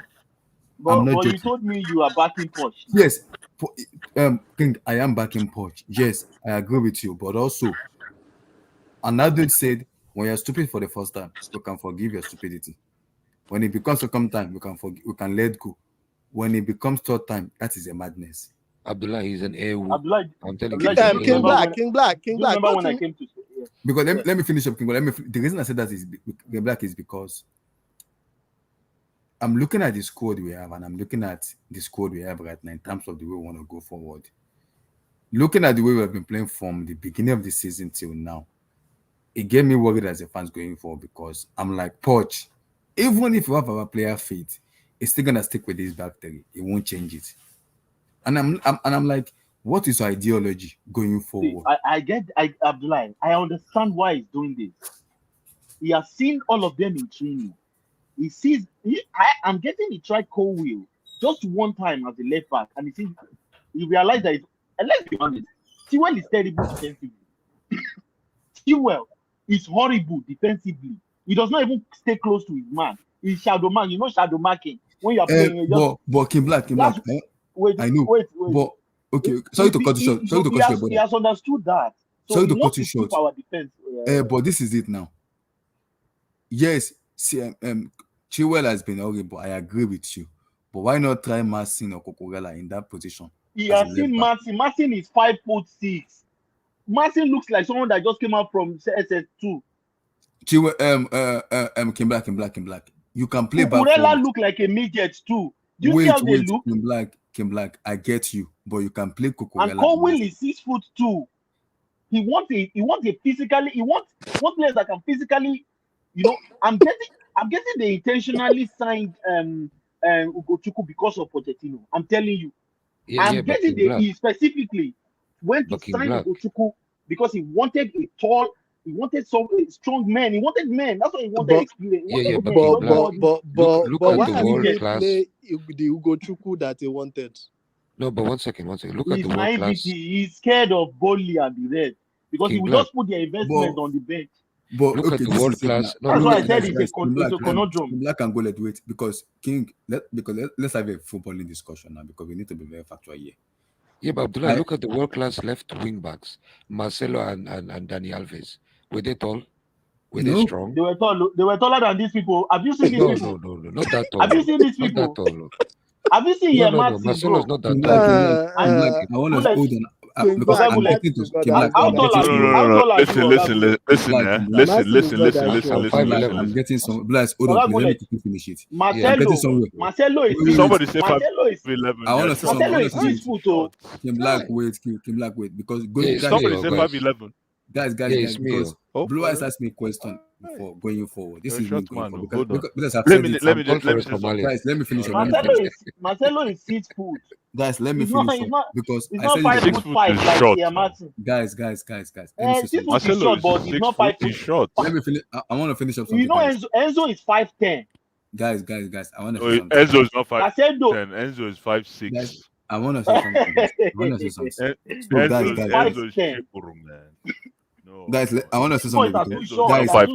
Guys, we need to have a discussion now. Going forward, because tiny little thing. Guys, Blue Eyes asked me that question. Blue Eyes, this is me. I need Poch to go back to the basic. This is not football is very easy when you're doing the basic thing. It's making it complicated. Play player in their right position. Stop complicating things. Because if you are playing players in the right position, they will perform to their maximum best. So explain. Good. Thank you very much. In the preseason, we played naturally 4-2-3-1 and 4-3-3 in some matches, where majority of the matches you are rotating a player at the left back and you are rotating in between Cucurella, Chilwell, and Marcin because you switch them both in terms of let me see maybe somebody do like a like mid block. I'm gonna play this place. If I play an highline, I'm gonna play these players. We'll play Brighton, Newcastle, and I believe Dortmund and one person again. I don't know the last time we play. Against Newcastle, he played Cucurella as a left back because they are a mid-block team. They don't come out. Against Brighton, he played Chilwell, but he took off Chilwell because of the intensity they were playing. He took off Chilwell. He played the back four, but he took off Chilwell in the second half. So he was naturally playing the back four. When the season started, he played the back three. And I'm like, Poch, go back to the basic. If Chilwell is not performing to the level you want him to perform, Blue Eyes, stop. We don't need to be political here. Put him on the bench.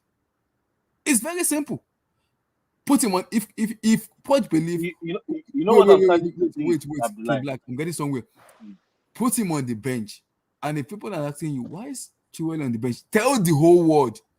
Yes, he is a vice captain, but he's not giving me exactly what I want. Now you're putting the pressure on him to perform.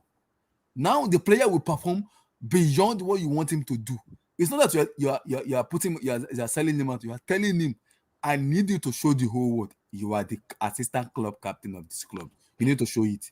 Because if you don't do that, Abdullah, let me just ask Abdullah a question. Go ahead. I want to ask Abdullah a question. Go ahead. Okay. After Rich James, I'm getting to somewhere. After Rich James and Ben Chilwell, who are the next senior English players in the team? We don't have senior players in the team, yes. Apart from that, we have Silvers. They are the ones that we send him packing back to Argentina. I'm telling you now. If Gusto, let him be scoring hat-trick every game. The moment Rich James comes, you think Pochettino really appointed Rich James and Ben Chilwell captain and vice captain by himself with his own logic, with logical reasoning. Yeah, but King Black. Let me just say this. King Black. We are giving no. Let me just answer that. Let me answer that. It's a political game. King Black. You are giving this Pochettino. You think he has See, guys. I don't put it past him. Hold on. See, Blue Eyes, I get like I was saying it. Yes, it's a political it's a political decision to make them club and assistant can play. But King Black, we know very well football is a business. If these two are not performing and you need the result, you have to make a bold decision. Chilwell is not performing. That's why he will try and play them until it's visible for everybody to see. Let me tell you something, like I would rather win matches right now, playing a counter-attacking football, win matches and win without Chilwell.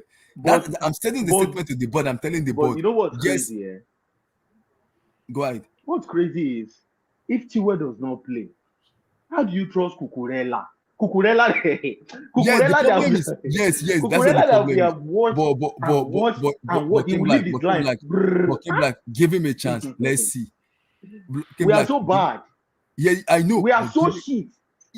Like, I know we are shit, but at least give him a chance. Let's see if truly he is bad. And see, if Cucurella prove that it can take off, like what Blair says, always say, take off the shirt. If you believe he can take off the shirt of Cucurella played against Wimbledon. Have you forgotten? I know. Can I ask a question? You know something? Wait. I'll answer your question. Okay. You know something? Chilwell is one injury away from finishing the entire season. You know that. He's on red zone already. And Pochettino knows that because every 60 minutes he take him off the game. Chilwell does not finish the match 90 minutes. Pochettino knows that. I don't even know the method behind his match. There's a method behind it because I don't know. That's what I'm saying. This is looking. Look at Liverpool. Wait. In Black like from Liverpool. Look at it. Let me paint it for you. Captaincy, from Liverpool. Captaincy and they have to play. They have from Black to play. from Liverpool to West Ham to Luton Town now to Nottingham Forest. Ben Chilwell has after 60 minutes he's been taken out of the game. The first player that take out of the game with Mauricio Pochettino is Ben Chilwell. And he said it clearly. He said it before the Wimbledon match. He is on red zone. He said it clearly. He's on red zone. He has not even played him at the left back one time. So if Chilwell is on red zone, Abdullah, we were losing 1-0. This guy removed everybody. He did not remove any defender out of 3. He did not remove any center back out of 3. How? If you look at what we go, you remove one center back and you take risk. Let's have a discussion. Let's just have a discussion. We are only 6 here. Let's have a discussion. First of all, the appointment of Pochettino was the wrong appointment. Thank you. Let's talk. Let's start having football discussion. Okay. Like, absolutely. Let's start having football. Appointing Pochettino was the wrong call, especially when you see the candidates. We had Lucho. I was screaming to Abdullah, give me Lucho. This idiot, they saw Lucho. Lucho came with Microsoft Excel and Microsoft Word presentation. Who's Lucho? Who's that? London, and they still bounce this guy. He came with a PowerPoint. Yeah, he came with PowerPoint presentation. Thank you. I wanted Enrique. So now let's even leave that. Okay, you guys made a terrible mistake. You now went ahead. You uprooted every single player, like almost every single player in that squad. You sold them. You are not upgrading them, or you're not adding quality to what you already have. You sold the entire team. Okay. Now you want to bring in players.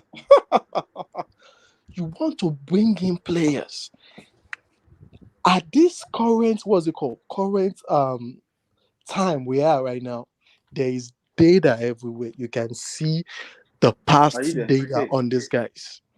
You went ahead and bringing. I can tell you now, 90% of those guys that they're brought in are trash, straight trash.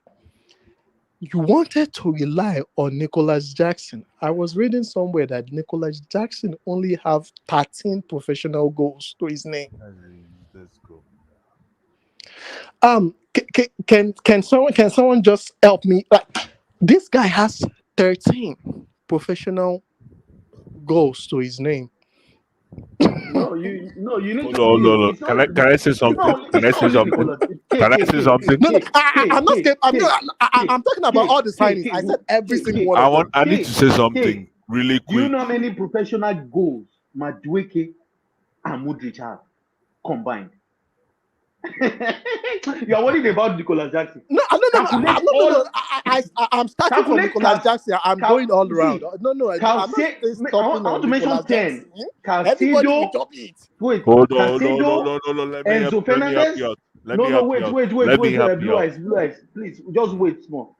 Caicedo, Enzo Fernandez. Yeah. Nicolas Jackson. Yeah. No, let me just put Nicolas Jackson aside. There's no perspective. All of them, in professional football, they don't have 20 goals. Perspective that you can put together. Let me tell you right now, there's no perspective. I know you've been trying for the past 3 hours. I can tell from your excitement. No. I've been hearing you since 1 a.m. This is I know. But I can tell from your excitement that you're trying to put together a package, and I'll let you put together that package. No. I'm just. No. Hold on. Let me just finish. I know you want to put together this package to prove that you're right, and I'll give you that package to put together. No. I'm not trying to prove that I'm right. I'm stating a fact. It's a fact. No, I know. It's an opinion anyway. I know so exactly. nobody... And by the time you finish, I know you're going to feel satisfied that you put together your points, right? That's what you want to feel now, King Black. Blue eyes, get to the point. Get to the point quickly so that we can know. Get to the point. You see, soft. Una too soft. I don't like deal with soft shit, man. Nah, what for now? Let it sink in. Take it to the bank. Let us know what we are buying. What do you want to sell for us now? Yeah. Okay, guys. My question. Let me ask a question to the guys. Guys. I thought Blue eyes wanted to say something. No, it's okay. He's cooking. Let him have I'm not cooking anything. Food don't burn. Guys. Food don't burn. Hold on, guys. Let's go ahead. I'm like cook. Who's going forward now? We have Bournemouth and other matches. No, that's not the question you want to ask Abdullahi, man. Going forward now, because I want to bring Coach in. Goose. Now going forward now, what do you think needs to improve in terms of? Try.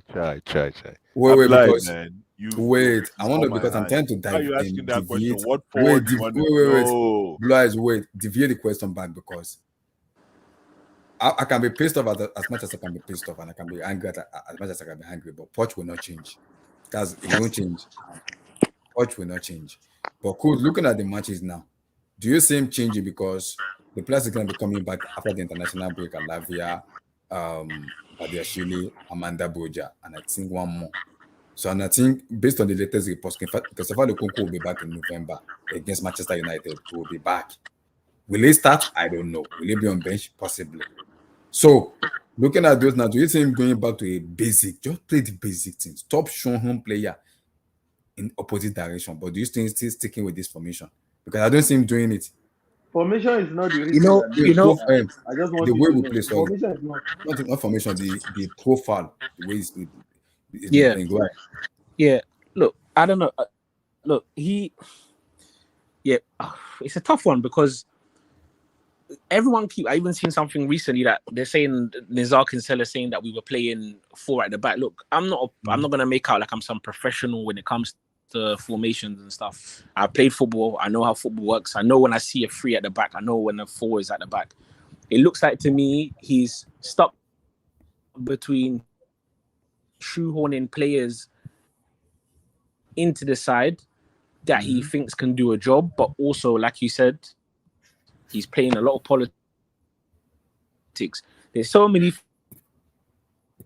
things I have in my mind about the club, about the team. We won't go into it now, but there's so many reasons why he's picking the team that he's picking. Yeah, and he hasn't got the luxury on the bench. I don't think people have really taken a step back. Forget the injuries, it's an excuse. Just generally, our bench is not great. Our whole team is based on potential. There's not a lot of options. People are saying drop this guy and bring on this guy. Drop Chill while you bring in Kukurea. Maybe, but is he any good? You don't bring on Kukurea, you bring on Matson, unproven in the league. So and play 2 holding players or 4-2-3 or which everyone is crying for. Yeah, you can do that, but is Madueke good enough on the right? No. Not for me. Not for me. Who plays on the left? Who plays left? If we play a 4-2-3-1, who do you play on the left? Cole Palmer? I don't know. Like, there's a lot of unanswered questions. Maybe do you play the 10, play Sterling on the right? I would like to. I agree with you, though, Abdullah. I agree. I want to see him go back to a 4-2-3-1, but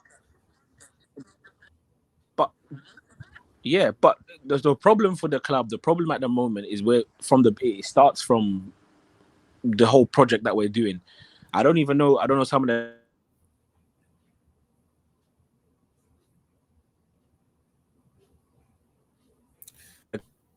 Kuz, your mic is going out and coming in. I don't know how I wasn't speaking to them before. People are confused. For me, from day one, when we drew it, because it looked just like last season, where we looked stable in front of. Can you hear me now? Yeah, I hear you, but your mic is coming out and coming in. I can hear you, but it's going out and coming in. I don't know. But yeah, look, I don't know. Maybe, am I still cutting out?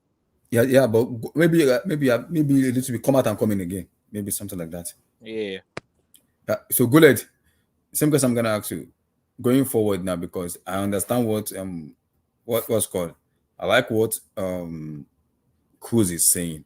If you look at the bench now, we look a little bit lackluster in the bench. But again, stop shunning players in the wrong position. Poch. So what do you see him doing going forward, Guled? To be honest with you, Abdullah, first of all, I'm not only talking for myself, but I think I will say this to all Chelsea fans. We should not get our hopes up this season, to be completely honest. I agree. Right? Otherwise we'll have sleepless nights. We've been through this shit last year, and we don't know it. We don't want to see it again, and we can see the car crash within the first 4 games already. Yep. But on the optimistic side, the best possible thing that Poch can do is to teach these players positional discipline. He needs to stop trying to play fluid football and confusing the players.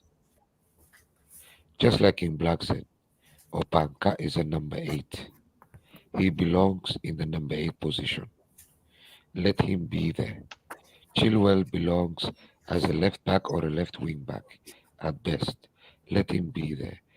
Jackson, I know he drops back because he said it from his first interview that he likes to link up play. That's how he naturally likes to play football. That's why he drops deep, and this is why he gets too tired sometimes to get to the box on time and missing chances like today because he was tired. We could see it on him physically. All we have to tell Jackson is stay in the box. Do not leave the box unless the team is defending a set piece or a free kick. Positional discipline will save this team, Abdullah. Raheem Sterling, if he plays as a striker, tell him not to drift to the right wing. Like simple things like that could actually make a difference as long as the players are told where their position is and what they need to do in that position only. If he tries to muddle up positions, there's going to be issues. We are not in a position to play fluid football. That comes later when the chemistry starts building. But from what we see, there is no chemistry. So let's concentrate on positional discipline, and then hopefully we can start picking up points and picking up results. And then maybe, I don't know, mid-season, when we start putting together a few good wins, then he can see how the chemistry is and he can try what he wants to try. But for now, go back to basics for me. Can you guys hear me? No, you can hear you now. Cool. Yeah, no, I was just gonna say there's a quick thing that I want to ask the panel. I want to ask you as well, Abdullahi. Do you? Yeah, big up, man. Mm-hmm. Do you guys think like what's the, let me ask you, Abdullahi, I don't know, what's the objective for this team? I never wanted this youth project. I know some people did. Some people were getting really excited, and I always say you can't the win. objective is to make a Champions League. But you can't win. The thing is, of our fan, I don't know, with the fans that I noticed is that you can't win the league in the transfer window. You win the league and you win football matches on the pitch. So when we were celebrating all these signings, I was always a bit reserved. Like, I don't know what's gonna like. I was never super like, oh yeah, we done it. I wanted to see what happens when they touch the pitch, and now I've seen that we're not ready, and the players look really, really not ready, and the manager isn't the worst manager in the world, and he can't seem to get it right. So my question is, what is realistically the objective for this team? Because if it's a youth project, I don't even get why everyone is panicking or is now changed. It seems like people who were really happy with the window are now shocked that a team full of young players isn't winning matches, which it's not. It's never going to happen. No, the problem. Can I answer that? It seems like some. The problem is there's we are no not structure, sure. no parallel play, We are not sure. The problem is where the fan base are like this is Poch is the one making us feel this way, because the way it's been playing in the preseason, there are an actual pattern and a style of play where everybody knows, okay, this is the identity. Even if there's a project, we know where we are heading to. Coming to the new season, you completely scrape it over and started a new philosophy. I'm like, why? Why are you doing it? Because now I'm looking at the social media today. A lot of people are already calling him out. They're calling Chilwell out, abusing him, cursing him. Who is causing the cursing? Mauricio Pochettino. Because you are playing player to even the early reporter like Matt Law and Co are saying the same thing. Why are you playing Chilwell out of position? So journalism are already questioning his tactics. That's a worry for Poch as a manager. That's worry for a manager like Poch, because if people are questioning your tactics, then something else could go on, because people are saying, why is he playing as a left? Because one, he can't cross, he can't score goals, he can't link up play, he can't do anything. Then why are you playing him? Why? Why is he playing? He can't do the basic thing a football player can do. Then why is he playing? That's the question. If Chilwell is bad, at least give other players in the bench, give them chances. Let them, as much as they're not being informed, at least give them chances to play. Bring them back to form in terms of, okay, let me give Cucurella a little bit of chances in terms of the left back or Marcin. Let's see if you can do something much better here. Look at Pep. If you're not playing well, Pep will play someone. Pep will go and bring a player from the academic and play that player and tell that player, wait, and tell that senior player, your head is not correct. This player will Abdullahi, just before you go to the, don't you think the culture of the Premier League, I don't know when to actually, I can't really place my hand on it, but it seems the culture of the Premier League has sort of changed, where people get very, very reactive. It seems the culture has changed, where we're so intensely attached to our club. And just for example, do you know, like after last weekend's game, Liverpool Newcastle, do you know one of Newcastle players was actually attacked in Newcastle town? I know, Jamel Assau. Exactly. So do you think don't you think we are overreacting to all this because of the cultural change, and it's just a matter of, it's just a situation where there's been a cultural change and people overreact to practically every result, every day what's happening in their club. I agree. I can answer that. I agree. I think people because it seems can you believe we are making judgment in 4 games over a 38 game season? No. I've heard this before. This is the problem, Abdul. Yeah, this is the biggest problem. You can't just say that it's an overreaction if there's patterns. First of all, let me finish. If there's patterns that people can see from before, and also things haven't changed. So some people react because of the result. Okay, the result was bad, we're rubbish, get rid of the manager. But someone like, for example, me, this is not overreaction. You've heard me on streams before on various platforms. Like, I don't just say this after one result. You can't No, brandish. I'm not directing it at you. I know But you're I'm just talking in general. but a lot of fans, but a lot of fans in general, feel the same as well. Like you have to think here, like no, the but club have been I've bought. never heard. Look, I've never heard somebody attacking Newcastle players before in town. Oh, but that wasn't. And I that's think because you're missing. I don't think that was because of the result. I think that was because there's someone tried to start on his brother and he protected his brother. That wasn't nothing to do with football. I don't think it was to do with football. From what I read, you could be right, but from what I read, apparently they attacked his brother. Then he got involved.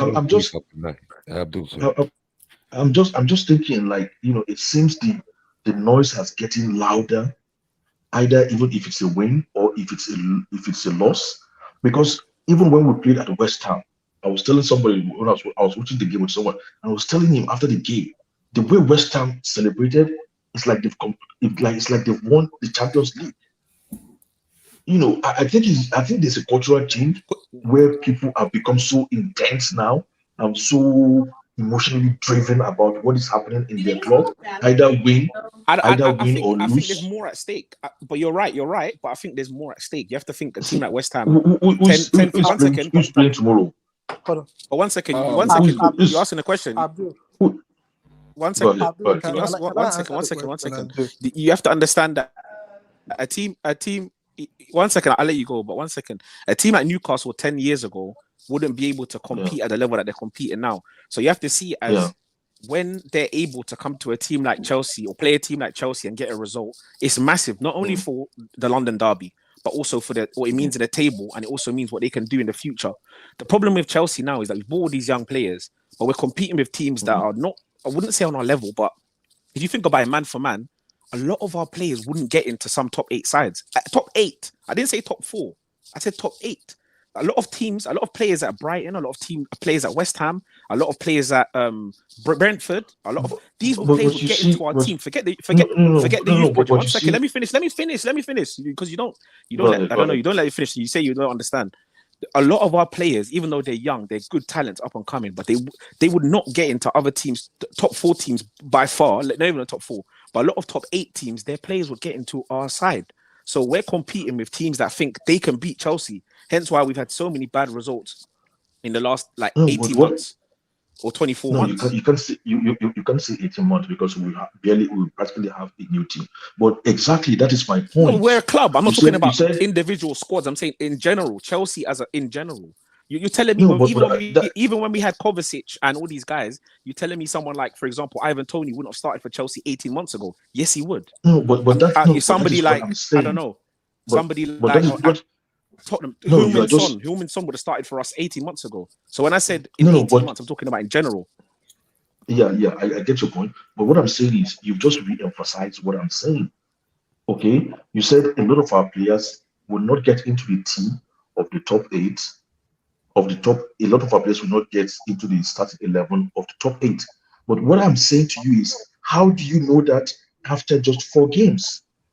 If Nicholas Jackson at the end of the season scores 25 goals, a lot of us will be saying he's the best striker in the Premier League, and he will easily get into that's the problem. That's the problem, Abdul. You can't say after 4 games. After 4 games, that's what I'm saying. After you've lost, but listen, you're answering your own question. If after 4 games you've lost 2, drawn 1, and won 1, and you've played Luton, West Ham, Liverpool, and Nottingham Forest, what more do you need to see to know that there's a problem? It's crazy. It's ludicrous to say, you know what, forget it. It's just 4 games. Let's wait for 10 and then we'll panic. That doesn't make sense. It makes more sense because we've only played 4 games in the season. If you said the 4 games were Man City, Arsenal, Man United, Tottenham, I say, okay, fair enough. Let's see if we can pick up some points. But you say Luton, West Ham, Nottingham Forest, Liverpool, and you're telling me that 4 points from those 4 games, and you're saying that people are react. Of course they're going to react. That's not good enough. No. I'm not saying they are reacting. I'm saying there's an overreaction. This is the first month. It's practically the first month into the season. Newcastle have lost their first 3 games in the season. So am I supposed to assume now that they're going to be like fighting for relegation at the end of the season? I mean, it just seems like. No, but you should assume that the ambitions that they had at the start of the season are going to be tougher. Like you have to think about it like this: Chelsea going for top 4. You have to think to lose 2 games against not lose a game at Nottingham Forest at home and lose a game at West Ham away. You haven't gone to the Emirates. You haven't gone to Tottenham Hotspur Stadium. Sorry, you haven't gone to Chris, Etihad. to back what you're saying, Chelsea are already 8 points behind Manchester City. Come on, man. What are we talking about? Look, hold on, Key. I know, Key, today what you want to do is you want to do what do you call it? Vindication. You want to do vindication. So that's fine. I'll let you leave. I'll let you leave today. No. What I'm trying to say is, and Chris, you can take note. Tomorrow it's Arsenal, Man United, isn't it? Yeah. Please. No, there's Man United Arsenal tomorrow now. Yeah. Okay. It's almost certain that one of them will lose. It's almost certain. It's very unlikely that game will finish in a draw. It's almost certain one team will win and one team will lose. Please, after the game, okay, pay attention to the fans of the losing team. You would think you would ask yourself, have they been relegated? People have just gone so crazy about these things. I don't understand. Abdul, let me tell you the reason why the standard has changed. The standard has changed. See, you can't be going 8 points, be going back, be losing all these games, be drawing all this. The standard has changed. Man City has changed the level. Like every game now, every 3 points is very, very important. You can't be drawing 3 points and be like, before you know it, Chelsea will be around that 15, 16, just dangling there. Look at how fast things change for Newcastle. At the beginning of the after the first game, after Newcastle won 5-0, everyone is like, oh wow, look out for Newcastle.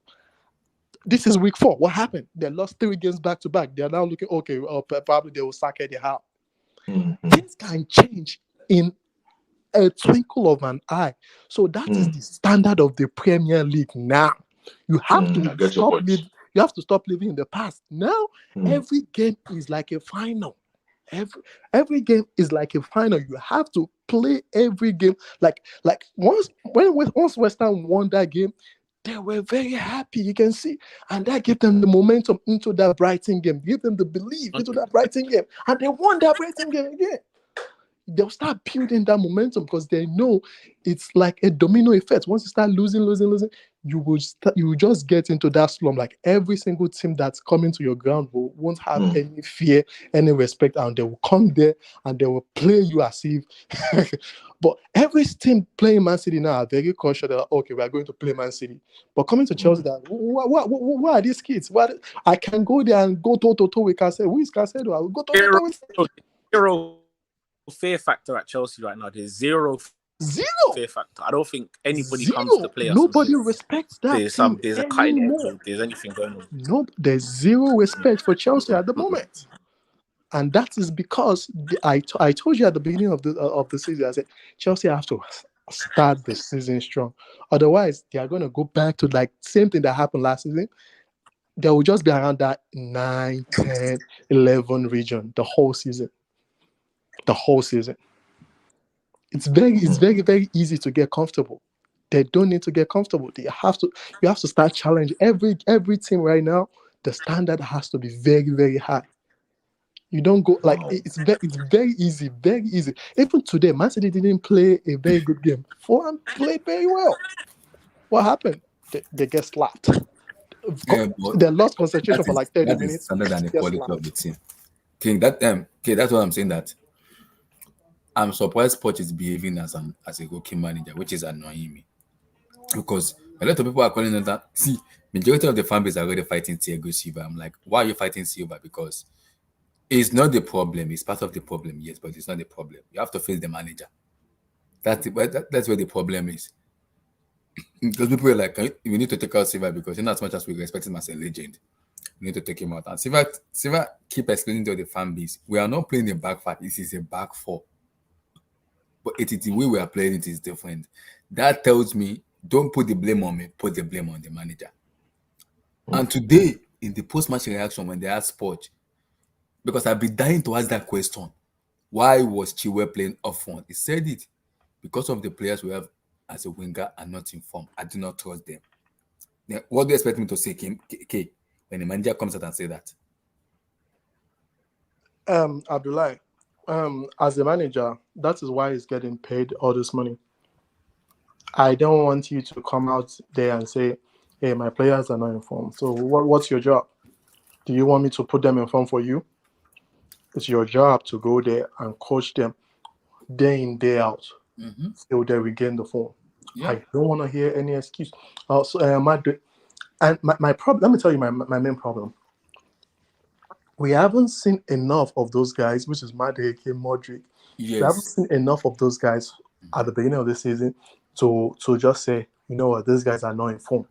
Yes, exactly. You straight out bench them. That's my own problem with this guy. You're not even playing them at all to even bring them back to form. So you are bringing them into a very bad situation already. They're already down. Now you're bringing them back into a very bad situation. So what are you actually expecting to happen? So my problem with this guy is you can't play Colwell as your left back. It doesn't give you anything going forward. The only thing Colwell has is his the line breaking pass, and he can do that. But the thing is, even as a defender, is he assuring? Do you feel like, wow, solid defender, nothing will go past?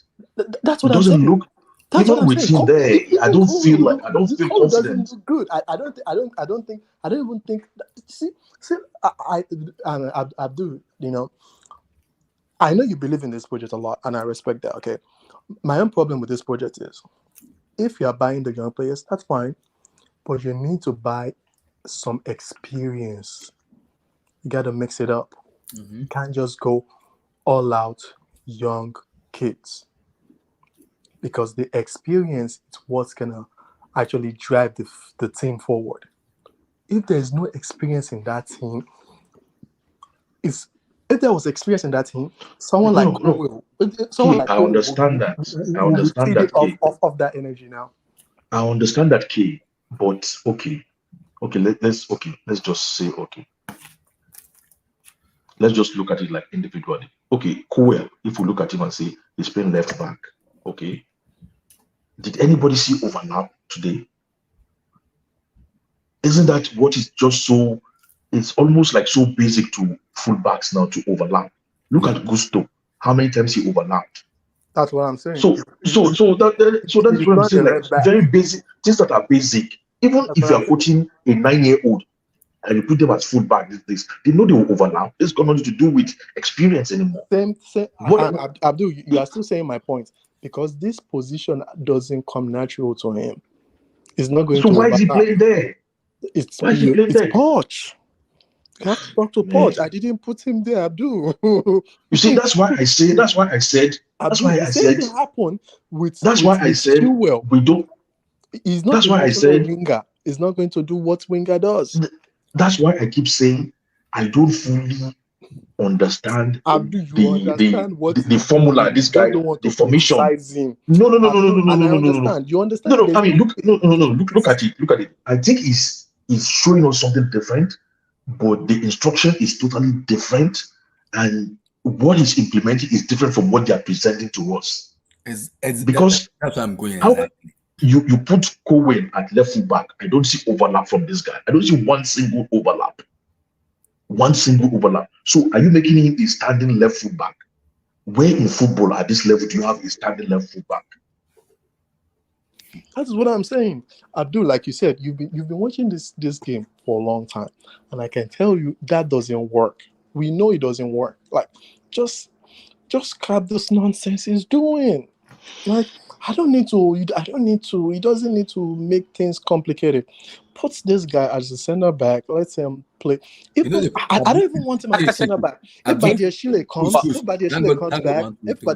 back, four of us are here, including me.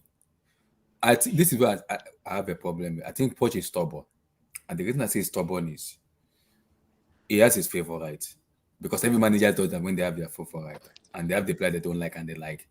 I think Poch has his favorite, and I as a fan base, I know his favorite already.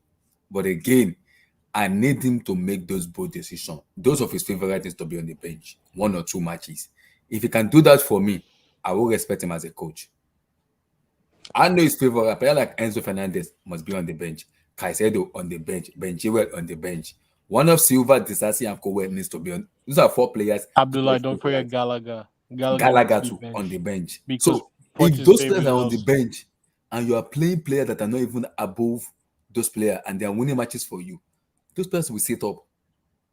They will sit up. If the board will come and you tell the board, are you going to allow me to do my job or are you going to be detecting for me? I'm getting the results you want. So let me do my job. Yeah, 100%. So the board will know, okay, let's leave him to do his job. We are getting the result we want. They won't even interfere. I'm just gonna say this. This is the reason why I respect Pep a lot. If you watch today's game, this guy Josko didn't play because he knows he doesn't need Josko. What does he need? Ake. Who scored? Ake. Does Pep has this what Babalawo used to check?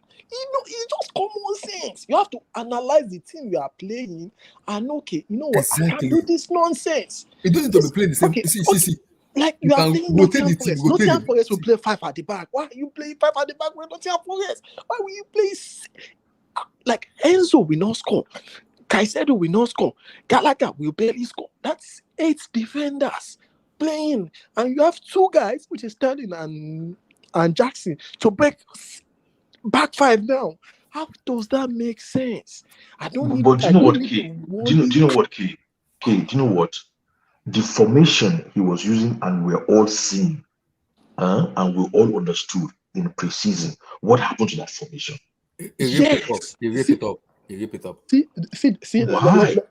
Let me tell you why. I will tell you why. Because that first game against Liverpool gave him like, oh, you know what? Wait a minute. I think this might work. And the only reason it worked against Liverpool was basically playing 4-2-4. And that 4, Chelsea had 5 at the back. That 5 was able to eat that 4 up. And that 2 in midfield, Chelsea just dismantled that their 2 in the midfield. And they controlled that game. And Liverpool didn't have a holding midfielder to actually control the tempo of the game. Then Liverpool went back to the drawing board. You know, we have to change some things. But now, Poch is like, you know what? Let's keep doing this. This nonsense hasn't worked. This for Belgium hasn't worked. Okay, you know the most important part about it today is the journalists like Matt Law, Nizan Cancela, and Simon Johnson, those highly credible reporters that they are very clear when it comes to Chelsea reporter.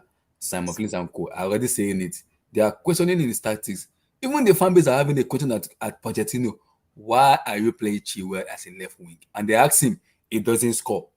He doesn't assist. He doesn't do anything. I'm gonna say this real quick.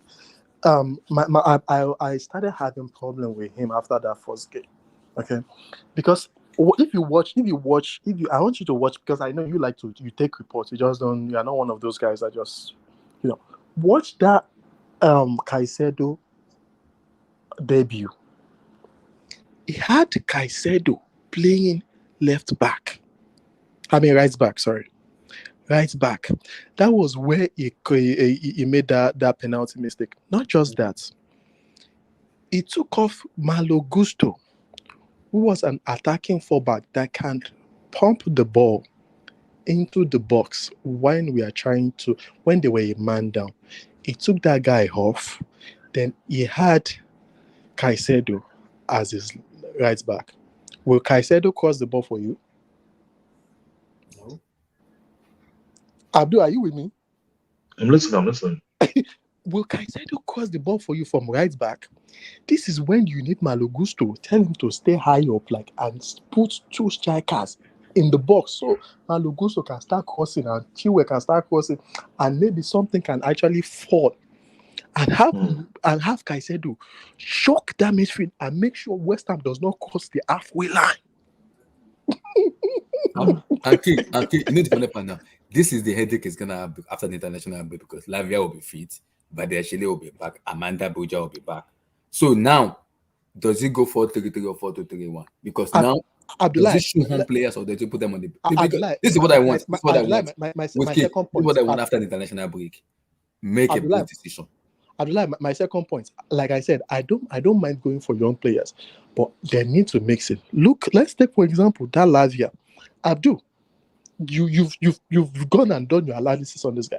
What's the problem with this guy? One of this problem is he is not fit. Yeah, that's what Poch is saying. No. Me and Abdul talk about this. This guy knows that he's not fit. He knows he barely plays the whole 90 minutes. The whole summer. Okay, the whole summer, you know that this is one of my weaknesses. This is what I get from young players. This is why I started having doubts on this project. The whole summer, you know that this is one of my key problems. What would you do as a risk if you are like a professional? One of the things I would think you would do will be analyze, like, okay, you know, I'm not fit. Go back and actually work on that. Instead, he came back even worse than when he left. And this is what you will get from the players, which is why I always back your point of when you have a squad of young players, you need probably a lot of them on that squad. Which goes to my other reasoning of why didn't Chelsea keep their best performers during preseason? Why let go of Angelo? Why let go of Santos? Why let go of all those guys? And which it makes zero sense, K. Which those guys were the Kaise Day. These were the guys that actually played well during preseason and they actually won the game. They let go of those guys. They brought in all these guys that we don't know. Like we don't know what's gonna happen with them. Even with Caicedo, we don't even know.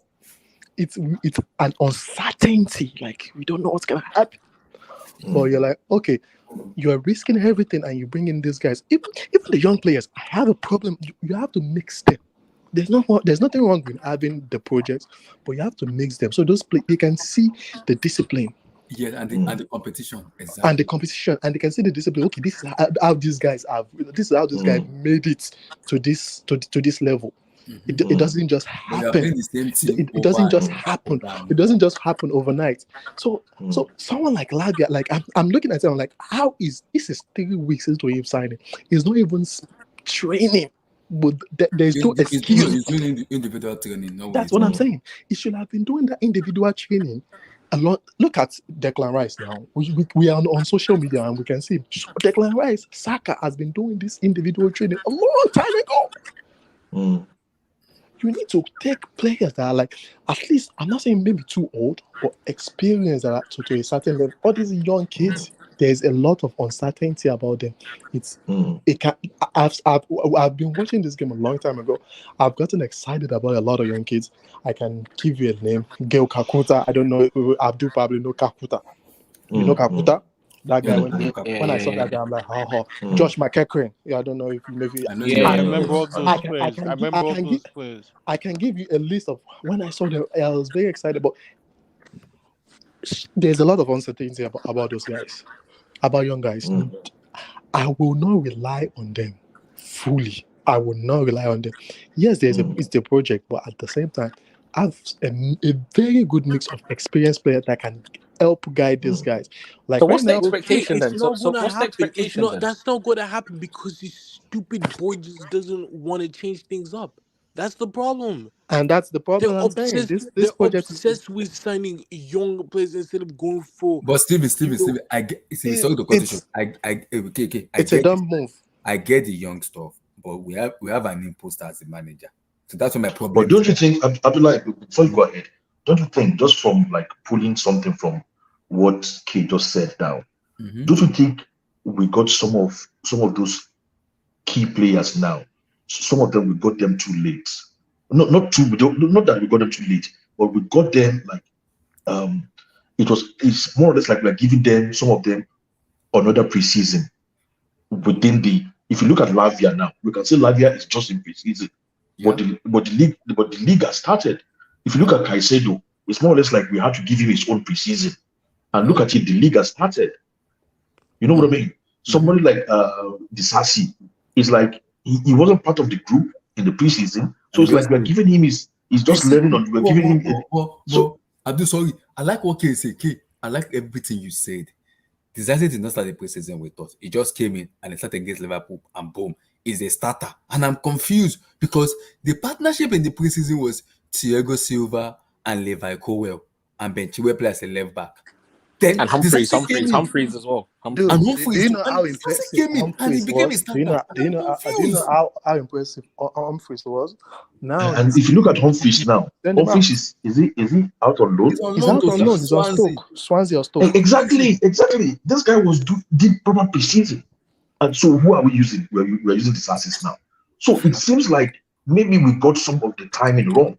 Why did we delay so much about Caicedo? Well, I know right from January that we wanted Caicedo. Why didn't they get him at the beginning of the preseason? Because the youth, the decisions about the youth and the decisions that the club are making right now, I said it 2 years ago. It's not when I said it when he took over. To be honest, whenever that was last year, whenever he took over, it's not about football. This is what the main thing. This is what I was saying. Like this is the main thing. It all comes back to this youth project that everyone's bought into. Nothing about it is to do with on the field and winning games. Yes, it's a bonus. I'm not saying Todd Bowley wants to lose. I'm not saying he wants to lose games, but we need to understand as fans, we know more than we think. We know that if you don't get players at the right part of the window, you're going to have a bad season. It happened last season. Last summer, what did we do? We last summer, we delayed. If you remember, the first how many months of the first few weeks of the windows, we didn't buy anyone. Or was it the season before? What am I talking about? It was the season when we bought for Fafana. Was that last season? Summer? That's last season. Yeah, it feels like ages ago. But yeah, last summer, when we bought all these guys late in the window, we missed out all our top targets late. We missed out on all these guys. And then we started to go in for Fafana. We started to go in for all these players towards the back end of the window. Rafinha turned us down. So we got we this is not the first time we've done this. And it's happened again. Not necessarily now this window, but a lot of the decisions, what I'm saying is those decisions to get players late in the window or to send players out on loan or to keep this player. I think Guled made a point earlier, which was the point literally that I think that all of this stops at is the ownership and the board is that they're not making decisions to win games of football. Nothing you're seeing is to ultimately be top of the Premier League. If anybody thinks that, honestly, it's a dream. It's not going to happen.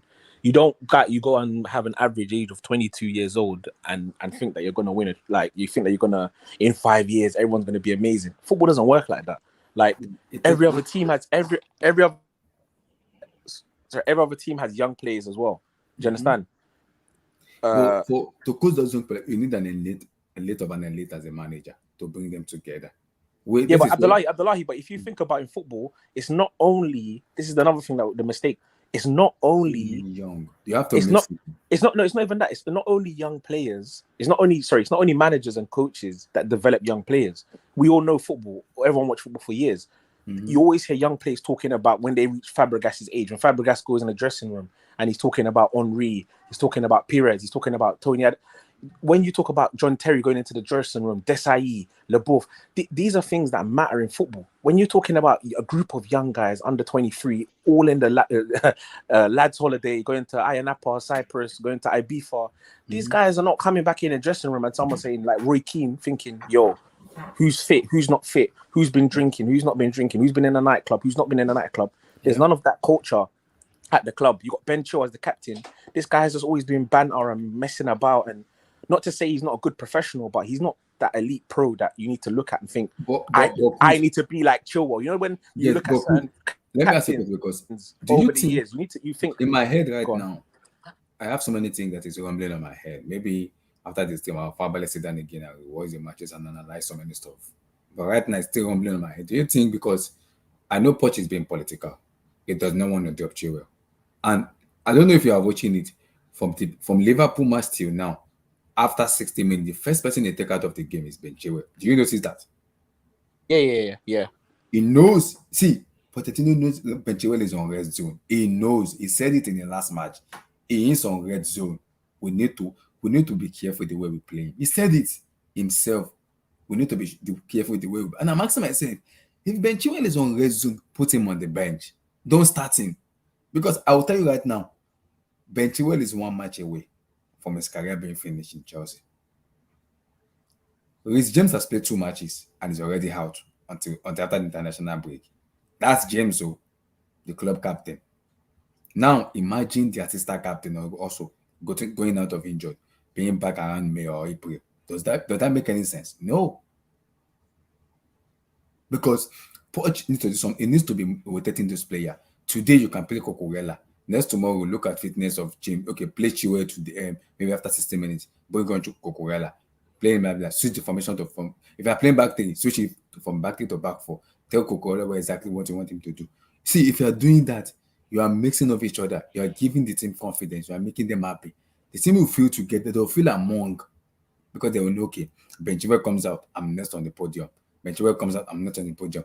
Once Benchimel gets into the news, okay, I'm here automatically and I'm going to replace him. Not that I'm watching him injury, but I'm always ready for him whenever there. And also, pushing Chilwell also is a key because if you are pushing Chilwell, and the fans are saying that, oh, Cucurella is playing very well ahead of Chilwell, giving assists, scoring goals, imparting the games. You know that, coach, you know the fan base will call for Cucurella to start ahead of Chilwell. You know that. If it's giving that performances. It's still been called up for the England squad. Yes, he's been called up. You see, this just adds, fatigue upon fatigue, wear and tear over wear and tear. What of Cucurella? Has he been called up? Cucurella has not been called up, no. Because some of these guys need another preseason within this time of international break. To be honest, I think some of them either they did not have a proper. Someone like Caicedo now, I know he will have been called up by his national team. Yeah, he was called up. So that just adds, extra fatigue or whatever. I don't know. Maybe that will help him to get more sharper. I don't know what's up with what's it called, Conor Gallagher, but the way he looked today, he needs to be dropped. He needs a rest. I wish he could have a rest for these next 2 weeks, but because the guy has been, on the bike since preseason, so it doesn't make it any easier. And then we have all these players who are injured again. I just think the criticism it's a bit too loud, and it's not called for at this time of the season. Now. So the manager will know he's making mistake. If it's not loud, no. The criticism needs to be loud. Look at what's happening. We're already losing to teams like West Ham and Nottingham Forest, and we're not even halfway through the season. Look at the money we've spent. It's embarrassing.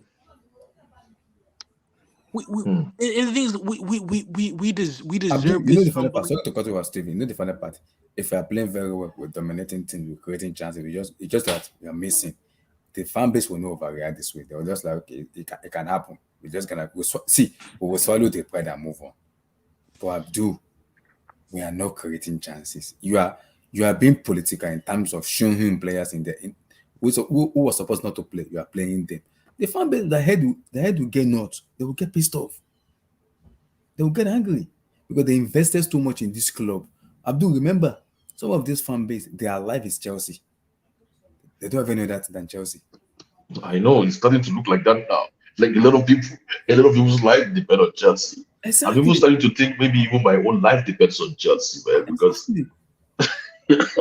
unfortunately, the way that he needs to know that some of the way that defeat felt, man. I was like, oh my god.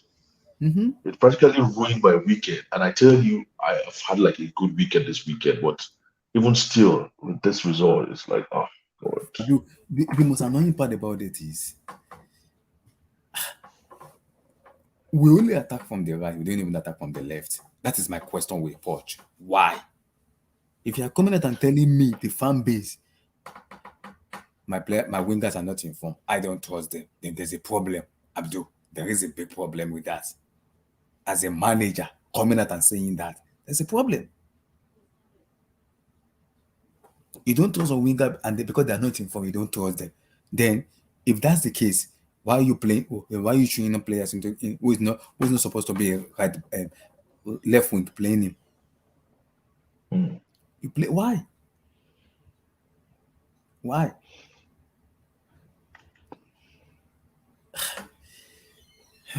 Man, Lord have mercy. It's tough. I just Guys, like the video, guys. Like the video, subscribe, smash the like button, guys. We gotta buckle up, Abdullah. God bless. Peace. Peace out, guys. Peace, guys. Hey. Good night, y'all. Good night.